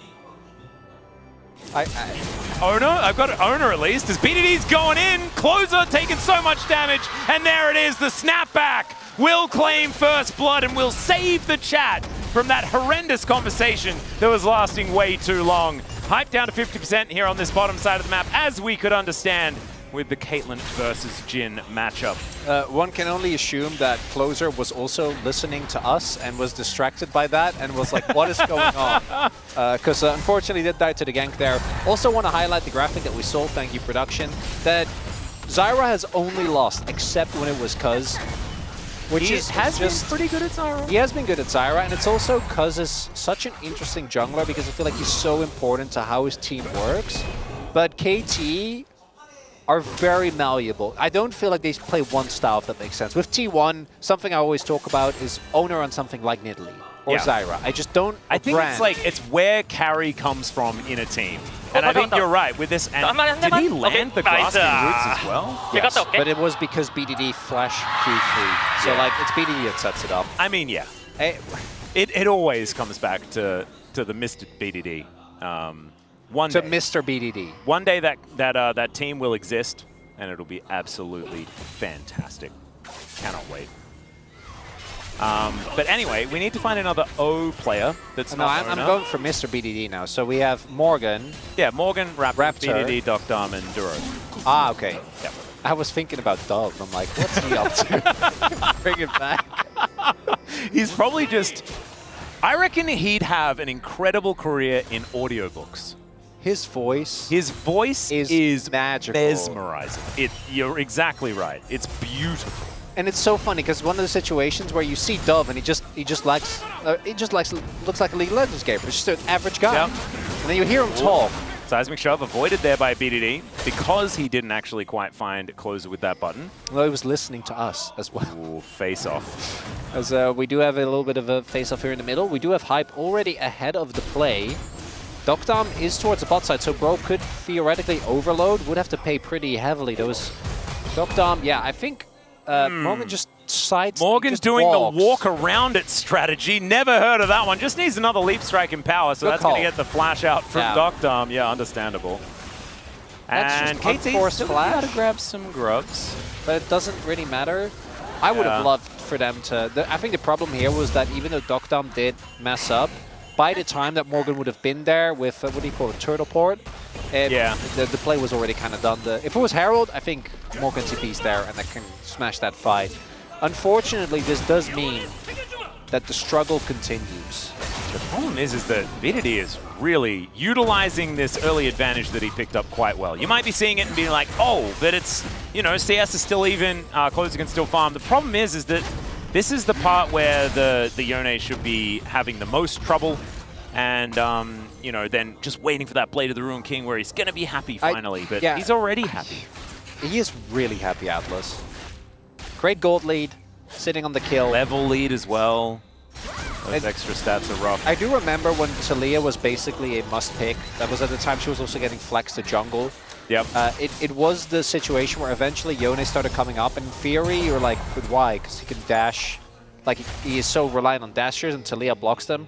But Talia's E is very stationary, and Yone has so many waiting at different angles, so you can just kind of bypass it. And if you ever mess up, as we saw for Closer earlier, and he's on top of you, you do just... Yeah, I mean, the problem is Talia's whole kit is skill shot, basically. So, and if you don't hit the abilities, then you don't do anything at all. And for Yone specifically, I think he has so many ways. so many ways to make it incredibly hard to play. Yeah. As we can see just there. Even if he doesn't get a kill, which he did. So things are you're saying it's worse before it's Atlas, it's an almost 2k gold lead at 8 minutes. Which is pretty silly. Like, I feel like we're already getting dangerously off track, and this is not helping. Yeah, the problem is we've had a bad track record today. We have been easily distracted. It is Sunday. Yeah, it is Sunday, and it's almost holiday season as well here in Korea, so we're just trying to keep that energy alive. As BDD eats a lot of rocks. That was you don't want to eat that many rocks. As a man who's knocked out his 2 front teeth, don't eat that many rocks. It was asphalt. It wasn't technically rocks, but rollerblading, it felt like rocks. Rollerblading, I assume? Yeah, yeah, of course. It was quite some time ago, and these teeth are doing great for me now. All right, KT gonna look for the first dragon. That will mean that they grab their first third of a sandal, and that's their second one. They're already walking real happy on one of their feet. As perfect. He's gonna try to fight Morgan here a little bit. Wanted to bait out that counter-strike. You could feel it, right? Didn't want to press the Ruthless Predator button. Understandable. It's sort of how the gameplay goes, but just naturally, I think the Renekton's going to be feeling all right in this matchup, at least for now. We have Humbug shadowing Hype and Polo, who are just straight up proxying. Could look for a 3v3 here, because it's his ultimate though. He's 2 levels up, Atlas. Yeah. That's 27 CS. That's exactly what we're talking about. Yeah, Humbug is not quite finding... And look, at that moment in time, it was the same numbers, but they were ordered the opposite way, which was kind of crazy. Ruthless Predator, speaking of which, is actually going Yeah, Morgan to didn't hit the... Yeah, no counter-strike. Counter-strike. Okay. He should know these. You know, this matchup should be known by Morgan as, okay, we're ulting underneath the turret. As BDD, there's the walk out of the way as he wants it, but he won't get it. And the turret shot not going to be enough to take down BDD either. As they trade flash for flash. We'll see who that's going to benefit in upcoming fights. Not quite enough damage there from BDD. I think missed 1 Q. That could have been a difference maker. Or closer flash set. We'll have to see the replay. Yeah, going back to that top lane matchup. Perfect, for all of his faults, is an insane Renekton. Because we knew this because he was getting banned every single playoffs game in summer, and then he did kind of struggle. But if he did get Renekton, boy oh boy. And I think we're seeing that here again. Actually looking so much more comfortable on the champion. I think that comfort is just...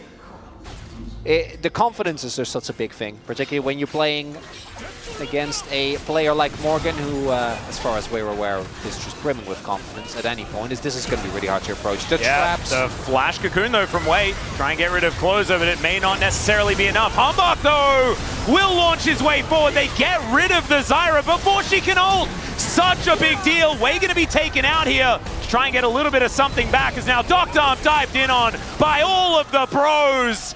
And after some really weird team fights in the last game, that was beautifully orchestrated. So well done there.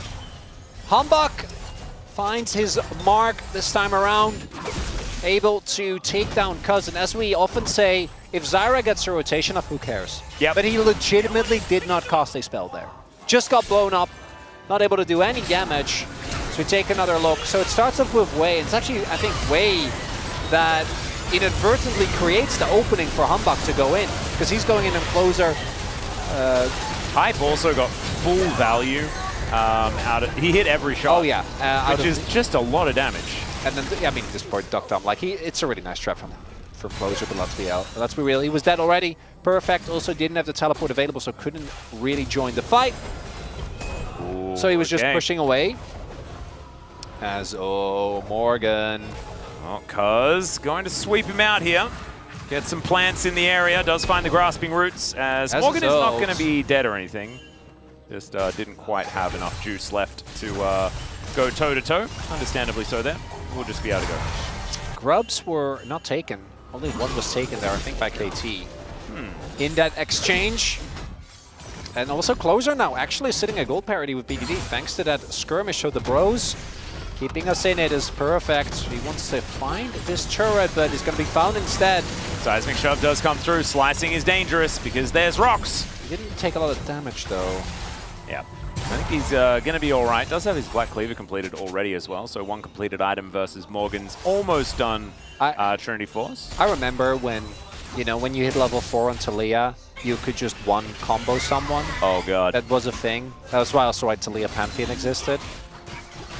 Yeah, Talia used to do a whole lot of things that were very silly. The amount of AoE on her Q as well back in the day. Yeah, okay, I'm okay with that being gone. But yeah, no, that definitely should be gone. That should have been gone, but yeah, and to be fair, Closer is also gone for, he has Archangels and the City Demons. He's not building damage. He's building to have a lot of uptime on his E, and to stay alive when he inadvertently gets dove by Perfect or BDD or Wei.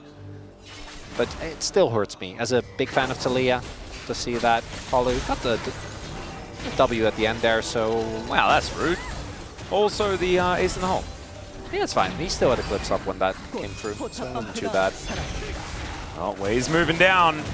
Looks like Closer is what they're looking for. BDD trying to deal with this wave as quickly as possible as another one does conga line in for them. Lombok on the prowl.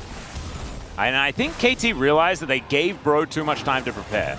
And so therefore, they are going to back away from the situation. I think quite intelligent. Another Bro fight, perhaps? They do have hype set up. It's pretty safe. And another potential Hextech Dragon as well. Are they going to let it go? It's going to be a Cloud Soul, baby. Okay, I'm going to pull the trigger there. I think that we're getting kind of in position with Closer going up to River. BDD just gets the E and cute plays timing. it off. Deadly Flourish does connect, but doesn't really do too much. As Perfect Morgan continuing to go toe-to-toe. This time, Perfect is the one with a gigantic CS lead. 1.1 Atlas. Yeah, the shoe is well and truly on the other foot, or the sandal is on the other foot, I guess. Well, there hasn't been any sandals yet. Well, not yet, but they're trying to build the second pair. Like, Well, I they're guess getting there's very one. close. Yeah, there's to a one whole lot of sandals. for KT. Yeah, Perfect, completely dominating, but he needs to have an impact beyond that, right? That's the big thing. He needs to actually join these fights and make his presence known. Because eventually, in this game, he is just going to be a handbag. Not to be confused with Handbag, who's on the enemy team. Yeah. Because he will be trying to play into a ton of CC and a Talia and a Jax. I mean, items. You can actually like peel for Caitlyn relatively well as a Renekton being a big body. Yeah, you can stand there menacingly. Yeah. But it doesn't feel as good as how strong you're right now, especially with Merc's done, where you just Q and the entire enemy backline just kind of evaporates. And they don't have any other way to just sort of brute force something other than Perfect go walk at them. We also have Wei please cocoon someone. Yeah, we do have that one. As he does repel out of the seismic shock, so he passes that test quite nicely. Doctor going to be clearing out that wave and then moving on over. It looks like a fight for Shelly might be coming in as there's a beautiful stun onto Kuz. And this time he manages to press a button. I just don't know whether it's going to be enough. Great knock up from BDD as Polu will be going down, but they're waiting for him to come back to his soul. That seismic shove, where was that going? Very confusing button press as BDD's gonna have to flash away. There he is! Yeah, perfect. Here's that handbag that you were requesting as he flashes on top of Closer, and Closer flashes away. Humbug now fighting against BDD, and BDD's gonna win those, and now Doctom, they're fish in a barrel. He flashes one, and the Peacemaker doesn't land. Still, KT, a much better experience outside of the lamppost that is just wrapping on this turret in the bottom lane. I think that was favorable for Bro. Yeah. Because they didn't actually get that many kills, and Morgan got first turret blood. Yeah, that is feat of strength as well. Perfect. Okay, no, it's 100%. Look, they used so many flashes. They got what? They got Cuz as well. They got Wei. KT then invested heavily. I guess they're going to get the Herald here, which is definitely a bit of a win. But like the gold lead... No, but they've already got first turret. And the main reason Herald feels so good is you can use it to get said first turret. I think it's still good for mid. True. To get the mid, but I'm just saying it's not as good as it could have otherwise been. Yeah, I don't know. I think the state before was a bit... It definitely was good for Morgan because Perfect invested heavily and didn't really get anything out of it. He did save the rest of his team, and I think BDD would have definitely died if there wasn't a Crocodile to be worrying about. And, it wasn't his fault in this instance. I think a teleport was definitely correct, but it's just unfortunate if they get like 2 more kills on Bro there, then it's 100% worth, because like Doctom flashing, Perfect flashing, Closer actually getting a crazy amount of value with the Talia E there. I actually think Cuz should just build Rylai's full tank. Dude, this Jhin is actually such a nuisance. Yeah, exactly. And Perfect taking so much damage from him as well. Oh! The last bullet! And that's what happens when you just hit every bullet of the curtain call. I thought crocodiles were a protected animal, Atlas! Not protected enough, my friend. Not protected enough. And not all of them. You know, it depends which species. And it depends which country you're in. Things like this. But this crocodile was definitely not protected. I'm so happy you're here to enlighten me on crocodile lore. Thank you very much. All I know is they're an apex predator. I don't really... And they're, you know, they're a dinosaur, which is very cool. Unchanged for literally Isn't it millions? Why of years? change perfection? Yeah, millions and millions. Unreal. As we do take a look here, this is just crazy. Like the fact that Morgan, while all of this is happening, is also just completely unbothered getting a turret. The fact that I think Perfect feels relatively safe, but this rest of the gold is even. Map. No, I know. It's like KT took a nap. Look at this. This too is KT. Yeah. And this is exactly the goal graph, just sped up a little bit from last time. We need a third game, Atlas. Oh, we're going to get a third game. And you Well, best wait, believe calm it is going to down be now. the same thing. It's just back and forth and no one really knows what's going on. Yep. Yeah, I'll sign up for that. You'd have to put them at exactly the same point on a power ranking. That's what I want this series to be. So, all right, bros, let's get it together. Team Finish fighting it off needs clean. to be crisper than last series, though. That's a big test for them. Every fight that they've managed to win this time around has been kill Cuz instantly. And I think they're going to be really worried if Cuz manages to survive. He's in range, but not going to be able to lock this one down. Has to flash the Deadly Flourish, and now another curtain has been called. Perfect? Yeah, I'd be slicing out of that one. Still going to be blocking for his carries as Morgan trying to dash away as the Weaver's Wall going to be put in. I don't know about that engage follow. It's a bit dangerous as they get on top of Wei. Ace in the hole comes through. BDD dashes back. Morgan pushed out of the fight once again. And KT holding on to the phalanx. Bro, you don't need to be here. You've got the Drake. It's like, you did the it's thing. Fine, yeah. Look at them. And they do. Not going to be more than getting that dragon. We'll be giving up the mid-lane turret here. Yeah. Arakan just spawning as well, as the real Yakety Sack's going to be occurring after that. This is, I actually love Arakan being added into the game, just because I think it guarantees insanity. Even if it's not necessarily the greatest strategic objective, you know, like, and the way our teams have been using it. It gets the people That's going. what I mean. It gets the people going. And it also makes the game extraordinarily volatile. And that's what we want in Bro versus KT. Yeah, I think normally we don't have enough volatility in KT games, so I'm really happy that they can provide that as Yeah. Hey, guess what? Bro's just starting it up. Bro activity, Atlas. Oh, yeah. And they can't turn this into a Baron because they're basically starting it on spawn. BDD's moving over, but he's unbound his soul, so he's just scouting. Control wards there's no going way up, going down as Wei is just wandering past. As there is a teleport from Perfect. Cuz. Oh, God. Okay, the flash forward. Wei is just going to pop. And Cuz is in range of that smite. Who's going to get it? It's Cuz! As KT can now just ruthlessly walk forward, slicing, dicing, acting all cool. Perfect just shakes off that game number one. And he is going to be able to dice his way out. He will die here, unless he flashes. He decides not to. And by die, I mean just go home for a bit before he comes back out again.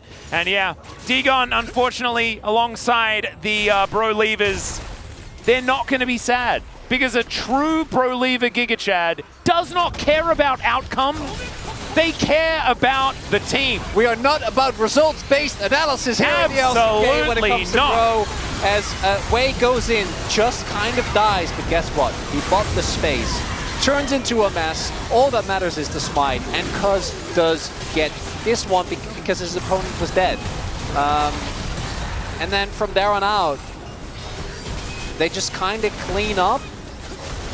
I'm just so confused, Atlas. I feel like Bro did actually have the tools to keep him out there. I mean, it was a 50-50. They kind of just 50-50 the game.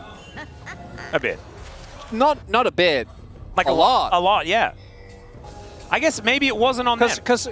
Oh, well, it was on them. No, Morgan and Paulo had one job, which is do not let Cuz get through Tri-Brush. Because that is a Zyra. This is not, it's not Lee. It's not Zach. It's a slow walking, the walking animation of Zyra just... Yeah, and they found her there. The Deadly Flourish not going to connect. Wei is... Oh, okay. I mean, you waited a very long time for that repel, my friend. Is he still dead? No, okay, well, we don't know. Yeah, if Hyde is going to land all of the buttons, then... Scuttering away. Okay. Closer is splitting on the top side. Morgan holding the wave towards the bottom side. As we have 40 seconds left on this Arakan buff. I don't think we've had enough ups and downs in this game yet. Yeah. It's been a real flat roller coaster. KT is due for... Do you know what? Maybe give up a Baron. So I actually had a recommended video on my YouTube today that was someone making a gigantic coil in Roller Coaster Tycoon.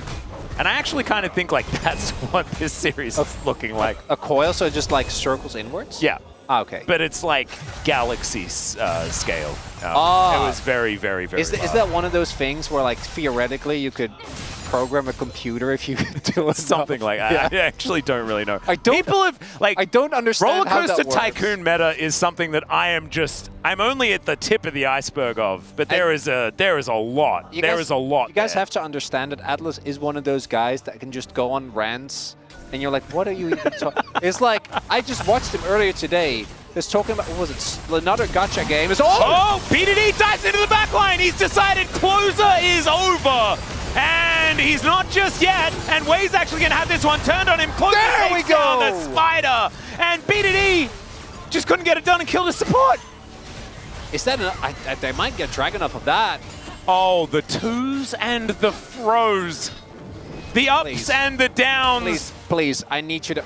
the loops and the loops, Chronicler! If they can push in mid, and they can even rotate to Baron, I think the problem is that it's going to go down very quickly. They need to threaten. They're not... Okay, Morgan is threatening.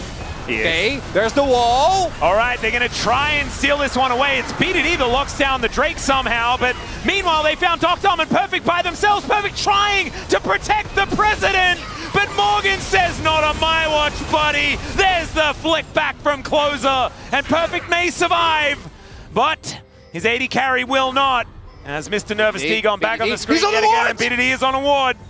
He's been spotted. Polu has as well, though, and now PDD's going to have to try and find a way out of here. Polu, I don't think face-checking that one is the way to do it, and I don't know about unbinding the soul there, PDD.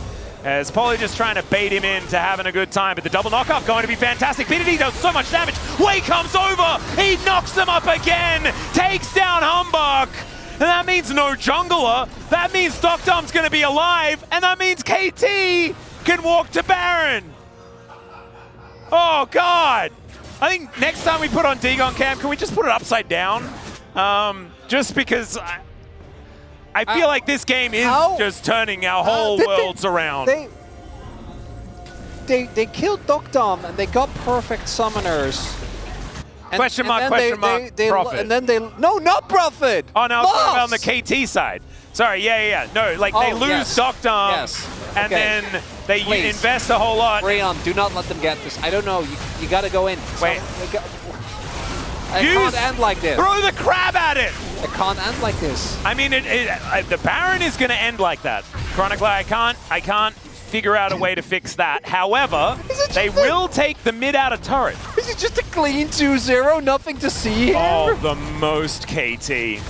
Thank you for coming back, Score, because I feel like that meme hadn't been honored truly enough throughout last year. No, there's no way. KT's going to find a way to throw this. They have to. Actually, who am I kidding? Is it? No, it's not a throw, though. BDD is... Don't be silly. And we thought that last game was actually BDD's promos, but he's only 2-2 now. Oh, no, this is the decider in the promos. So what happens here, and again, I want to highlight, like, they could have probably killed Cuz. I mean, just gets to walk out. Cuz was stuck in the pit as Zyra. He just gets to walk out, Atlas. He probably just pretended to be a plant. Yeah, well, it clearly works. And then here, unfortunately for Polu, the BDDs is 7 levels up on him. And then the fact that Humbug gets his Q cancelled and then gets clipped by Wei arriving just in time. That was supposed to be the moment. To kill BDD, 100% they get Nash. Because that is old gold. That is so much of the damage. And instead, well, they're not even that far behind. That's the thing that really gets me. Yeah, it's like 2K. It's only like 2.5K. This game it's is not anyone's. that big a deal. This, well, like there is no. I think KT, no. KT are in the lead theoretically, and they have Soul Point.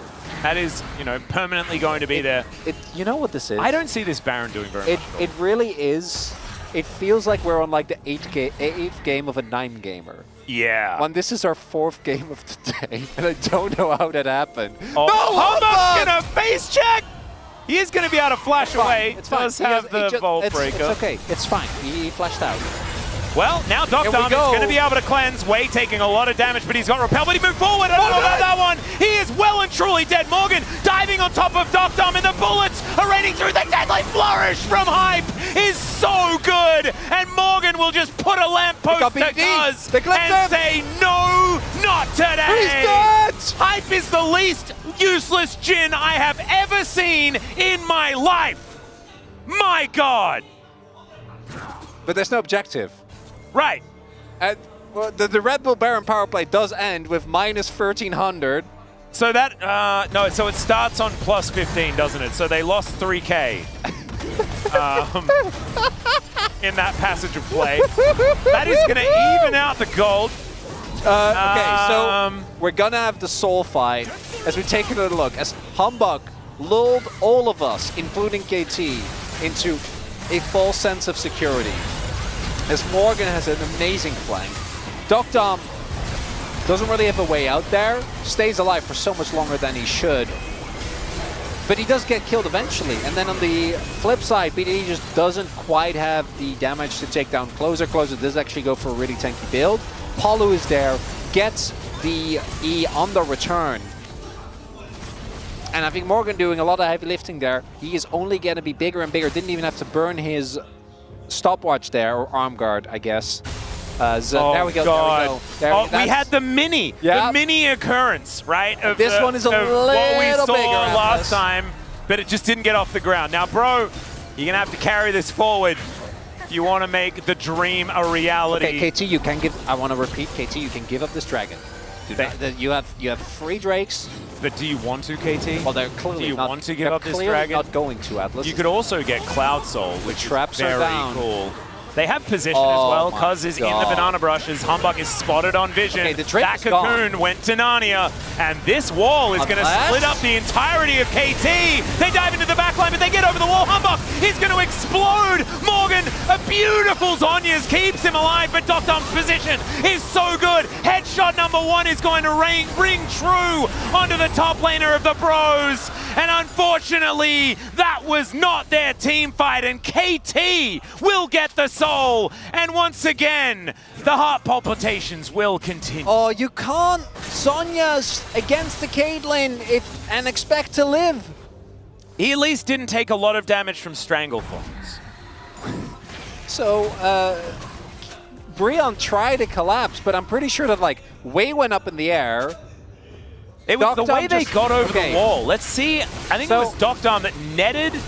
Did he net? No, he just walked. Yeah, so there's just and not it was enough, BDD to dash damage through. Right, so like, Morgan goes in, but there's no follow-up. Like, Closer isn't there. Humbug just immediately dies. Hype is in a position to follow up. So like, Morgan goes in, and it's not his fault, but like to kind of encapsulate one of their strongest members. Goes in, counter-strikes, doesn't get anything, stopwatches. Trap goes down, and he just dies. Yeah. And Hype has the same Jhin build that Ruler had in their match that they lost against Bro, which maybe could have told him something, but he has been making it work. I'm not going to doubt Hype at all this time around. You can see second on damage It's dealt. still not done, Atlas. This oh, is it's absolutely like, not. It's good, but it's not X-Stack. It doesn't instantly win you the game. And as well, like, I actually kind of like the Jhin build here just because there's no tank. So you may as well just go full zappy zap. Well, he's about to finish his Lord Doms. Yeah. Because there is perfect with... He's got some health on him. A lot, yeah, of resistances there. Oh yeah, true. He's building a bunch of armor. Yeah, which he should. Because Closer's damage is just not really going to phase perfect. Ooh, Baron number 2, baby. Let's see whether KT can do better than losing 3,000 gold after picking up the Baron. It seems like the call is just pretend it doesn't exist, and guess what? It worked. Wow, Ace in the Hole did so much damage. He's going back in! He is just dead. He knew he was dead. So he had to try and do what he could, and what he could was die. Oh, Perfect is going to jump onto Hype here. Does get the cleanse out. And Morgan! This is solo queue. Yeah. This is just solo queue! Well, the turret is going to go down, and Closer is going to turn up. Wei gets in here. Seismic Shove connects as BDD ults his way out there. We're unable to block it. Could have actually held on to him there as BDD, wants to find Closer, just gets out of the way. Is Perfect. Oh, okay, let's see whether he can kill him. And the answer is absolutely yes, he can. In the meantime, they take the Baron as well. That's what Cousin Dokdom were cooking up in the other room. And And Polu, I don't think he's getting away from this BDD Yone on his 5th game of promos. As Morgan trying to run for the hills, the smallest leap strike, the saddest leap strike will lead him to the death chamber as he is diced into 100 pieces. And KT, they're winning again, and it looks like this time is the final time today. Anything to add? All right, it's a clean 2-0, nothing to see here. Morgan, the Christ, guys, I was split pushing. Why did you join me? Just let me split push alone. And the jokes aside, they try to kill BDD. They kill BDD there, there's an angle, but guess what? That man only goes down when he deems it worthy. And a clean 2-0 for KT. Nothing to see here whatsoever. And perfect as well. I just want to say, the last 7 minutes of that game, I could feel the catharsis for that man who had a horrible game one. Really, even though they won, he wasn't psyched about it. And I think I actually spotted a smile on his face as he was walking over. You see, there's a little bit of a grin because his Renekton looked he was an assassin at the end of that game. It's great to see. Group Elder will now confirm that they are in first place. The only thing the teams are competing for now is seeding going into the play-ins or the playoffs, and who is going to be in last place in Group Baron. And right now, that is B&K FearX. Heads officially on the chopping block as, my God, BDD. What an exceptional performance today. BDD MBTI. What? His MBTI is he's the GOAT. MBTI is GOAT. Is that an MBTI? No, of course. Of course not, Atlas. Then what does MBTI have to do with it? Why don't you just call him the GOAT? What? I don't know, because that's part of the joke. I didn't say it was a good joke. That's a bit weird. But maybe I'm just old. G-Sun just called me a boomer, but that's my parents. And it's probably not people that call people boomers parents. Because, yeah, I'm old. Okay. What did KT mean by this is what I want to know. Oh, they just meant we want you guys to have a really entertaining day. And we'll see you next time for whatever we're going to bring. Wei looked way better today. He did. I'm not even, I know, again, it's really hard. It's just like with both Wei and Perfect on a team. There's so many bad jokes that can be made, but I do really think that he ended up being very pivotal. Even, and as I say that, it just cuts to him getting blown up immediately. Here the 50-50 going to Cuz. But I do actually think Wei stepped it up today, which is nice. He wasn't the main character though. There was only one main character on the Rift today. Yeah. And his name was me. I just want to confirm, I know what an MBTI is. No, I know you know. Yeah. But I just don't think it worked at all. Never mind. It's just 4 letters. Jason explained it, and I don't want to repeat it. It makes me sad. It does make sense, though. Yeah, it's because it's 4 letters, so you can say, you know, you're... It's like saying my spirit animal is whatever, same thing. Or something like that. Same people vibe. love cute labels, Atlas. Yeah, yeah. And I guess that's fine. I don't want to take that away. I can't just be the guy yelling at the people on the lawn, you know? I'm not that old. I do think you have a great yell, so I'll give you that one. As there was a moment of hope here for the bros. There were multiple moments of hope for the bros, man. Series. The whole series was just, I don't know. I think Dagon might be in hospital. I don't know who's going to be hosting. It is a clear sign, again, that if they deem the other team worthy of the win, that they will just give it. Yeah. You don't take a win from the bros, they give it to you. In multiple well, their fate is often decided by themselves and themselves alone. And I hope that never changes. They are so fun to watch. Let's have a listen.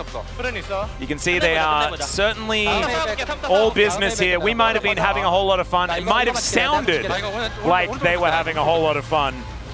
But this is all business here as they look to take down these Nexus turrets. Yep. Go slow, turn, then kill the Nexus. And Humbug tried to do something with the buttons that he had left. And BDD, look at that. That is a man that looks like his back is sore. Okay, we didn't get the perfect vote for owner. Surely this is an 11 out of 11. Oh yeah, for perfect. I can't even say it's been a long day because it hasn't. Yeah, it's been a 2-0-2-0. I feel like I've been here my whole life. My God. What a perfect... well, there it is. And it came up so quickly. Did you notice? Yeah. We must have had enough votes to give it to BDD pretty quick.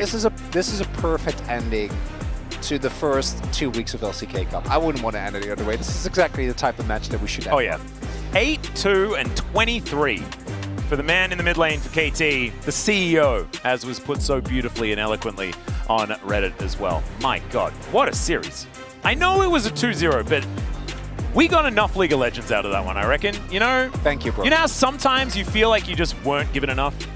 Like after game 1 of the Telecom War, where it was just Skarner existed and it was over. This was 2 games of League of Legends. Well and truly. That's a high praise I'm going to give them. I'm still just... Happy Seollal, everyone, as well. I hope you guys have a lovely holiday if you're here in Korea. Otherwise, I hope you... Why are you... Oh, I'm Momo Boy! I did it! I get to be Morgan and Beryl. Oh, man, my day turned around so far. I'm still saying you could have just been MOBA Boy, which would have made no so much sense. No, I'm Mobo Boy. Anyway, it's time for the interview. Let's have a chat to BDD.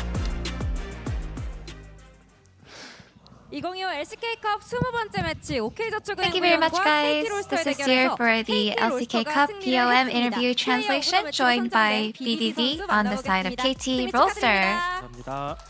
Congratulations! 네, 오늘 KT 롤스터가 승리하면서 이제 13승으로 With KT's victory today, Group Elder is officially the winner with its 13th win. How do you feel? 너무 민폐를 끼친 것 같진 않아서 정말 다행이라고. You know, just being able to see that we haven't been a nuisance to Group Elder makes me very happy. BDD never fails to get his job done.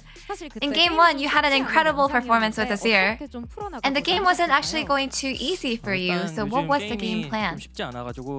You know, lately the game hasn't been very easy. It was pretty tough, but I felt like I had a feeling that if I play Azir that I would actually be able to take at least one win. So I think that was really what we did to deal with the game. And in Game 2, you hovered Zed for a bit, and the analyst said that Zed seems pretty viable. So did you think that Yone was just a better pick? You know, it's just happens to be not as good in team fighting, so I think that's why I ended up going Yone, which helps in the team on the long run. And so you had an amazing Yone gameplay, getting the job done again in Game 2. So what did you think about today's series? You know, I think it wasn't easy, but we were able to make it a victory in the very end. So I think that's just something that we still need to work on, but it makes me happy still. And now Group Elder will have to compete for the higher placing with each other. How do you think of that? You know, in terms of our teamwork and synergy, there's a lot to work on to reach our true potential. So I believe that we have pretty much a homework that we need to work on. And many fans are watching you both in person and online. So do you have any holiday messages to them? Now, before you take a break, I'm really glad that we were able to show you a victory and bring you a happy one. And I hope that you guys all have a happy Seollal. And that's the end of the interview with BDD, and back to the space. Thank you. Welcome back to the space. KT take it 2-0 over the Bros. Clean 2-0, nothing to see here. Digon alongside Wolf and Wadid. Wadid is beaming right now. Why are you beaming, Wadid? I mean, I'm not beaming, I'm just smiling, you know? I mean, with the happy games. Yeah. That's beaming. Why aren't you hurting a little bit? I'm hurting a little bit myself because we had 2 very winnable games for Bro. They had a massive lead in Game 1. In Game 2, they took back a little bit of control and still made a lot of really bad calls around setting up for objectives and in team fights themselves. And I feel like we might just have to start categorizing, as we did before the tournament started, Bro as a dominant early game team who struggles to make the right calls in the mid to late game, which is what Bro has basically been since 2021 when we started franchising. Dominant's not the right word for early game. They were an okay early game team, an okay man bro early game team, and now they are pretty good. Pretty good. Okay. Yeah, we'll see how they can transition. It is a unanimous vote for BDD, which I think is good to see, because this is a very obviously dominant performance from BDD in this series. Like, even in the first game when things were all falling apart and things were very much going awry, he only died at the end when Closer like flashed to kill him. And this is why I always keep a bottle of 1999 BDD Classic on I'm always saving it. I haven't drank it yet because I'm saving it for BDD winning Worlds. You know, it hasn't happened yet, but I'm holding on to it. What do you mean, what's that font? That's BDD. That's the BDD Classic font. It's like being like when Coca-Cola comes up, you're like, what's that font? It's BDD Classic. How do you not know this? Come on. Me, uncultured. Thank you for teaching me a North American. All right, go ahead with it. Yeah, I mean, as Ulf mentioned, I think even though KT won 2-0, it was not really that clean game. But I think the only one player that BDD was having a great game with his Azir and Yone once again. A classic never gets old. So I think... Never. Yeah, never. So I think it was really great performance by BDD, and it really happened. Classic font also never gets old. All right, let's see what Kronny had to say. He was feeling quite the lyricist right now. No big three, just me. Just big me. Yeah, it's big me. Yeah, big me. He was big. He was That's big in both games. That's what the B stands for. I want Ours, to be one by the of way. BDD's Azir soldiers. Like, Fair. Yeah, fair enough. How much more can he? I mean, seriously, like, how much more can he do? He was doing the most in both those games. We have one more. Usually we have three. One more coming up. Oh no, that is it. Time for highlights. That's a Dagon classic. Yeah, that was definitely a Dagon classic. Confusing. We're gonna have yet another one of those pro tips with Wadid as he breaks down an early game team fight in game number 2, where maybe the bros can learn a thing or two. Yeah, I think in this case, KT had a great lead. You can already see it from this side.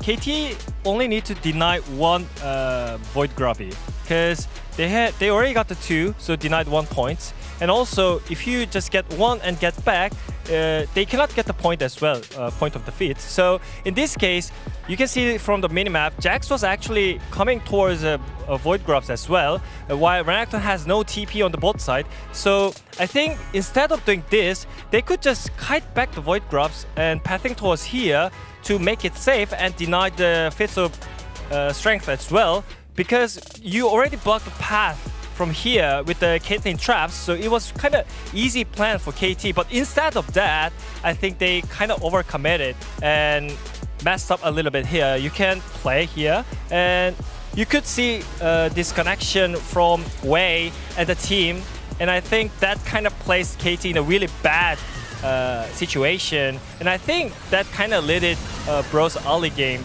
A huge lead from the Bros early game here. Yeah, this is a big problem for KT Rolster in this one. Like you said, a big disconnect, and you know, Wei is obviously the least experienced player on this team. Perfect's had a lot of time with this roster and a lot of time under his belt, but still some of those jitters. When you're playing Elise, you're always thinking, who can I flash towards to Cocoon, because that often just guarantees a kill. But if you haven't communicated that to your team, or your target is too far away from your teammates, then it can create some problems. I want to talk, Dagon, about the last moments of this game, because Bro had a really nice situation. They had a really nice setup, right? Sure, no prio for Baron, but they've got a Jackson side, as well as second highlight. They've got a Jackson side, so while this is happening, Morgan has the ability to push here. BDD is kind of trapped between, do I want to stop this push in mid because I have a strong push there? Makes it really difficult to actually start up Baron here for KT. Let's roll this forward. And see, Hambach really wants to try to deny anyone from rotating over so that they can actually continue to put the pressure onto that bottom inhibitor turret. Hambach here is alone, charges his Vault Breaker because he's like, this is a tough call. Should I collapse on BDD with Morgan, or should we actually look for another prior target like Duckdom? Are my teammates too far away? We roll it forward, we'll see what he ultimately decides to do here. is to go back in on Duck Dom, misses the Vault Breaker, unfortunately, finds himself isolated and dead. Now, my biggest issue with all of this is not really Hambok's individual play here, because there were a lot of tough calls to make. But Bro could have just continued to group in mid. He didn't need to flank. He could have just backed away and let Morgan push. And I think the idea there, too, was, okay, maybe if I ult in, Morgan gets some extra time. But they were just so hesitant in how they pulled this off. And then here, instead of trying to push mid as well, they try to group up with Morgan. Morgan's whole game plan here is to get the inhibitor right, but you can also pull the KT players to defend, and then they can continue that mid push, get some vision on Baron. They just kind of flubbed it here, got super nervous, and then altogether made a few wrong decisions that ultimately allowed KT this free team fight win and the secure the victory in game 2. As you mentioned, a lot of disconnection happened in this team, especially when I had the failures in other team. I also had the issue that we had so many different in-game leaders. So we have so many ideas, but we are not on the same page, and that kind of made our mistakes many times in many moments. So I feel like they just need to clear out who's gonna lead the game and who's gonna shot call for the in-game rotation. Yeah, lots of learning lessons here for the Bros. They finished the week 1-1. So do KT. And with the end of the week, it's time for our best ceremonies of week 2 of the LCK Cup. As we take a look at some of our victorious players' celebrations. Yeah, oh, that's you call signature pose. Yeah. And you know, he plays himself very well in this one, I would say. That's me, you know. Showmaker, let's see. Oh, I forgot who was he playing. Talia? He was threading the. Looks like he was playing beer pong. I don't know. What was he doing? It's a messy ceremony. Okay. All right. Lazy Feel, honestly, it's very cute. But also, like, he just deserves a lot of credit for just playing very well. You know what? Like, he's so cute for Lazy Phil. Like, he want to be a bad guy, you know, that do the revolver thing, and like so humble at the same time. So he had to bow. He panicked. He killed once and bow after that. You know, that's so humble and cute, by the way. Well, after taking a look at all those different celebrations, let us know in the chat who you think wins by flying the flag with the emotes that you can get by subscribing here on the LCK channel. In the meantime, let's take a look at the standings. With that victory, Group Elder has taken control of the group battles. There is no way back for Group Baron. Now it's a battle for the bottom of Group Baron. Who's going to get knocked out? Well, the big question is, will BNK win their final match? It's against Nongshim, and also will DNF lose their match because they have to, and they have to have the worse game score than BNK in order for BNK to make it through. As you can see here, the losing group, in this case Baron, has that 5th place team eliminated, and the 1st to 4th goes to play-ins against, of course, the 4th to 5th from Group Elder. Top 3 will just go directly to playoffs. Yeah, only one team is out of the cup, and they only played 5 games. It's kind of rough. But I think in this tournament we want to more random moments like this. I think it's kind of more interesting and really excited to see about it. Yeah, the Cup has brought a lot of those great moments, a lot of changes, substitution, information gathering, if you will, for some of the teams. And now we only have 5 matches left with Lunar New Year coming up. It'll be Friday, Saturday, and Sunday. It all kicks off with the DN Freaks against KT Rolster, Hunwell Life Esports against DRX, T1 and Genji, a big one right there. Your guys' match of the week with Bro, DK, and BFX and Nongshim battling it out for those bottom spots. It's the best day. I mean, it might be the best day of the entire tournament. Bro versus DK is going to be cool because Bro has historically upset this team, especially when they look like the underdogs, especially when Damwon in the past looked like they were untouchable. So I'm really looking forward to that one. But, of course, T1 Genji.